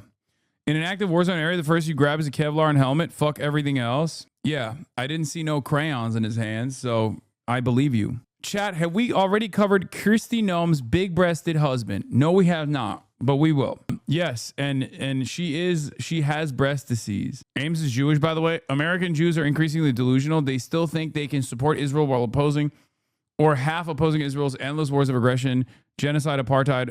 It's all one Zionist package. At least Chabadniks are consistent. I mean, to be fair, he probably saw the poll and got mad and didn't even look at like how aggressively framed the poll was. Because like when you look at a poll like this and it's literally like, do you support the war in Iran? Otherwise, Iran will use a nuclear bomb on not just Israeli Jews, but all Jews around the world. Like they're trying to farm as much like support as possible. And it still was, obviously bad. Can you cover this? What is this? What? Bahrain's Ministry of Interior confirmed the death of Mohammed Abdul Mohsen Mohammed, 32, a Shia detainee held on national security charges. The Sunni authoritarian monarchy that runs Bahrain says he was detained under a warrant for allegedly sharing sensitive information. Opposition groups and rights organizations dispute that account, saying he was tortured in custody as a part of a widening crackdown tied to the opposition to the regional war in Iran. The Al-Wafaq National Islamic Society, once Bahrain's largest opposition movement, before being forcibly dissolved in 2016, said the case marks the first fatality in what it describes as an escalating campaign of arrest and abuse.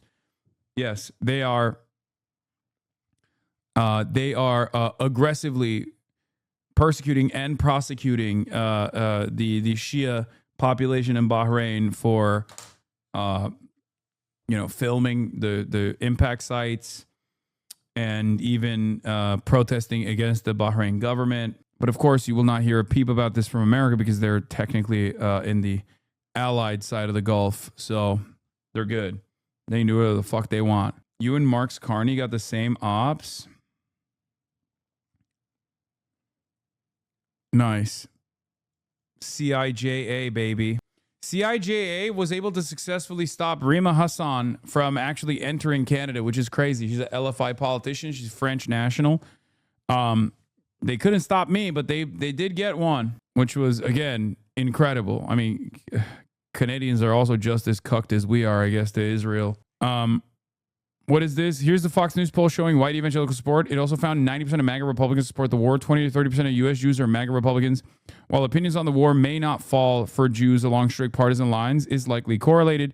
The domestic constituency for this war, in other words, is roughly the same as the 2018 U.S. Embassy move to Jerusalem. A sizable, if slipping majority of white evangelicals and a minority of American Jews. Yeah, this is why it's extra fucking annoying, once again. Like, this isn't to say that there aren't a lot of sympathies for Israel amongst, like, American Jews, right? But poll after poll suggests that, like, American Jews are not anywhere near as monolithic in their support for Israel as the way that Jake Tapper presents it, the way that Jonathan Greenblatt presents it, the way that Jake Tapper's panel presents it. That's why it's really fucking annoying where they just not only do that, where they literally throw every American Jew under the bus, okay, but then also simultaneously package that up with like an attack against critics of Israel that literally have the majority position. That only negatively polarized the population, not against Israel, because they're already negatively polarized against Israel, but that negatively polarized the population against Jews. It's so fucking stupid. It's so unbelievably damaging. My view is most Jews who say they're pro-Israeli don't really know what they mean. There's also like obviously like a serious hang up. Every single anti-Zionist Jew in this chat went through those motions themselves. Like there is maybe I'm a liberal Zionist. I'm critical of the West Bank. And then you move on from that to be like, well, I think this is like kind of fucked up. And then you move on from that. It's like piece by piece, you have to shed away all of your fucking programming. And the last piece that you move in the direction of before you like the last part of that journey is when you're like, I guess I am an anti-Zionist. I guess, yes, Zionism, this ideology that I was like, this ideology that I was embedded with. Yes, Adam called you an anti-Semite and I wasn't sure if that was true, so I checked out the stream. Who the fuck is Adam? Like Adam Friedland? Because he was joking. Oh, yeah. So, Adam 22. But basically, that's what it is. For a lot of American Jews, like they go through the steps of like unwinding all of that and untangling all of that propaganda that they learn from a very early age. It's a massively consequential association. So in spite of it all, the very fact that there is the very fact that there is still a lot of people who are like against Israel and critical of Israel's genocide amongst American Jews, as opposed to American Christian evangelical Zionists, for example, you know, it's a little ridiculous that the entire conversation revolves around Jews, but partially the conversation revolves around Jews because of all the Jewish institutions, right? That's what it is. It's because all of the Jewish institutions universally are using their position as like representatives of their entire community to constantly also launch these fucking attacks. Because it's not just the Greenblatt, right? It's not like the Jake Tappers of the world or Dana Fash or whatever. It's also a lot of synagogues that allow settler fairs to take place where they're selling stolen land. It's a lot of synagogues that fundraise for the IDF. That's the problem. So even if American Jews are not of one mind on Israel, Jewish institutions are constantly fucking communicating to non-Jews that they are monolithic in their approach. And that's what leads to people like Nick Fuentes making a much more convincing argument than even people like myself. Especially because I'm inundated with a barrage of fucking smears being called an anti-Semite day in fucking day out.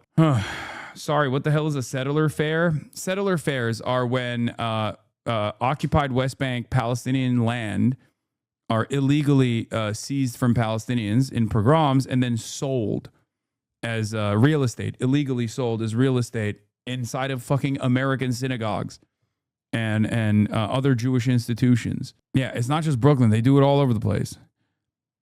They do it in New York. They do it in New Jersey. They do it all over the place. We are excited to announce our first federal endorsement for 2026. Oliver Larkin is taking one of the most pro-warmongering Democrats in Congress and DS. Fuck yeah, dude. Hell yes. Incredible. More of this, please. Let's fucking go, dude. Yeah, go donate to Oliver Larkin. The link is right here, secure.actblue.com/OFC_HasanAbi. I honestly thought a lot of the bigotry towards Avi Lewis in Canada would be actual anti-Semitism, but what I'm seeing more are pundits and Jewish Zionists calling him a self-hating Jew. I mean, that is also actual anti-Semitism. Saying someone is a bad Jew or not a real Jew because they're not pro-Israel is insane. And back in the day, people used to call that anti-Semitism as well, except nowadays they don't. Oh my God, did Jonah Platt delete that? Oh my God, Jonah Platt deleted his tweet defending the fucking Palestinian execution law.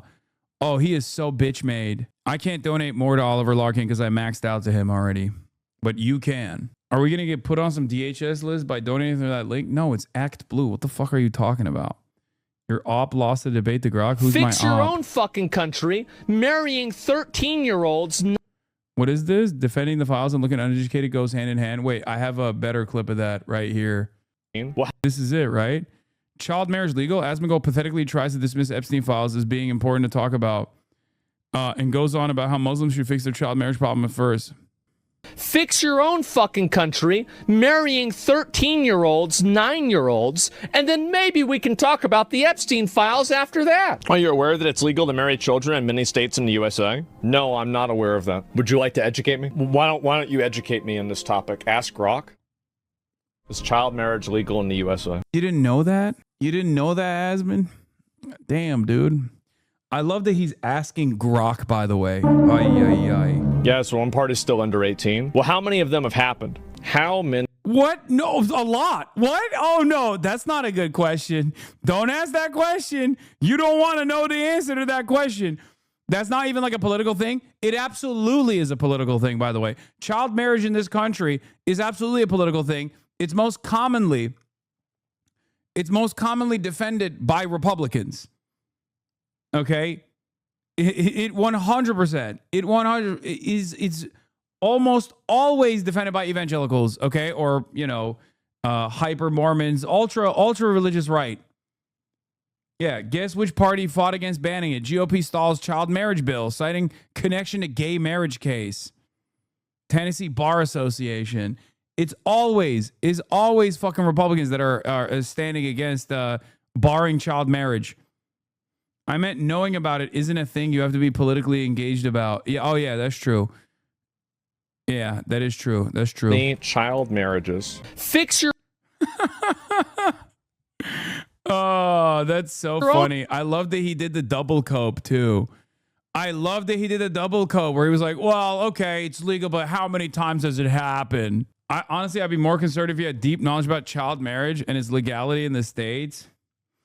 I mean, the only reason why I fucking know about it is because there's always a goddamn Republican in the state legislature being like, transgenders are the real pedophiles. Also, we need to make sure child marriage still continues to happen in this country. One of the best examples of this is Matt Walsh, who has literally openly said that like young girls at the age of 16 are the most like fertile. Matt Walsh, who regularly talks about how like every transgender person is a pedophile and slanders trans people on a regular basis, is also a staunch advocate for child marriage and statutory rape. Yes, I went on American Prestige, yes, with Daniel Besner and Derek Davison. Okay, I did do that. I did that. Special. Cuba sanctions, economic warfare with Hasan Hun. Danny and Derek chat with Hasan Piker about the recent aid flotilla to Cuba and much more. We mostly talked about the Democrats, though.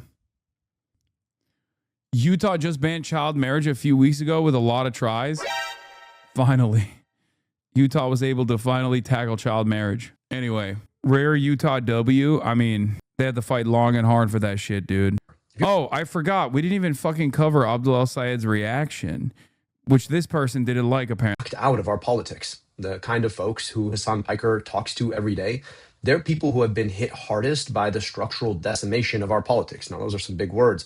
But what I mean by that is the fact that people are just locked out. They're worried about whether or not there's going to be a job for them in the future with AI breathing down our necks. They're worried about the price of gas. They're worried about why our politicians seem so interested in taking us into yet another global war rather than figuring out how to make sure that we can afford things like housing or gas or electricity or you name it here at home. They're worried about what might happen if they get sick because they've got a deductible that's $6,000 and they only make $6,000 every single month. These are folks who feel like our political conversation just isn't about them because guess what? It's not. And I want to be having conversations with those folks. Now, a lot of times in our politics, we're told that we can't actually talk to these people, that they're not worth talking to, that because they talk to folks who may say things that you might disagree with, then, well, they're just not worth reaching out to at all.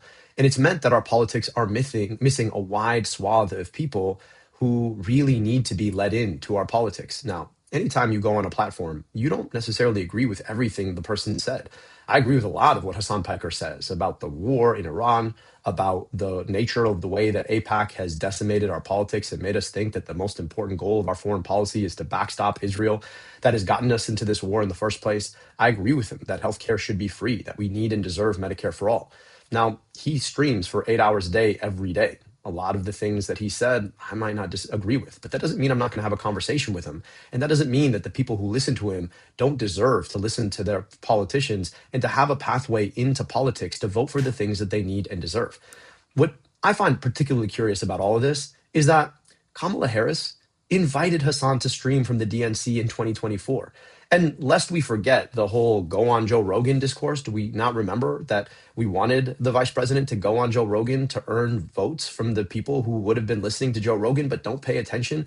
Joe Rogan said some pretty crazy shit too. And we were talking about how a Democratic politician should go talk to him because she wanted to talk to his audience.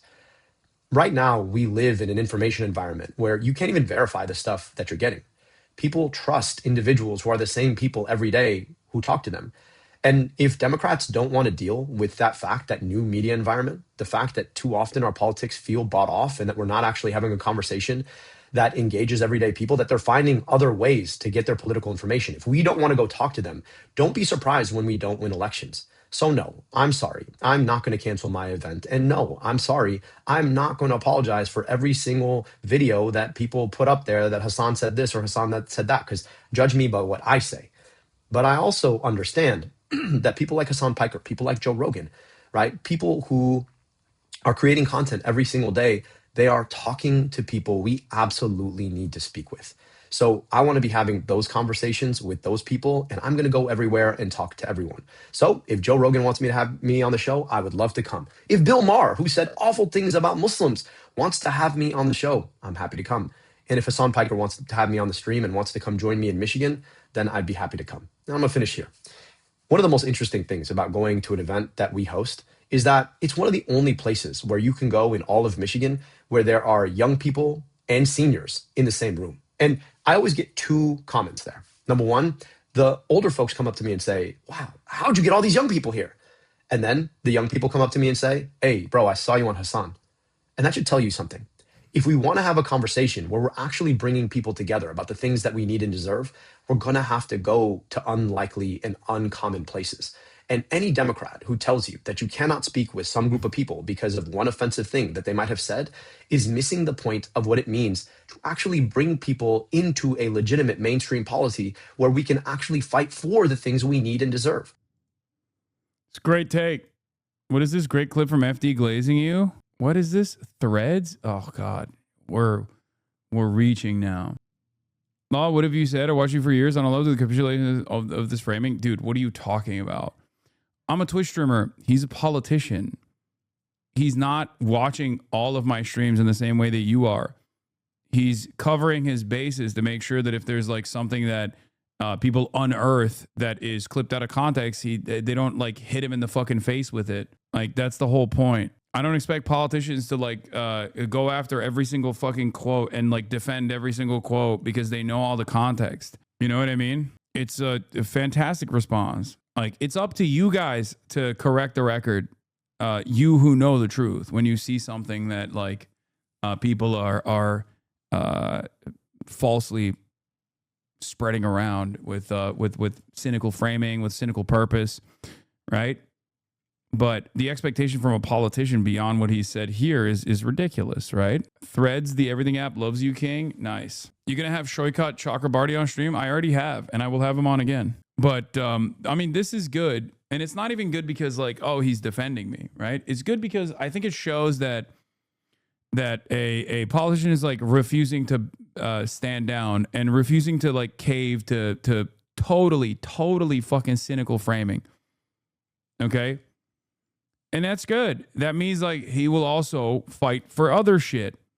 He won't actually water down his message on the things that he believes. You know, that's it. What is this? Listen up, Gen Z. If you don't want to be watching us on the hunt criticizing the war in the Middle East until he's gray-headed 30 years in the future like Gen X is done with this guy, you need to vote now for candidates like Dr. Abdul who stand up to Israel. Yeah. Because like this is a this shows backbone, it shows conviction, right? It's very frustrating when politicians come across as like inconsistent, right? They come across whiny, they come across scared. People can see it. People can see it. Okay?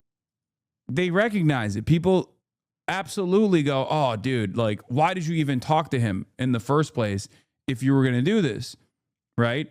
It shows weakness, and Democrats do that all the fucking time. President Donald Trump says U.S. military action against Iran is coming to an end. I'm told by White House sources that Trump is seriously considering taking Carg Island. Another day, another incredible inconsistency. All right, let's get Tells into you it. the nature of the Let's people get we're back dealing to with, it. unfortunately. But it seems that the Strait of Hormuz is not going to be the only. Yeah, I don't know what the outcome will be, but at least this whole smear cycle helped with this. Oh, no, I know. I love how the entire left-wing insurgent class of 2076 consists of the stupidest people on earth and also a Rhodes Scholar. Fittingly, it's the latter who has received the least amount of attention by far. The problem has been fixed. Thank you, Hasan. Yeah. Yes, I saw DSA National endorse Larkin. It's awesome. I'm very happy. All right. There was a rare interview inside of Iran from Jim Schwedo. Let's take a look at what they had to say. Iranian photojournalist Yalda Moari speaks to CNN. And buildings that belong to the citizens and the civilians are getting collapsed, and the civilians have been killed because their apartments were close to the hidden buildings of the security forces, which the people do not know where are they exactly. But when some building is collapsed, when they hit some place, 2 or 3 buildings just close to that place is collapsed and people got killed, unfortunately. So the situation is like this. A lot of people. Did she get HasanAbi internet? Guys, are you fucking serious? Come on, man. She's literally in Iran, bro. Some of you motherfuckers are, god damn, some of you motherfuckers are so selfish, bro. I swear to God, you're so, lock in, bro. Lock in, okay? Her country is literally being pummeled to the ground with our tax dollars. People got killed. A lot of civilians are going to die. Now, the city is like a dead city. Prices are going up every hour. The internet is blocked for more than 1 month.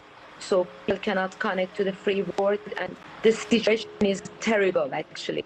President Trump and Israeli leaders keep saying they want the Iranian people. Is this motherfucker tuning in? Oh my God, is he interviewing the lady in Iran from Tel Aviv? Brother, what do you say? Yeah, the capital of the real capital of America, Tel Aviv. To rise up against their government.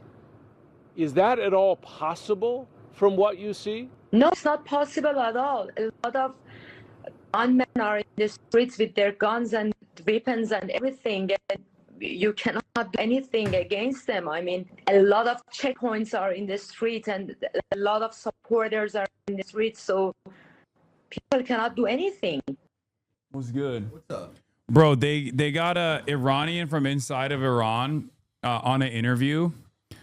And the dude interviewing her is interviewing from Tel Aviv. He's in Tel Aviv. And one of the first questions is, why won't you guys rise up? Man. She's I think she is a dissident, though. So, wait, is this, the quality is kind of crazy. Is that Elizabeth Surkov? Men are in the streets. Iranian photojournalist. I don't know. Oh, no. Sorry. Yeah, that's not the Iranian. Oh. They're really funny. I don't really see. I don't even really see how ethnicity. I don't even understand how a dissident with the lack of internet access is able to get on the horn like this. But because usually it's the government gives you access to the internet if you're a journalist or whatever. Well, they use XChat. That's the only thing not banned in Iran. I've seen a lot of that from Israelis who are okay, well, why don't you just overthrow the government? Yeah. Why don't you just do what we did when they said that we couldn't sexually torture prisoners? Guns and weapons and everything. And you cannot do anything against them. A lot of checkpoints are in the street and a lot of supporters are in the street. So people cannot do anything. Completely nonsense.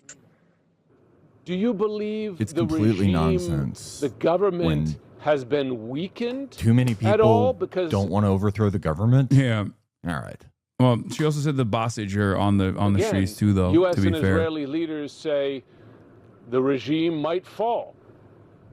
And you are living here, on the ground, you cannot feel such a thing. A lot of militia people are in the streets. as you can see, nothing has been changed. I don't know how Donald Trump says we changed the regime. I cannot really understand it. What about the effect This is giving me on flashbacks your to Zoom lives? Thanksgiving. The power outages, electricity, the smoke from the fires. We do not know if we have water or electricity. Wait, what the fuck? Oh, it just zoomed in on her, and it was like I thought it was like all of a sudden she like changed outfits for a second. I thought Changed. I don't know how Donald Trump says we changed the regime. I cannot really understand it. What about the effect on your lives? The power outages, electricity, the smoke from the fires. We do not know if we have water or electricity today or not. The sounds of the bombs, the smokes are everywhere. When you are, driving in the city, you see it. And it's all the time, every hour. People are really tired of this. Do you have hope that the war will help you? I have to say that people are hopeful that the regime will fall with this war. But there is no evidence in the city. There is no evidence on the ground. But people are very hopeful. So you're saying people are still hopeful? well, I guess we should keep bombing Iran. Yeah. They're calling it the greatest interview of all time. Yeah. No, never mind. That's cool. I personally thought it was really fucked up that we were like double tapping schools and stuff and like murdering little schoolgirls and hitting desalination plants, like all the stuff that she actually acknowledged, as a matter of fact. But if she's hopeful about regime change coming, even though she also openly says there's no way to do it, I don't know how we're gonna do it. I guess we have no other option. We should just keep bombing until. Who's that woman who is like her cousin got killed and she was like, no, you don't understand. I don't blame. Oh, the one that was shaking her booty. Yeah, she was at CPAC. The booty shaker. She's like, but that's diaspora. She's in Iran, I guess. And so it's a little bit different. Like she is literally. I like to say a lot of these people are spiritually Shia, even if they're like anti-Shia with the martyrdom, where they're like, yeah, if I die, I die. It's all good as long as the regime change comes. Well, I'd say I wouldn't call what I'm into martyrdom, but it's more like when I don't want to do something, I'm like, oh, I hope an errant ninja star hits me in the head. I hope I'm in a car crash. I was like I had an annoying day the other day, and I was just like walking to and from dinner with someone, and I was like, what if Tom Cruise in Collateral just jumped out and killed me right now? That would be so it's like I want to die for inconvenience, against the concept of inconvenience. So I get it. Okay. It might change. Yeah.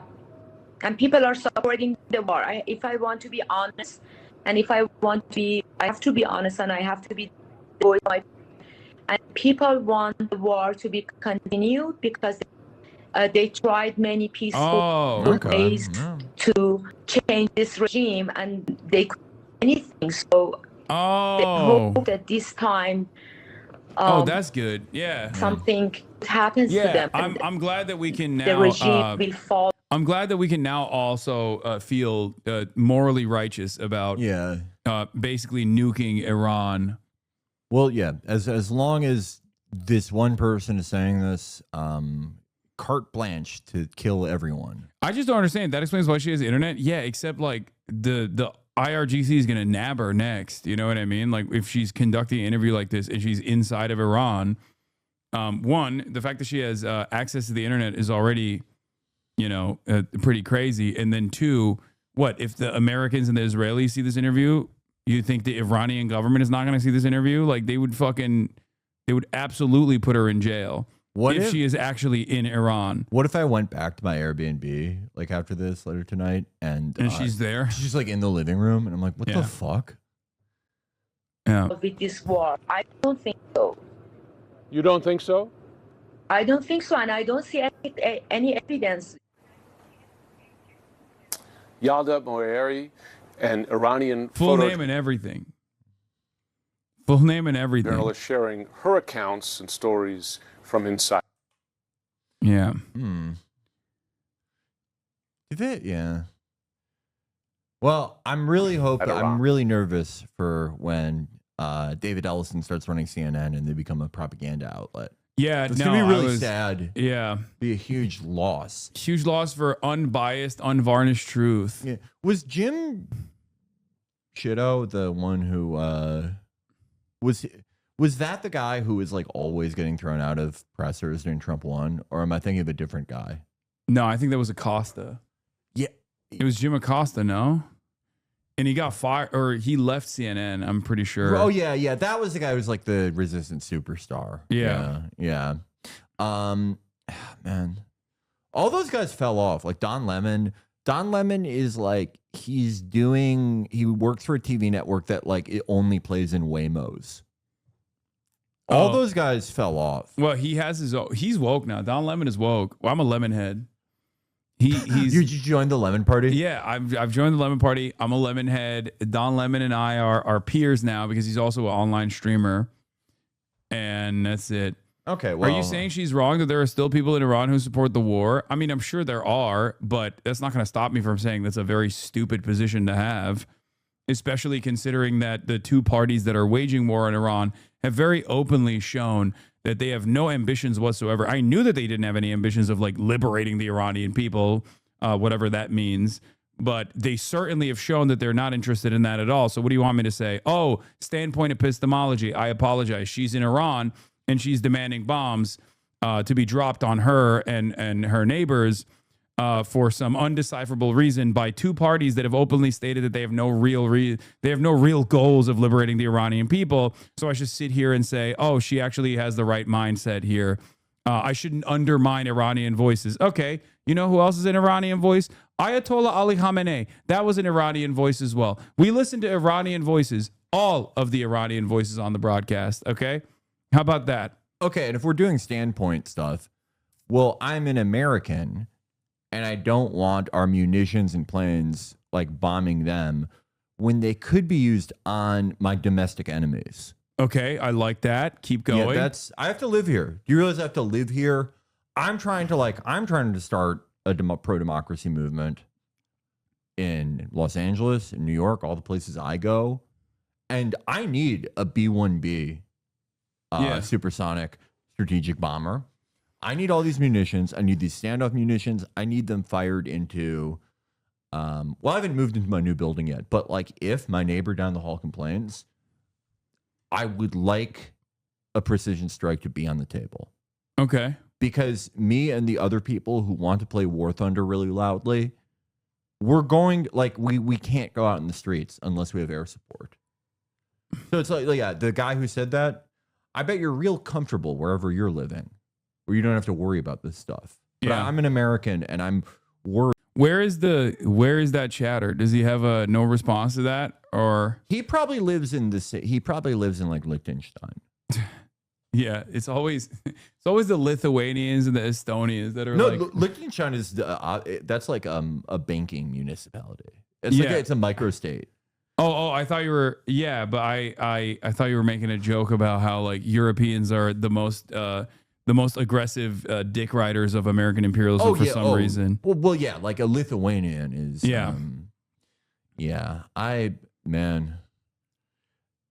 Question for any Lithuanians in chat. I've looked up your country on Wikipedia. More people, if you count the greater Chicagoland area, more people live there.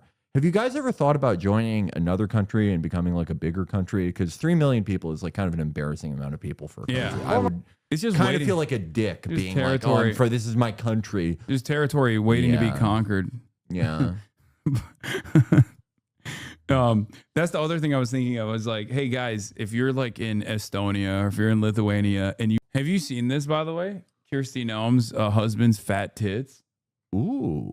Oh, you haven't seen Kirsty Noem's husband's fat tits? I saw an article about it, but it was paywalled. It was paywalled on the Daily Mail. How up is that? That's crazy. Because the tits were rated R, I think that's why. Even Fox News apparently it covered it. Let's take a look. Former Homeland Security Secretary Kristi Noem is asking for privacy and prayers tonight. She's said to be devastated by What a are report prayers alleging going to her- do in this situation? Guys, get it off your chest. Everybody, All right, please, guys, grow up. please pray for my husband's ginormous tits. It's so funny to be like. Do you remember when Jim McGreevey came out at the press conference? No. So Jim McGreevey, the governor of New Jersey, this is another story that got it was in the 6 months after 9/11, so it just kind of got overshadowed. But it turned out he was gay. By the way, Jim McGreevey, by Muhammad Atta's tits. Yeah. Well, Muhammad Atta, that's how he got on the plane. He was like, "Hi, I'm a big lady. I need these box cutters to open my boxes of Aren't I bras." voluptuous? Yeah. He was like Tobias on Arrested Development. Yeah. But Jim McGreevey, by the way, there was a lesser known scandal of an Israeli spy being in McGreevey's office, and McGreevey was allegedly having an affair with him. Anywho, it turned out he was gay, and one of my most quoted press conferences ever was when, he admitted it, and he went, "Ladies and gentlemen, I'm a gay American." And I'm just, I'm always saying that. But one of the things that always made me laugh about the McGreevey thing, not him being gay, but the fact that after it happened, they did an interview on Dateline with him and his wife, and the wife was like, "Yeah, we're going into counseling." And it's like, what's there to counsel? What's that? Yeah. He's gay. Yeah. I just wait. Is there any prayer you can do where you're like, can you take my husband's desire to be a big swaggering 6'5" bimbo out of him? Yeah. I don't know. I'm asking the Christians in chat. So, an undocumented immigrant may have been the one to leak the damning information about Kristi Noem's husband. And obviously, the story has a lot of legs and maybe a lot of titties as well. Yowza. Because obviously, Kristi Noem had, a taxpayer-funded, relationship with Corey Lewandowski. They were just friends. Okay, well, you're just jealous that he pipes. He's kinda. had sex with everyone in the administration. Hey, dude, he smashed the most beautiful woman in the world. Yeah, that's why Felix is saying that.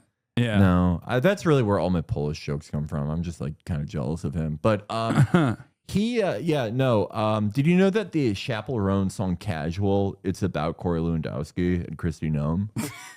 No. Yeah, it is. Yeah, just ask her. Okay. Ask her.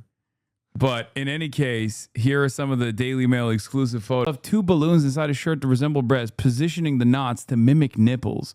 The photos obtained by the Daily Mail suggest Byron is so infatuated with the bimbo aesthetic, he's tried to replicate it himself.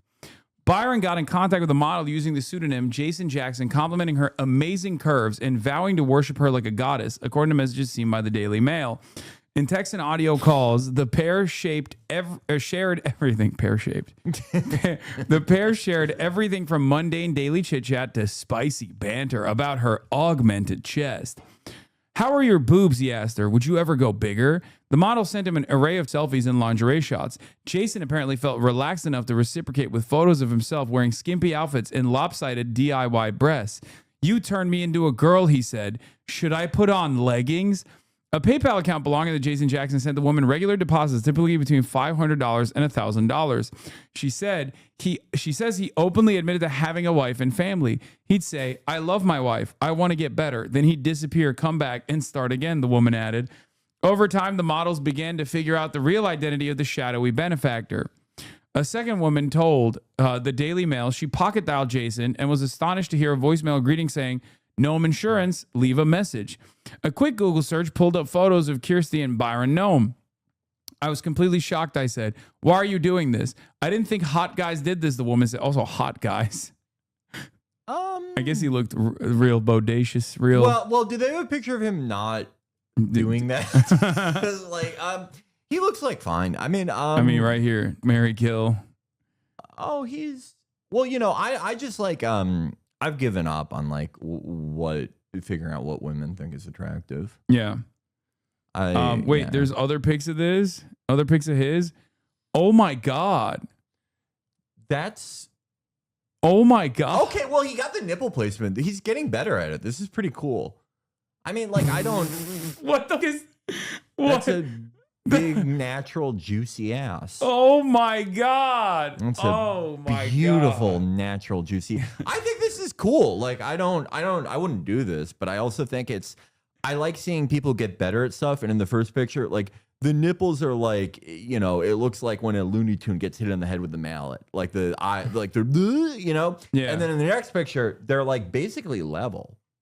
Yeah. Yeah. No, he figured it out. Yeah. Yeah. Good. Then you go back to the first one.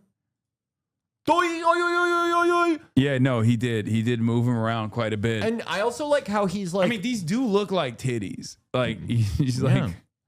And I think they're natural. I think Mike O'Hearn is natural, and I think this gentleman's natural. Yeah. I think it's cool too that, like, to help people with their self-esteem, he was like, "Hey, I don't always look like a bimbo. Here's like me getting ready." I think this is like a good story. I think it's a feel-good story. It is. You know how they are like, okay, there's a split in the Republican Party between like establishment conservatives and Zoomers who are like based. Yeah. Well, this guy's like 62, but he's into bimbofication hypnotism, which is like a young man's thing. Yeah. Aren't a lot of boomers into this that. man is jerking off and doing fetish content the right way. Well, the way that his generation, I guess his generation used to do this. I mean, there's always been cross-dressers, right? There's been cross-dressers, but it's like the normal Republican way of doing this is like you cross-dress in private and you like, you know, you tell a young staffer like, hey, do you need me to drive you 45 miles and then pretend I drop something in your lap and get sued by you? These very like furtive cruising attempts that always just end in humiliation. Whereas this guy, this is like what a 23-year-old does. Yeah. They're on the computer and they're like, oh, hypnotize me until I'm a big lady.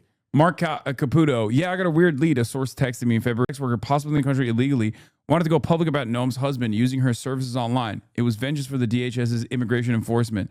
I couldn't land the interview. Sharing because folks sometimes wonder how reporting works. Here, I would have needed to talk to the accuser and verify the info all the way the Daily Mail did. When we use anonymous sources, they're credible. Sometimes it means someone else gets the story. For what it's worth, I understand yet another media outlet had been shown these pictures last year, but declined to run them. Why would they? Well, maybe they didn't think it was for a story. They were like, hey, it was some pretty hot stuff. Yeah, and the reporter who got him was like, thanks, I'm jacking off to this. Yeah, they were like, I don't want to share this with the rest of the world. This is my fat material. They were like, hey, you've been working really hard on this reporting. You should take some you time. Also, what's up with these like so many of these Republicans, man? They're all swingers like Nancy Mace. Yeah. They all love to do this shit, and then they just like unnecessarily present this like rigid old school understanding of like marriage and shit. Meanwhile, they're just doing wild stuff. Do you think that they like also kind of want to get caught? I suspect there's probably an element of that too in there. I mean, but let's see how Fox News covered it. I've been in like bad relationships where it's like, it's not like this. You know, it's not like I'm the woman I'm with is in charge of DHS, and I don't need to be hypnotized to be a bimbo. If I wanted to do it, I would do it. You know, I don't need tricks.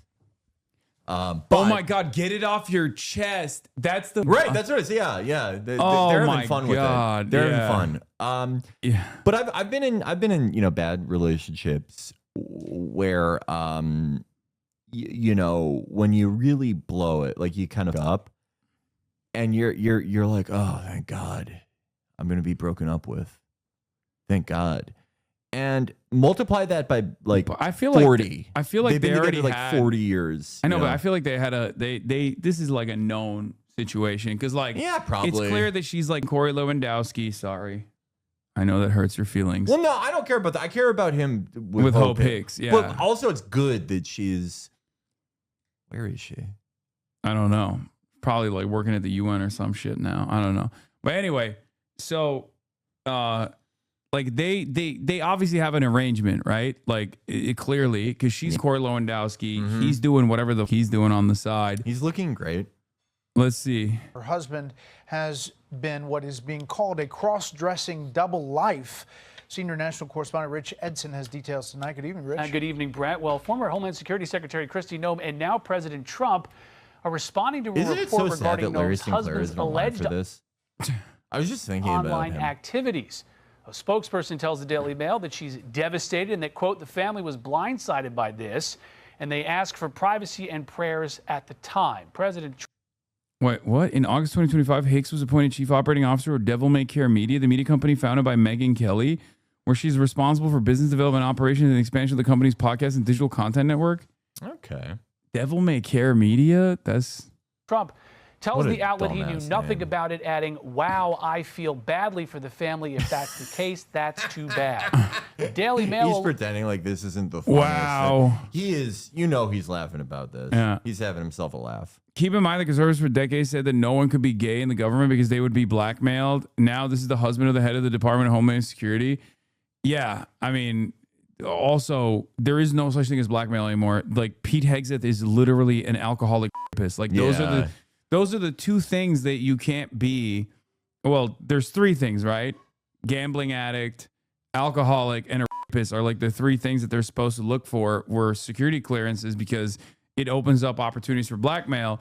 But Republicans figured out that if you're just shameless, then you can't be blackmailed. They're like, yeah, we do rapes and we're alcoholics and we have gambling debt. Who gives, right? Yeah. What could you blackmail one of these guys with? Like secret woke posts that they made? No, I was thinking about this with like the whole did Donald Trump suck off Bill Clinton? I think that's the only thing. Yeah, something like really weird like that. Because like is fine for a lot of these guys, especially if it's like a girl and an old man, because they're also pedophiles. Like these are the types of people who are like really creepy around their daughter's friends. Right. So they can see themselves in the shoes of like, the elite that they admire doing, but they can't see themselves sucking Bill Clinton's dick. So that was what I was thinking. Like the fact that it's a hated Democrat, and also you're the one giving the blowjob rather than receiving it, and also because like if Bill Clinton was sucking Trump's dick, they'd be like, oh yeah, this is awesome. Yeah, he's like he really showed that Democratic libtard, right? But like in that is the only circumstance I think. Where Republicans would have been like, oh, that's a bridge too far for me. What if it was a Democrat they liked, though? Like, what if it was Zell Miller? I don't know. What if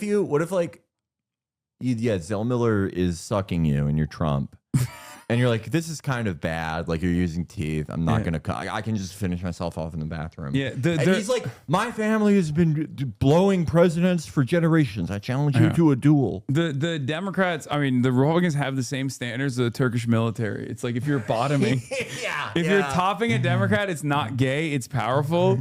If you're bottoming a Democrat, then it's unacceptable. Well, did you know that's like the clearance test for Q level clearance? Yeah, that's how they figure it out. It's like top or bottom. Well, you have to do both. And if you like being penetrated, they're like, all right. And we can't they're like, it's like an umpire. They're like, you're out. Yeah. But if you're like, I don't like this, but it's for my job. It's for the country. Yeah, you're fine. Alleges it obtained hundreds of Noem and 3 women involved in a site where men cross-dress. The Mail posted several of these photos and writes Brian Noem allegedly sent women in the community $25,000 in virtual payments. The publication says Brian Noem did not deny the explicit conversations, but says he never put national security at risk while his wife was secretary, setting up a potential blackmail situation. Quote, yeah, I made no comments like that. That would lead to that. Brian Noem operates a crop insurance agency. He and Kristi Noem married in 1992. They have 3 adult-age children. Earlier this month, President Trump ousted Secretary Noem from her role leading the Homeland Security Department after congressional hearings where she had difficulty answering whether she was having an affair with top aide Corey Lewandowski. With her husband seated behind her, I she feel also like faced questions. I could have done such a better job with them. A better job here as like a spin doctor. Oh, I thought you were saying like with the titties. No, no, I'm no, still no, on the, no. In my no. mind, I'm still thinking like you're bimbifying. No, you're bimbifying Brian Nome. No, oh no disrespect there. I think I have a really bad frame for that. I have like, even if I had like a great. Okay, it's like you can tell this is from like 2014. Okay, This was awesome back then. Yeah. Do you understand how sick this looked in 2014? No, you don't, because you were a protein in your father's ball sack back then. Chat, you should see all the maroon denim I was wearing back then. Yeah. You'd have a laugh at me, but then you'd if there was such thing as a time machine, me and you would go back. You'd be wearing your whatever crap. You'd be wearing like an Ohego hoodie, whatever that stuff is. Ohego? Oh yeah. You'd be like, isn't this cool? And all the girls in the spiritual gangster hoodies would go, you're disgusting. I'm going to write an article about you. And then they'd see my maroon denim and make a beeline for me. Kirsty Noem said her family's blindsided by revelations her husband is a cross-dresser and gay. That isn't true. She knew all about her husband, which is why she lives with Corey Lewandowski in the D.C. area. That's why her husband never divorced her. It was their arrangement. Literally everyone in the admin has known this forever. I'm shocked it didn't come out earlier. They can divorce and move on and live the lives without keeping secrets. I feel bad for Corey's wife. She's the widow of a firefighter who was killed on 9/11.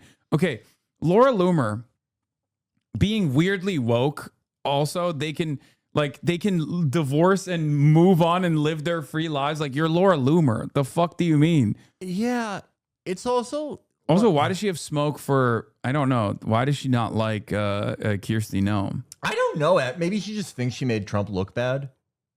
Or maybe she did not want another woman in Trump's orbit. She wanted to be the only free spirit, Laura. She does seem like one of those women that just like hates women. Yeah. Oh, yeah. For sure. That's stressful being around that. Important context for women, the story. You better like women. Okay, dude. Or I'm calling the principal. Laura, why don't you mind your own damn beeswax? Do you think this is like she uses the same site? What Laura Loomer does? Yeah, she's like, how do I look? just as is, and everyone's like bad. Yeah. Everyone's like really bad. You should stop that. Okay, what's wrong with this? Okay, I don't know why they're posted Using on my a steampunk pair of binoculars. He didn't make them. On Kristi Noem's husband's big ass titties. They had some kind of an agreement, or there was some kind of an understanding. It was clearly not a secret to him. My favorite thing is Kristi Noem. I love them so much. I love Dude, Kyle. they make me so fucking happy. I see Kyle. Like, I love that he just never gave up on the blonde thing. He just one day he was like, I'm gonna go blonde, and he never stopped. I love them together. Like, I'm not joking. Like, same. It's hard to believe in love in this world. Yeah. I'll tell you that much. I love that he also wears the dangly earring still, like the hook earring still to this day. Dude, is this not the dream of the 90s? Yeah. This shit right here. I love it. When I found out they were together, I like cheered. Dude, love does not last long in this world, and especially in this business. In this industry, especially. Dude, you got two pure spirits right there. Like, Yeah. No, seriously, no joke. God bless them both. So shocked. And then she says, everybody needs to pray for us. Pray for you? How does that prayer go? Dear Lord, please help Kristi Noem's husband to stop jacking off to big ass titties. Kyle.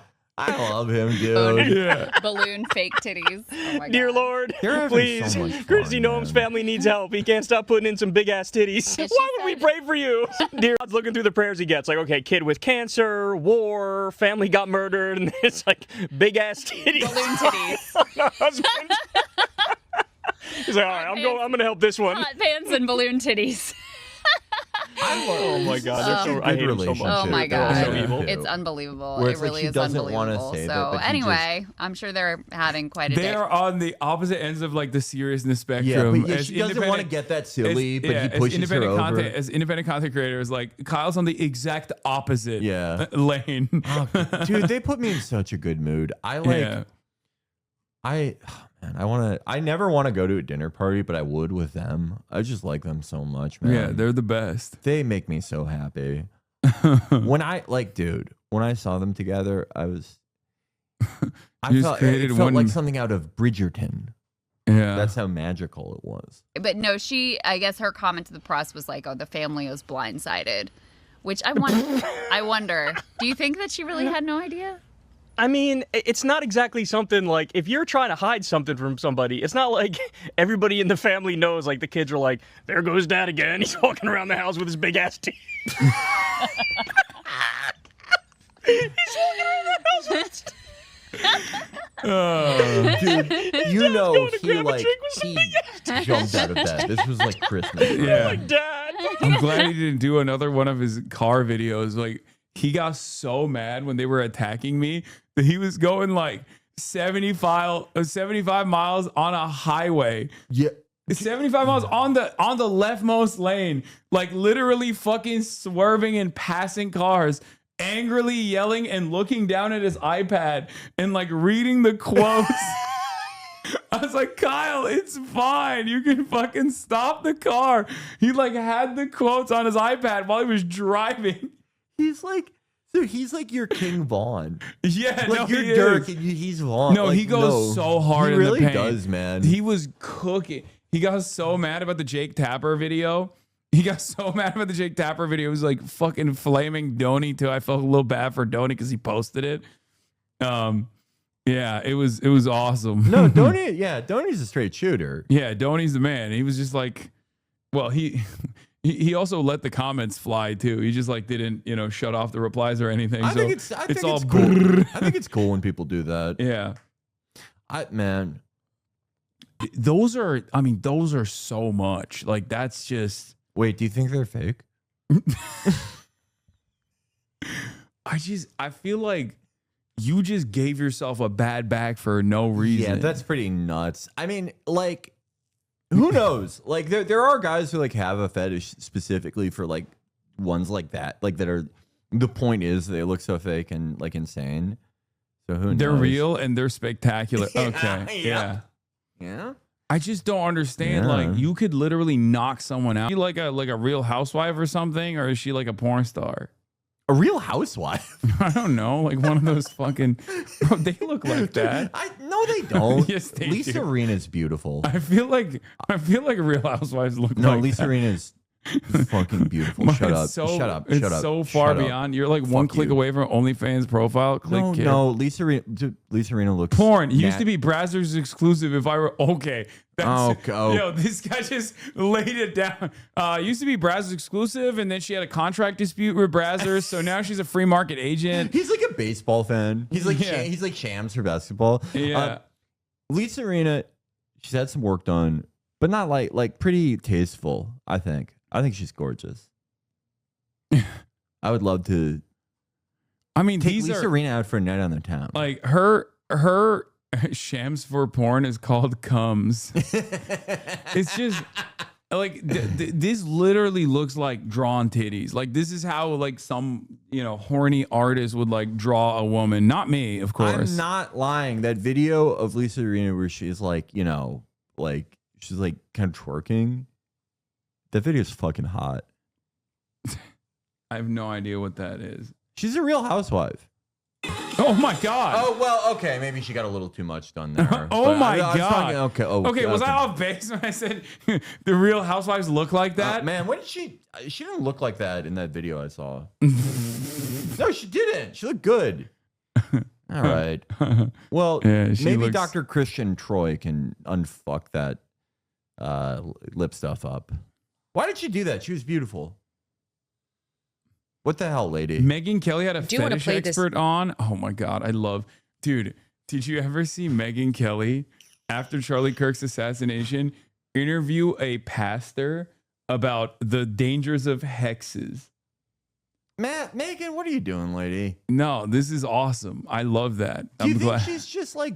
She's doing journalism, Felix. Well, no. Do you think she's the just fuck like? do you think she's doing? She's just like, I'm falling off. Like, look how many likes this has. I mean, this is probably That's new. like This is shit. probably new. This is probably new. This How is new can it be? yeah. It just came out. It just Okay, came well, out. like, look at her.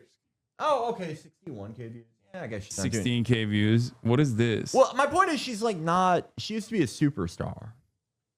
That's and true. now she's like, she's still a superstar in my heart. I do want to play this soundbite.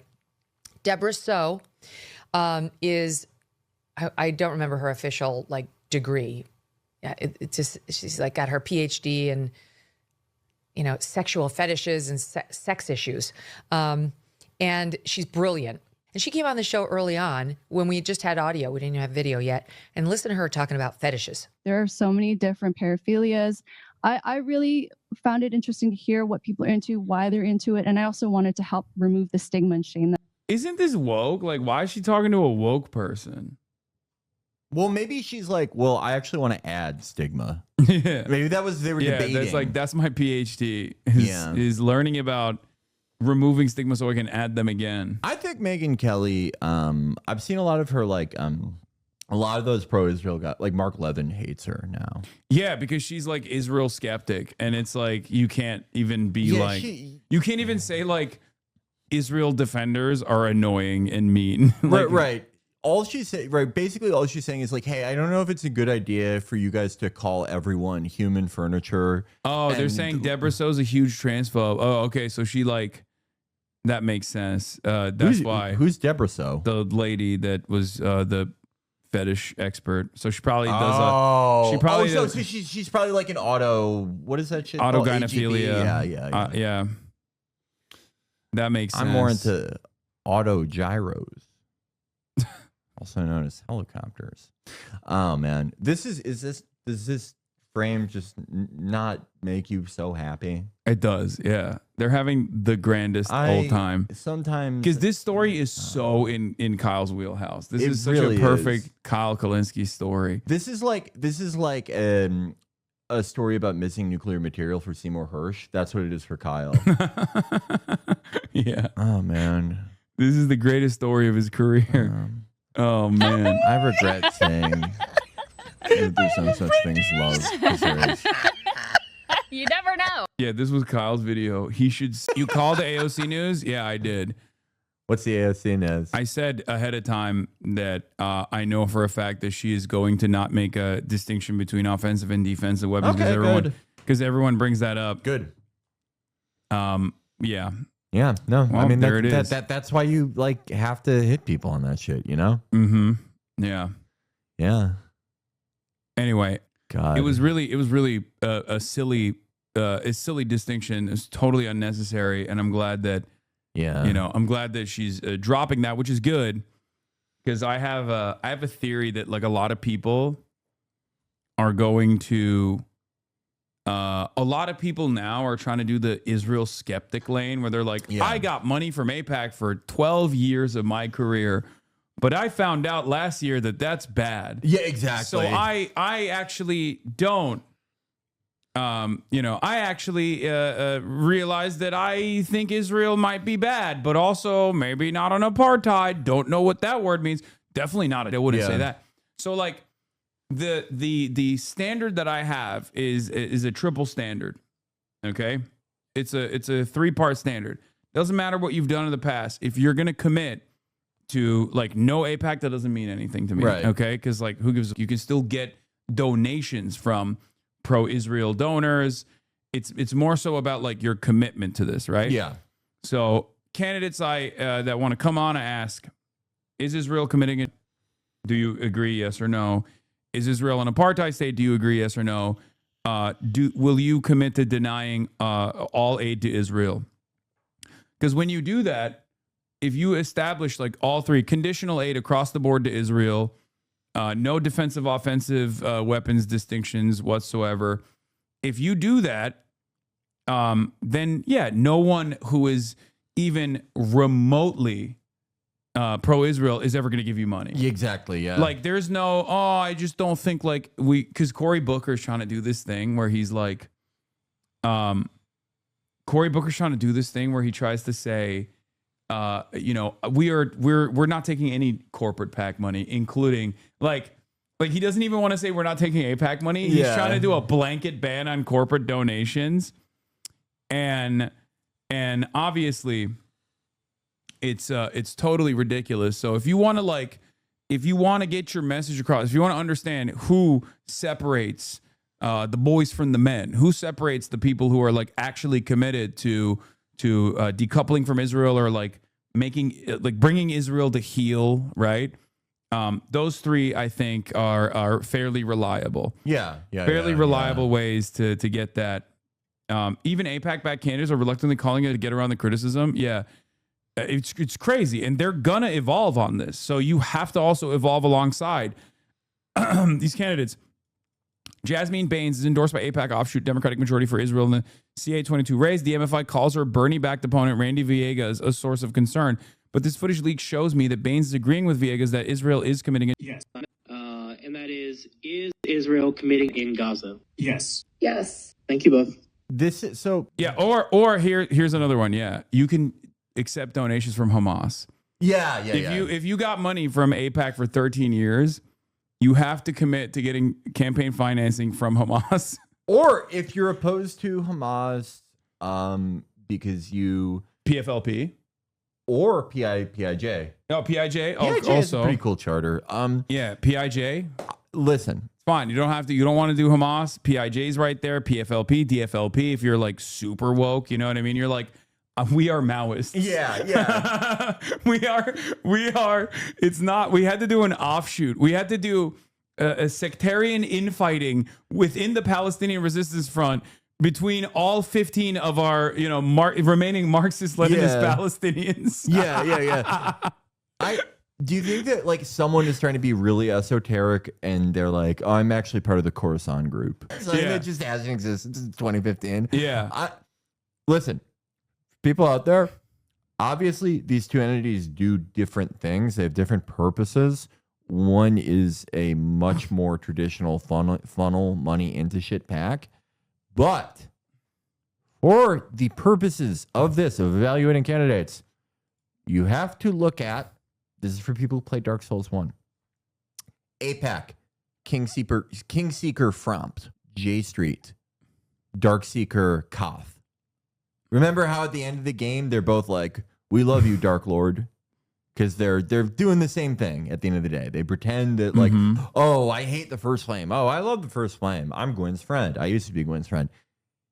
Same thing. You got to look at him like Koth and Frompt. Tell Felix he's got it backwards. That's what they're saying. What do I have backwards? I forgot about this. Kingseeker Frompt? I said, no. What? Darkseeker Koth and Kingseeker Frompt. That's what I said. Kingseeker Frompt is like I'm pro Gwen, but you have to kill him to like prolong the First Flame. Darkseeker Koth is like, I used to be friends with Gwen, but he sucks, and you have to usher in an age of darkness. Yeah. They're bringing back the gangbanging in media land. Yes. Charles Austin says every guest on Jake Tapper's show should bring up this article every chance they get. Yeah. This is whack, yo, said Peter B. Biddy Beinart, the much-feared editor of TNR, as he slammed that morning's New York Times down on his desk. Whack. True dat, affirmed executive editor Snoop Kitty Orr. Man. Kicking it old school in DuPont Circle, ice skip venti latte in hand. Colincio been acting janky. I hate when people One act day janky. it's all inspectors, UN, disarmament. Then she busts a CK and disarmament is just an option. Dizam. This is like how Steven Seagal talks in all his new movies. Whatever Hasan is reading, I hate it. What do you mean? This is Homer's Odyssey. Dude, this is what got me into comedy. Yeah, this is literally Jake Tapper in his perfect form. We actually knew a kid, one of our friends in our neighborhood growing up.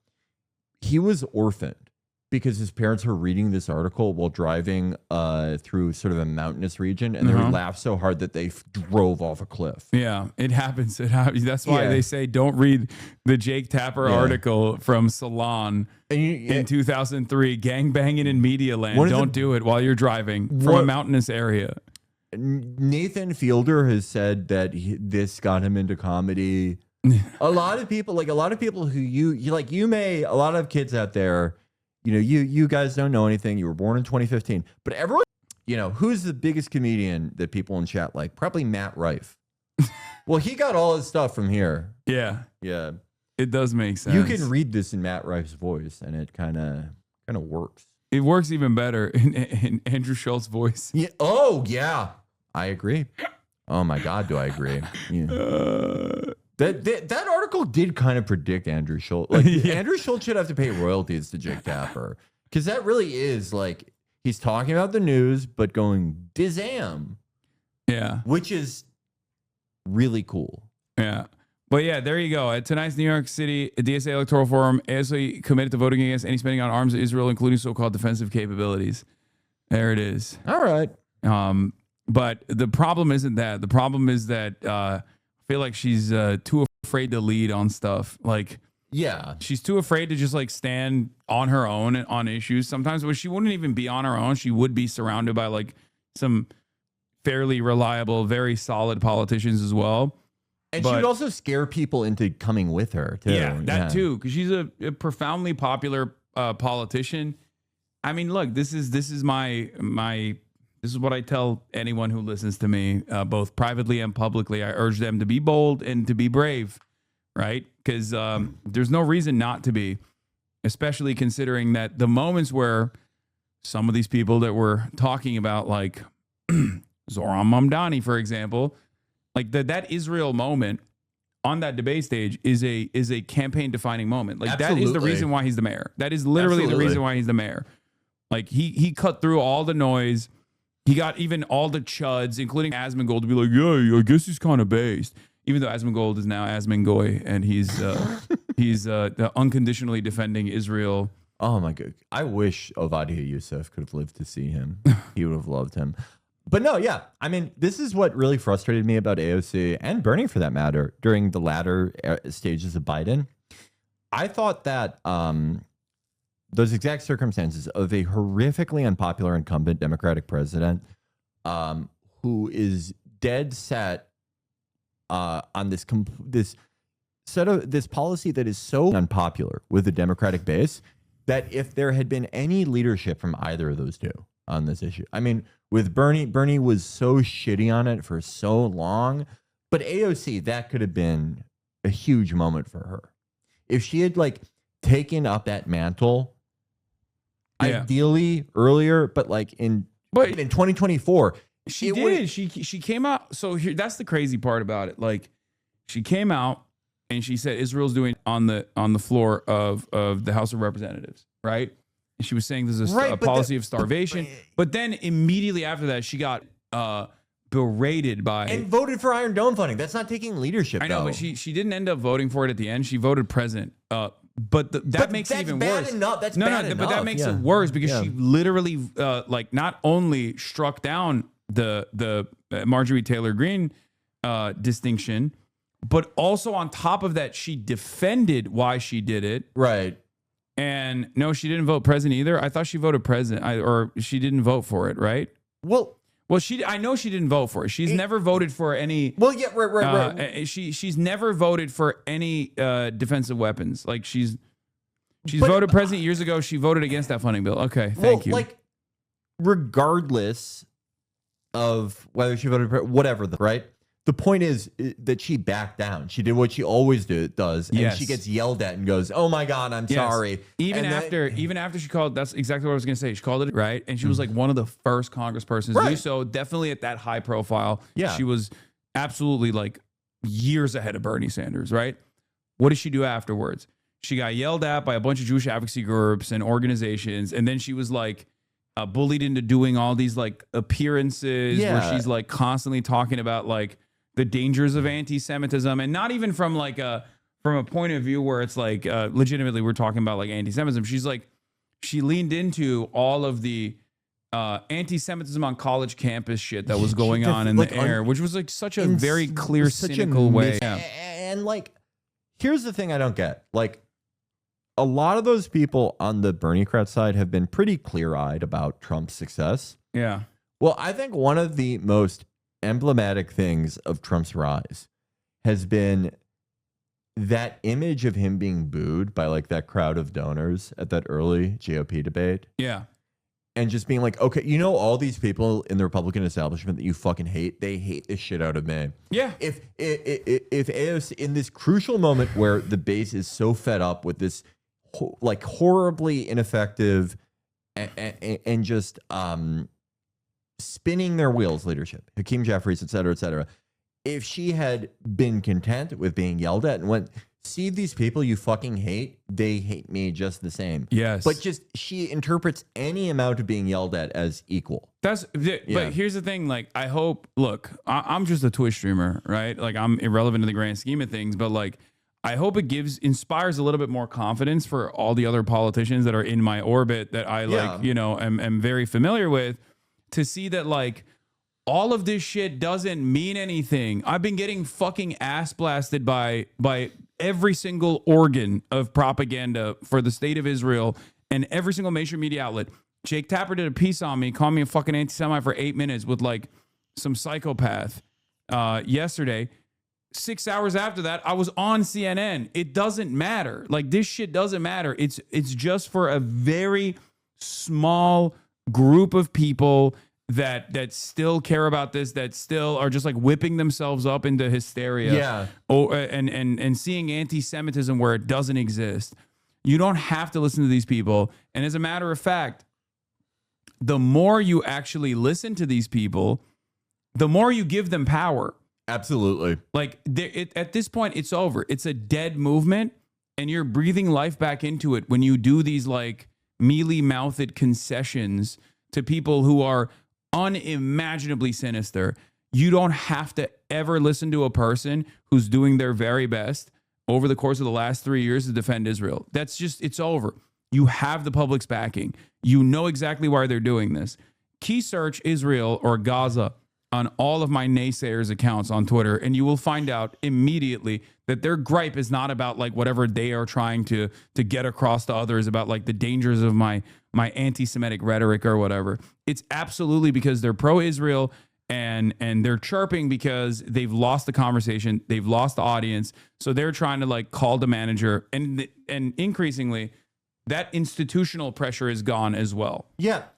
Every time that you do move to the beat of their drum, every time you do go, okay, this one guy went too far, even if you think they did, which like at this point, if there is one guy who you went to one thing with, who you think said something in bad taste, who gives a fuck now? Yeah, that's the other thing. Gives a fuck.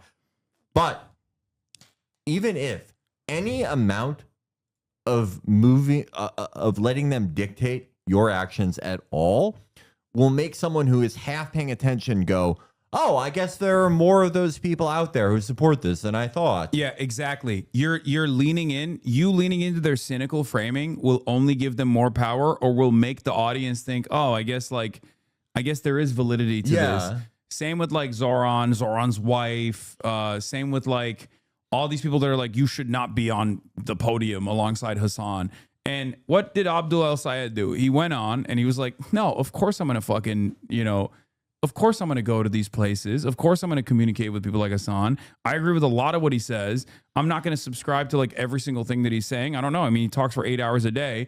But like, when I go to my rallies, when I go to campaign events, like there's a lot of old people and there's a lot of young people. And the old people say, how did you get so many young people here? And the young people say, oh, I saw you on Hasan's stream. Like, just be honest about it. You know what I mean? Like, you will be rewarded for it, which he did. He literally did get rewarded for it. Now he's in the top 5 fundraisers. And also on top of that, people are finally talking about his candidacy. And that was like a major problem because maybe someone in New York media that may or may not be working with the McMorrow campaign is a fairly powerful media executive that can successfully shut people out of being covered completely and entirely. You know, someone that might have worked with Pete Buttigieg and also Andrew Cuomo, as a matter of fact, back in the day. Liz Smith. I'm talking about Liz Smith. It's Liz Smith, I think. One of was she the one who got her toe sucked on? No, I don't know. Right? No, who? I don't know. Whatever. Immaterial. I don't care who gets that done. Anyway. That is the thing. If you are an aspiring insurgent candidate, if you are an insurgent candidate, if you even want to try to occupy the Bernie-crat lane in any type of primary, and you are thinking, hey, what could it hurt to show people how much good old-fashioned common sense I have by condemning this guy people are telling me to condemn? Ask yourself if any of the people you are positioning yourself against have ever had to do that with anyone. With anyone. Yeah. Have they? Dude, have they ever? Because it doesn't seem like it. Yeah, because like no Why one. do you have to follow a different set of rules? The very same people that are like cynically launching this conquest. People like, they're talking about Dr. Abdul every hour now. Yeah. Oh, that's also a lot of the right wing is now leaning into this, and it's a really good thing. I think it's a really good thing because they get horny, and then they attack him.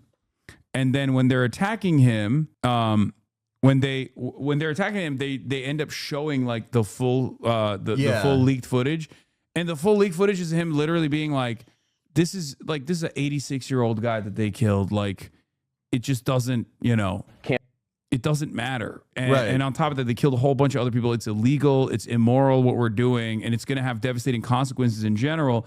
And that's the majority position, right? Yeah.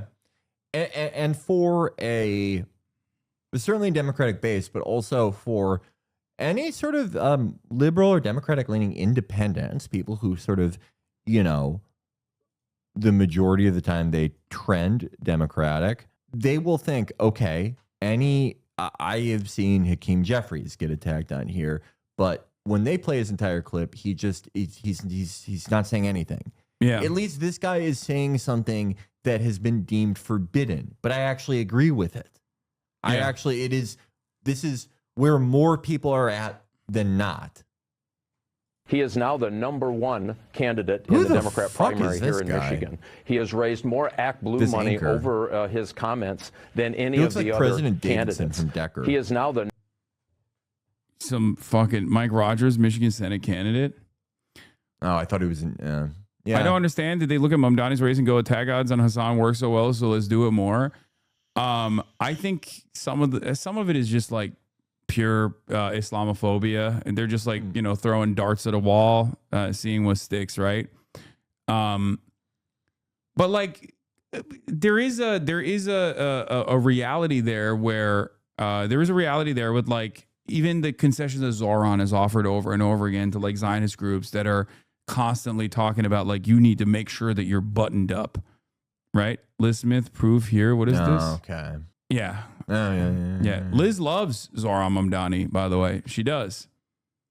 She just picks and chooses which candidate she likes. But yeah, she's I guess she's like boosting Mallory McMorrow, who is, who I didn't have any like negative opinions of. I just thought she was like a forgettable candidate in general, who was like trying to get into the Warrenite lane. Yeah. But it's obvious to me that like I guess she just committed to vote against the IHRA definition of anti-Semitism as well. That's not new. She already has said that. That one I will defend. She has openly said she would never vote for that regardless. This isn't new. The offensive defensive distinction is new though. Not that it matters. Everyone's still going to call her AO. The people who call her AOCIA are going to call her that regardless. It doesn't matter. Anyway, this joke is going on the Jake Tapper fan cam. What do you mean? Which? When are you? Oh, okay. Movement so successful, the Israel lobby is now tracking itself. Oh, this you, Ro Khanna? That's so funny. Received from the pro-Israel lobby, J Street. Okay, this is sort of what the scorpion and the frog. You know what I mean? Yeah. Like this is Ro's shit. He loves doing this. Also, it doesn't even. I mean, it's from J Street, which is effectively the same thing in a lot of ways. It doesn't. But here's the thing: I am way more comfortable with politicians if they're getting the same. First of all, this is probably fake. I don't know if he's getting J Street donations or not, but like, I don't give a shit. If a politician is saying it's a genocide and a politician is saying like they're going to vote against aid, even though Ro Khanna has incidentally voted for aid to Israel, as he said recently, but like as long as they're committed to scaling back Israel's violence, like these guys are not going to give them donations anyway. Ro Khanna just he Listen, that's my bravest defender on the timeline. Okay, you better no, watch out. I'm not saying he's like, I just don't know what his fucking deal is. You know what I mean? I don't know. I think he wants to make his own lane. He sees what the people are demanding. Yeah, that's he's one trying thing to I'll be say about his lane. It's his own. Yeah. No one else is doing it like that guy. What is this? Why do you think Israeli government doesn't want war correspondents from around the world to go to the ground in Gaza? Yeah, it's just, God, there's all of Israel's defenders are so fucking heinous looking. Josh Hammer? Yeah, he hates me. Is completely Josh, he could goes you dry off before you go on TV? He goes on Sky News Australia all the time to talk about how much of a terrorist I am. Fabricated. There are false images. Now there's AI. It is spread like wildfire throughout social media. Oh, this is the fucking. No, the guy on the left is like woke now, I think, right? Isn't he like, he's like one of those guys like the former Shin Bet official who says like Israel's an apartheid state doing a genocide now, that type of thing. His glasses are just kind of scary to me. If there are actual instances, of Arabs being attacked, I have seen like you don't. What if you had an IDF babe? I know this guy just sucks. I hate him. Yeah. Even if I didn't like know what his politics are, I would be like, can we get this wet guy off of my TV before he breaks the circuitry? No, every fucking Israel envoy, every Israel defender has the same exact vibes. They're just like constantly creating anti-Zionists with their horrible vibes. Literal videos of it happen. Apologies if this makes no sense, but there would be like a certain type of unhappily married man that would like come into my job when I worked at a bar who would be like simultaneously like trying to get me fired while sexually harassing me. And that's what like this guy reminds me of. I'm just getting flashbacks to Billy's on Grand in 2013, man. It's funny. Which have been verified. If it's happening, I condemn it. But I just you don't know it's happening because you don't want to see it happening because you don't want to have a different voice. Like I have an annoying voice, but like what the fuck, man? What are we doing here? want to believe it's happening. That's and this not reminds true. me, to finish my point before you interrupted me, my point about Gaza is that international journalists are still banned by the Israeli government from operating freely in Gaza. And we all know why that must be. Al Jazeera terrorists are banned. People who are in bed with... Did he like study how to talk from Ben Shapiro? I don't know. He really just, he sounds like he's doing a Ben Shapiro who's the most charismatic Israel defender in American media? Ben Shapiro. Yeah. Oh my God. Yeah. All international media are currently still banned from operating freely in Gaza, despite there having been a ceasefire of sorts for many months. Why do you think the Israeli government doesn't want war correspondents from around the world on the ground in Gaza, do you think? Pierce, I don't work for the Israeli government. I'm American. You're a smart guy. I don't work for the Israeli government. Why the fuck do you operate like you do? Yeah, then there's no way you're doing this for free. That's crazy if you're doing this for free. Who does it? What outlet is he working for? The Blaze or some shit? I have no fucking idea. I just see him. Josh Hammer is a crazy name. I only see him on Sky News Australia on my favorite program, Lefties Losing It. It's so fun when Australians say that. Yeah. You know what I like to imagine sometimes? An Australian going, "Loony liberals." Yeah. That's really fun for me. Frankly, the United States. Andrew says Hammer is a woman risk grabber who tells them, "Wait, you don't listen to me." Yes, sir, Andrew. This is such a risk grabber guy. Yeah. Oh my God, this guy has soaked every woman's wrist that he's ever come across. Could it be? I don't know. Could it be that he can't get a hold of them? That's why he has to grab them. You don't understand. Think about the noise it makes. Yeah. Board of peace. Could it be they've been doing things which they don't want the world to know? Don't Trump that question. Okay. All this has been. I know facts are very hard to come by on Piers Morgan Uncensored these days. Ooh. Oh, fucking owned, dude. Woo! Fucking owned. But unfortunately, facts don't correspond to your particular narrative. John Spencer, who is the head of urban warfare studies at West Point, has crunched all of the relevant numbers and has shown time and time again. John Spencer, who's the head of urban warfare, Felix. What he sounds like if Germany had won World War II, but then they made the comic strip Peanuts, this is how the parents would talk. Again, that the civilian to combatant ratio All in Gaza parents are Jewish. since the war started on So October why don't 7, you let the journalists in 2023 then? have been If it's 1 been to the 1.5. activities of the most moral army in history, as I keep hearing, if the IDF has done nothing wrong, been completely blameless, been... Felix may actually be anti-Semitic. If you take my past decade of comments out of context, it can certainly appear that way. It can. I'll admit that. Okay, listen, pal. You send a Spartan. No one does anti-Semitism like Jews. That's actually true. It's kind of true, right? That is true. One ranger, one riot. Like at the top end of morality in what they did in Gaza, fine, okay. Let the journalists in from around the world to Why don't you go? To Like, properly literally, investigate. why don't...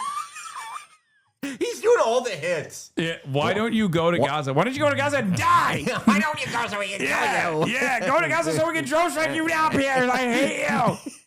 I'm on your show, but you should die. It's like, is there anyone in the world who is like, I really don't like the images I'm seeing, but this Josh Hammer guy kind of won me over? Yeah. Like, who's like on the fence? And they're like, this guy's just so charismatic. He really dunked on Piers by saying, go to Gaza and die, please. You know, I thought it was bad what they were doing, but when he threatened to kill the entire panel, that was pretty cool. You To go. properly investigate if you what care has that much to actually cover, why don't you happened there. personally fly in there and try There to is cross a the border? You should reason do that. the Israeli government has banned... By the way, the whole point of contention is, why won't Israel like there's no way that you can go to Gaza currently as it stands. Okay, that's kind of the whole point. That's the reason why he's asking you that question. The world's media from going And I into think that Gaza. you should personally challenge that. Frankly, the use of your time, there would be a better use of it. He's still going along with it. Wow. Talking about you. Like, that's awesome. That's awesome. He's like, yeah, oh, you're telling me Gaza is off limits to journalists? How about you go there and die? Yeah, take a trip there right now. Try to cross the Rafah border. I'm going to have my friends there waiting with a gun. They're going to shoot you. Die! It's just like, it's like not even if you were like a pro-Israel guy, how do you not look at this and go, well, yeah, that's why he's sitting there like, what the fuck? Oh man? my God. That might have made him woke. He was kind of like, duh, man. done This this is not repeatedly. going I'm well. wondering whether you would condemn it. I don't particularly care, to be You honest. don't care with you. that journalists should be allowed to investigate what may have happened in a war zone? I care about right pursuing over wrong. I don't think you do, though, Josh, do you? You just care about your side. You don't care about the truth. No, I do. Pierce, I care about team civilization defeating team barbarism. That is the civil... Bars. Yo, dude. Bars. Yeah, dude. Team civilization. When I think of what Israel has done to the world, I think, wow, how civilized. When I see those Hilltop Youth, I think they are keeping the flame of civilization alive. Yeah, when they're spitting on the Christians. Dude, all the spitting on Christians, all the settlers. That's literally like a medieval peasant. Yeah. All those settler funerals where they like take each other's shirts off for some reason. I don't know why. That's part of the mourning. That's apparently a religious thing. I made fun of that before, and people cook me for that. Okay, not every religious thing is like defensible. I can't say that. On those. You can say that. I already am in heat. Okay, I've already cost some fucking. So heat. are they apparently. If that's part of your like funeral thing. It's so weird, man. I just thought it was like a deep V-neck, and I started making jokes about how deep the V-neck was, and they were like, "No, you don't understand. Like they like rip it as a part of like a religious thing." Okay, I'm sorry, that's stupid. Like, what if you made a speech about your family member? Like, if when my dad died, we were like, okay, who's gonna wear the shirt that gets ripped off? My family would send me away. They'd be like, who wears the what? Yeah, they're like, he had a dream. He wanted to kill more children. Yeah, yeah. And now that light has been light has been vanished from the world. What is the religious point of like making your brother naked? I don't know. Someone might have lied to me when they said it's a religious thing, but I have seen it at like every single one of like the settler funerals of like guy who was in the IDF. You know that in the Simpsons when Homer got buff and he like destroys his shirt by flexing? Yeah. Do you think that was like But he they're was just not Jewish for that episode? It's just they're not just buff. Yeah. It comes from the book of Job. I feel like you're lying. Okay. That's not something that happens in Job. Job tried to go to the barber, but he was nude. Read logs for explanation. It's a sign of mourning. You have to do it when you go to the Western Wall. You have to get naked? Wait, they do that at the Western Wall too? I thought you just did that in the funeral. Oh, do you think that the settlers got confused during the like Janet Jackson Super Bowl show?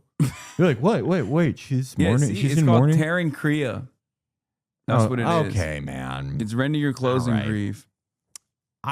It's the I rending of don't clothes. like. You know what I don't like? I have no opinion on this. He's Jewish. This is a inside intra religious politics. I'm not. You know what I don't like?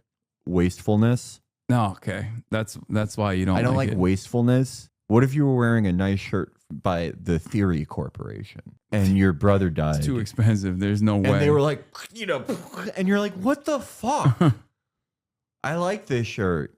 And your fucking nipples just out there. That wouldn't make me feel better. God, I hate Moscow so much. Ugh. Yeah. Oliver Larkin, my goat. He just got the DSA national endorsement earlier. Moskowitz is one of the worst Democrats in Congress. Oh, easily. Yeah, like he has openly said he is like more to the right on Iran than Trump and Marco Rubio is. So like nuking them? Yeah, I Like, don't what know. the I don't. fuck? Yeah, I don't fully. What is this? You called it? AOC commit to vote? Yes, I know. I know she was going to do that. I We're know. talking about funerary stripping now. Yeah. You're behind. What is this? President Trump says he'll attend. Oh, yeah. He said he's going to attend the hearing at the Supreme Court on Wednesday on his executive order to end birthright citizenship. What does he think it's going to do if does he think he'll just like stare at them and it'll be like in The Godfather 2 when Pentangeli is like, oh, I'm sorry. He thinks he can be an intimidating presence in the room. Whenever he tries to look scary, he does look like a Manul. That's what when his mugshot came out, it was like he looked so like he looked like Bull. Yeah. Bull is much cuter. Rest in peace, Bull. Rest in peace, Dunzy. Rest in peace, all the Manuls we lost this year. That was a sad one for me. Does he know cameras are not allowed in SCOTUS? It doesn't matter. He can sleep to his heart's desire. He can fart around, Yeah. Anyway, what was I going to... What? Iran versus USA at the Strait of Hormuz is age restricted. M-HUD? Yep. Dude, one of the greatest videos of all time. One of the greatest. Thank you, Michael. I love this video. Why is this age restricted? This is the greatest fight of all time. Too many people would learn martial arts by watching this. No need for a rock. No need for a rock. This is what happened to Josh Hammer before he went on TV. Oh, he's slipping every time he kicks. Think how bad it feels to like be in a fight with someone and everyone's laughing at both of you. Oh! Yeah, Oh, like- he backs away into the water. He retreats like a crab. That's an aquatic warrior. He's probably a Navy He's SEAL. trying to swim. Okay, yo, all men are brothers. Helping him out. Yeah, fuck you. He Cal. refuses. He's like, I have dignity. Yeah, this is America coming out of the pond. Oh, he fell back in the water. What the fuck? This really is America. The lethality of our pond fighters. This is how they're gonna take Karg Island. Yeah, this is literally Karg Island right here. Yeah, this is it. Man, that is probably the funniest America video. being like, no need for a rock. No Need for a Rock and Bong Fight are like the two greatest videos ever Yeah, recorded. they're already winded. Oh my god, I love Bong Fight. I used to think there could be nothing, no fight could ever be as funny as Bong Fight. And then I saw No Need for Rock. Yeah. M-HUD, I like to call myself a smile creator, but I think I've created billions, you've created trillions. Yeah. But obviously the most smiles created per capita is still Josh Hammer. That is the moral Oh, I'm dichotomy of the smiling. 21st century. It's been the moral dichotomy of black versus white, of good versus evil for millennia there. I know that the moral obfuscation on this show on a day-in-day basis tends to rot What, brains dude? and minds, make people think Well, why that you is on the it then? only thing Why that do you come motivates on it me then? on a day. Why are you here? Piers Morgan has been like, he is one of the most like disrespected men ever, but like just by virtue of being screamed at and hated, He's figured out how to get one over on. He can get one over on a big idiot like that. Yep. Joe, this one is crazy. Bro, you can't do that. No, you can't do that. Bro, stay in the bunker, buddy. Seriously, what the fuck? I know. They need to stop aura farming. They need to get serious. But you got to admit, he looks awesome. I mean, look at him. He's just fucking walking around, dude. Great hairline for me. Dude, have you seen Ali Khamenei had he had a pretty great one. He had a 3-head, bro. He didn't even have a 4-head. It was crazy. But this is like texture. My shit's like a little too curly. I wish it was more wavy-ish. It's just unbelievable that like two of the world's most like prone to assassinate countries are hounding you with regular frequency. They recently said they took you off the assassination list, which implies that there was an assassination list that you were on, which again is like a massive no-no because like diplomats have gotten immunity from like Genghis Khan. You know what I mean? Like that's not even a thing that you're supposed to do in like the medieval times or even far beyond that. Meanwhile, America and Israel's like, oh yeah, we're gonna kill the diplomats, and he's still out there just being like, yeah, let's do it. It's crazy.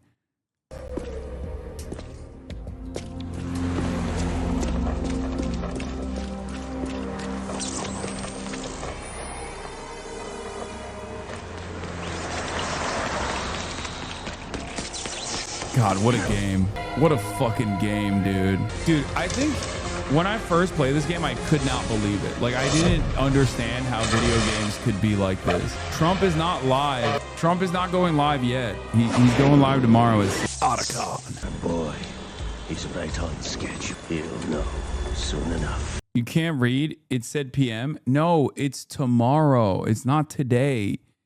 It's tomorrow. President Trump is at the Kennedy Center right now. He's speaking tomorrow at 6 p.m. I have to pee. See?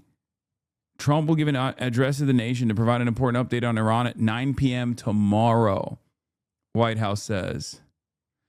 Close some tabs, bruh. No, I refuse. I will be speaking while he gives an address to the nation, I believe. But maybe I'll go back live after my Stanford speech. April Fools, you know? IRL stream in San Francisco this weekend? No, I'm not going to do IRL stream Megaphonic so you can fucking stream snipe me.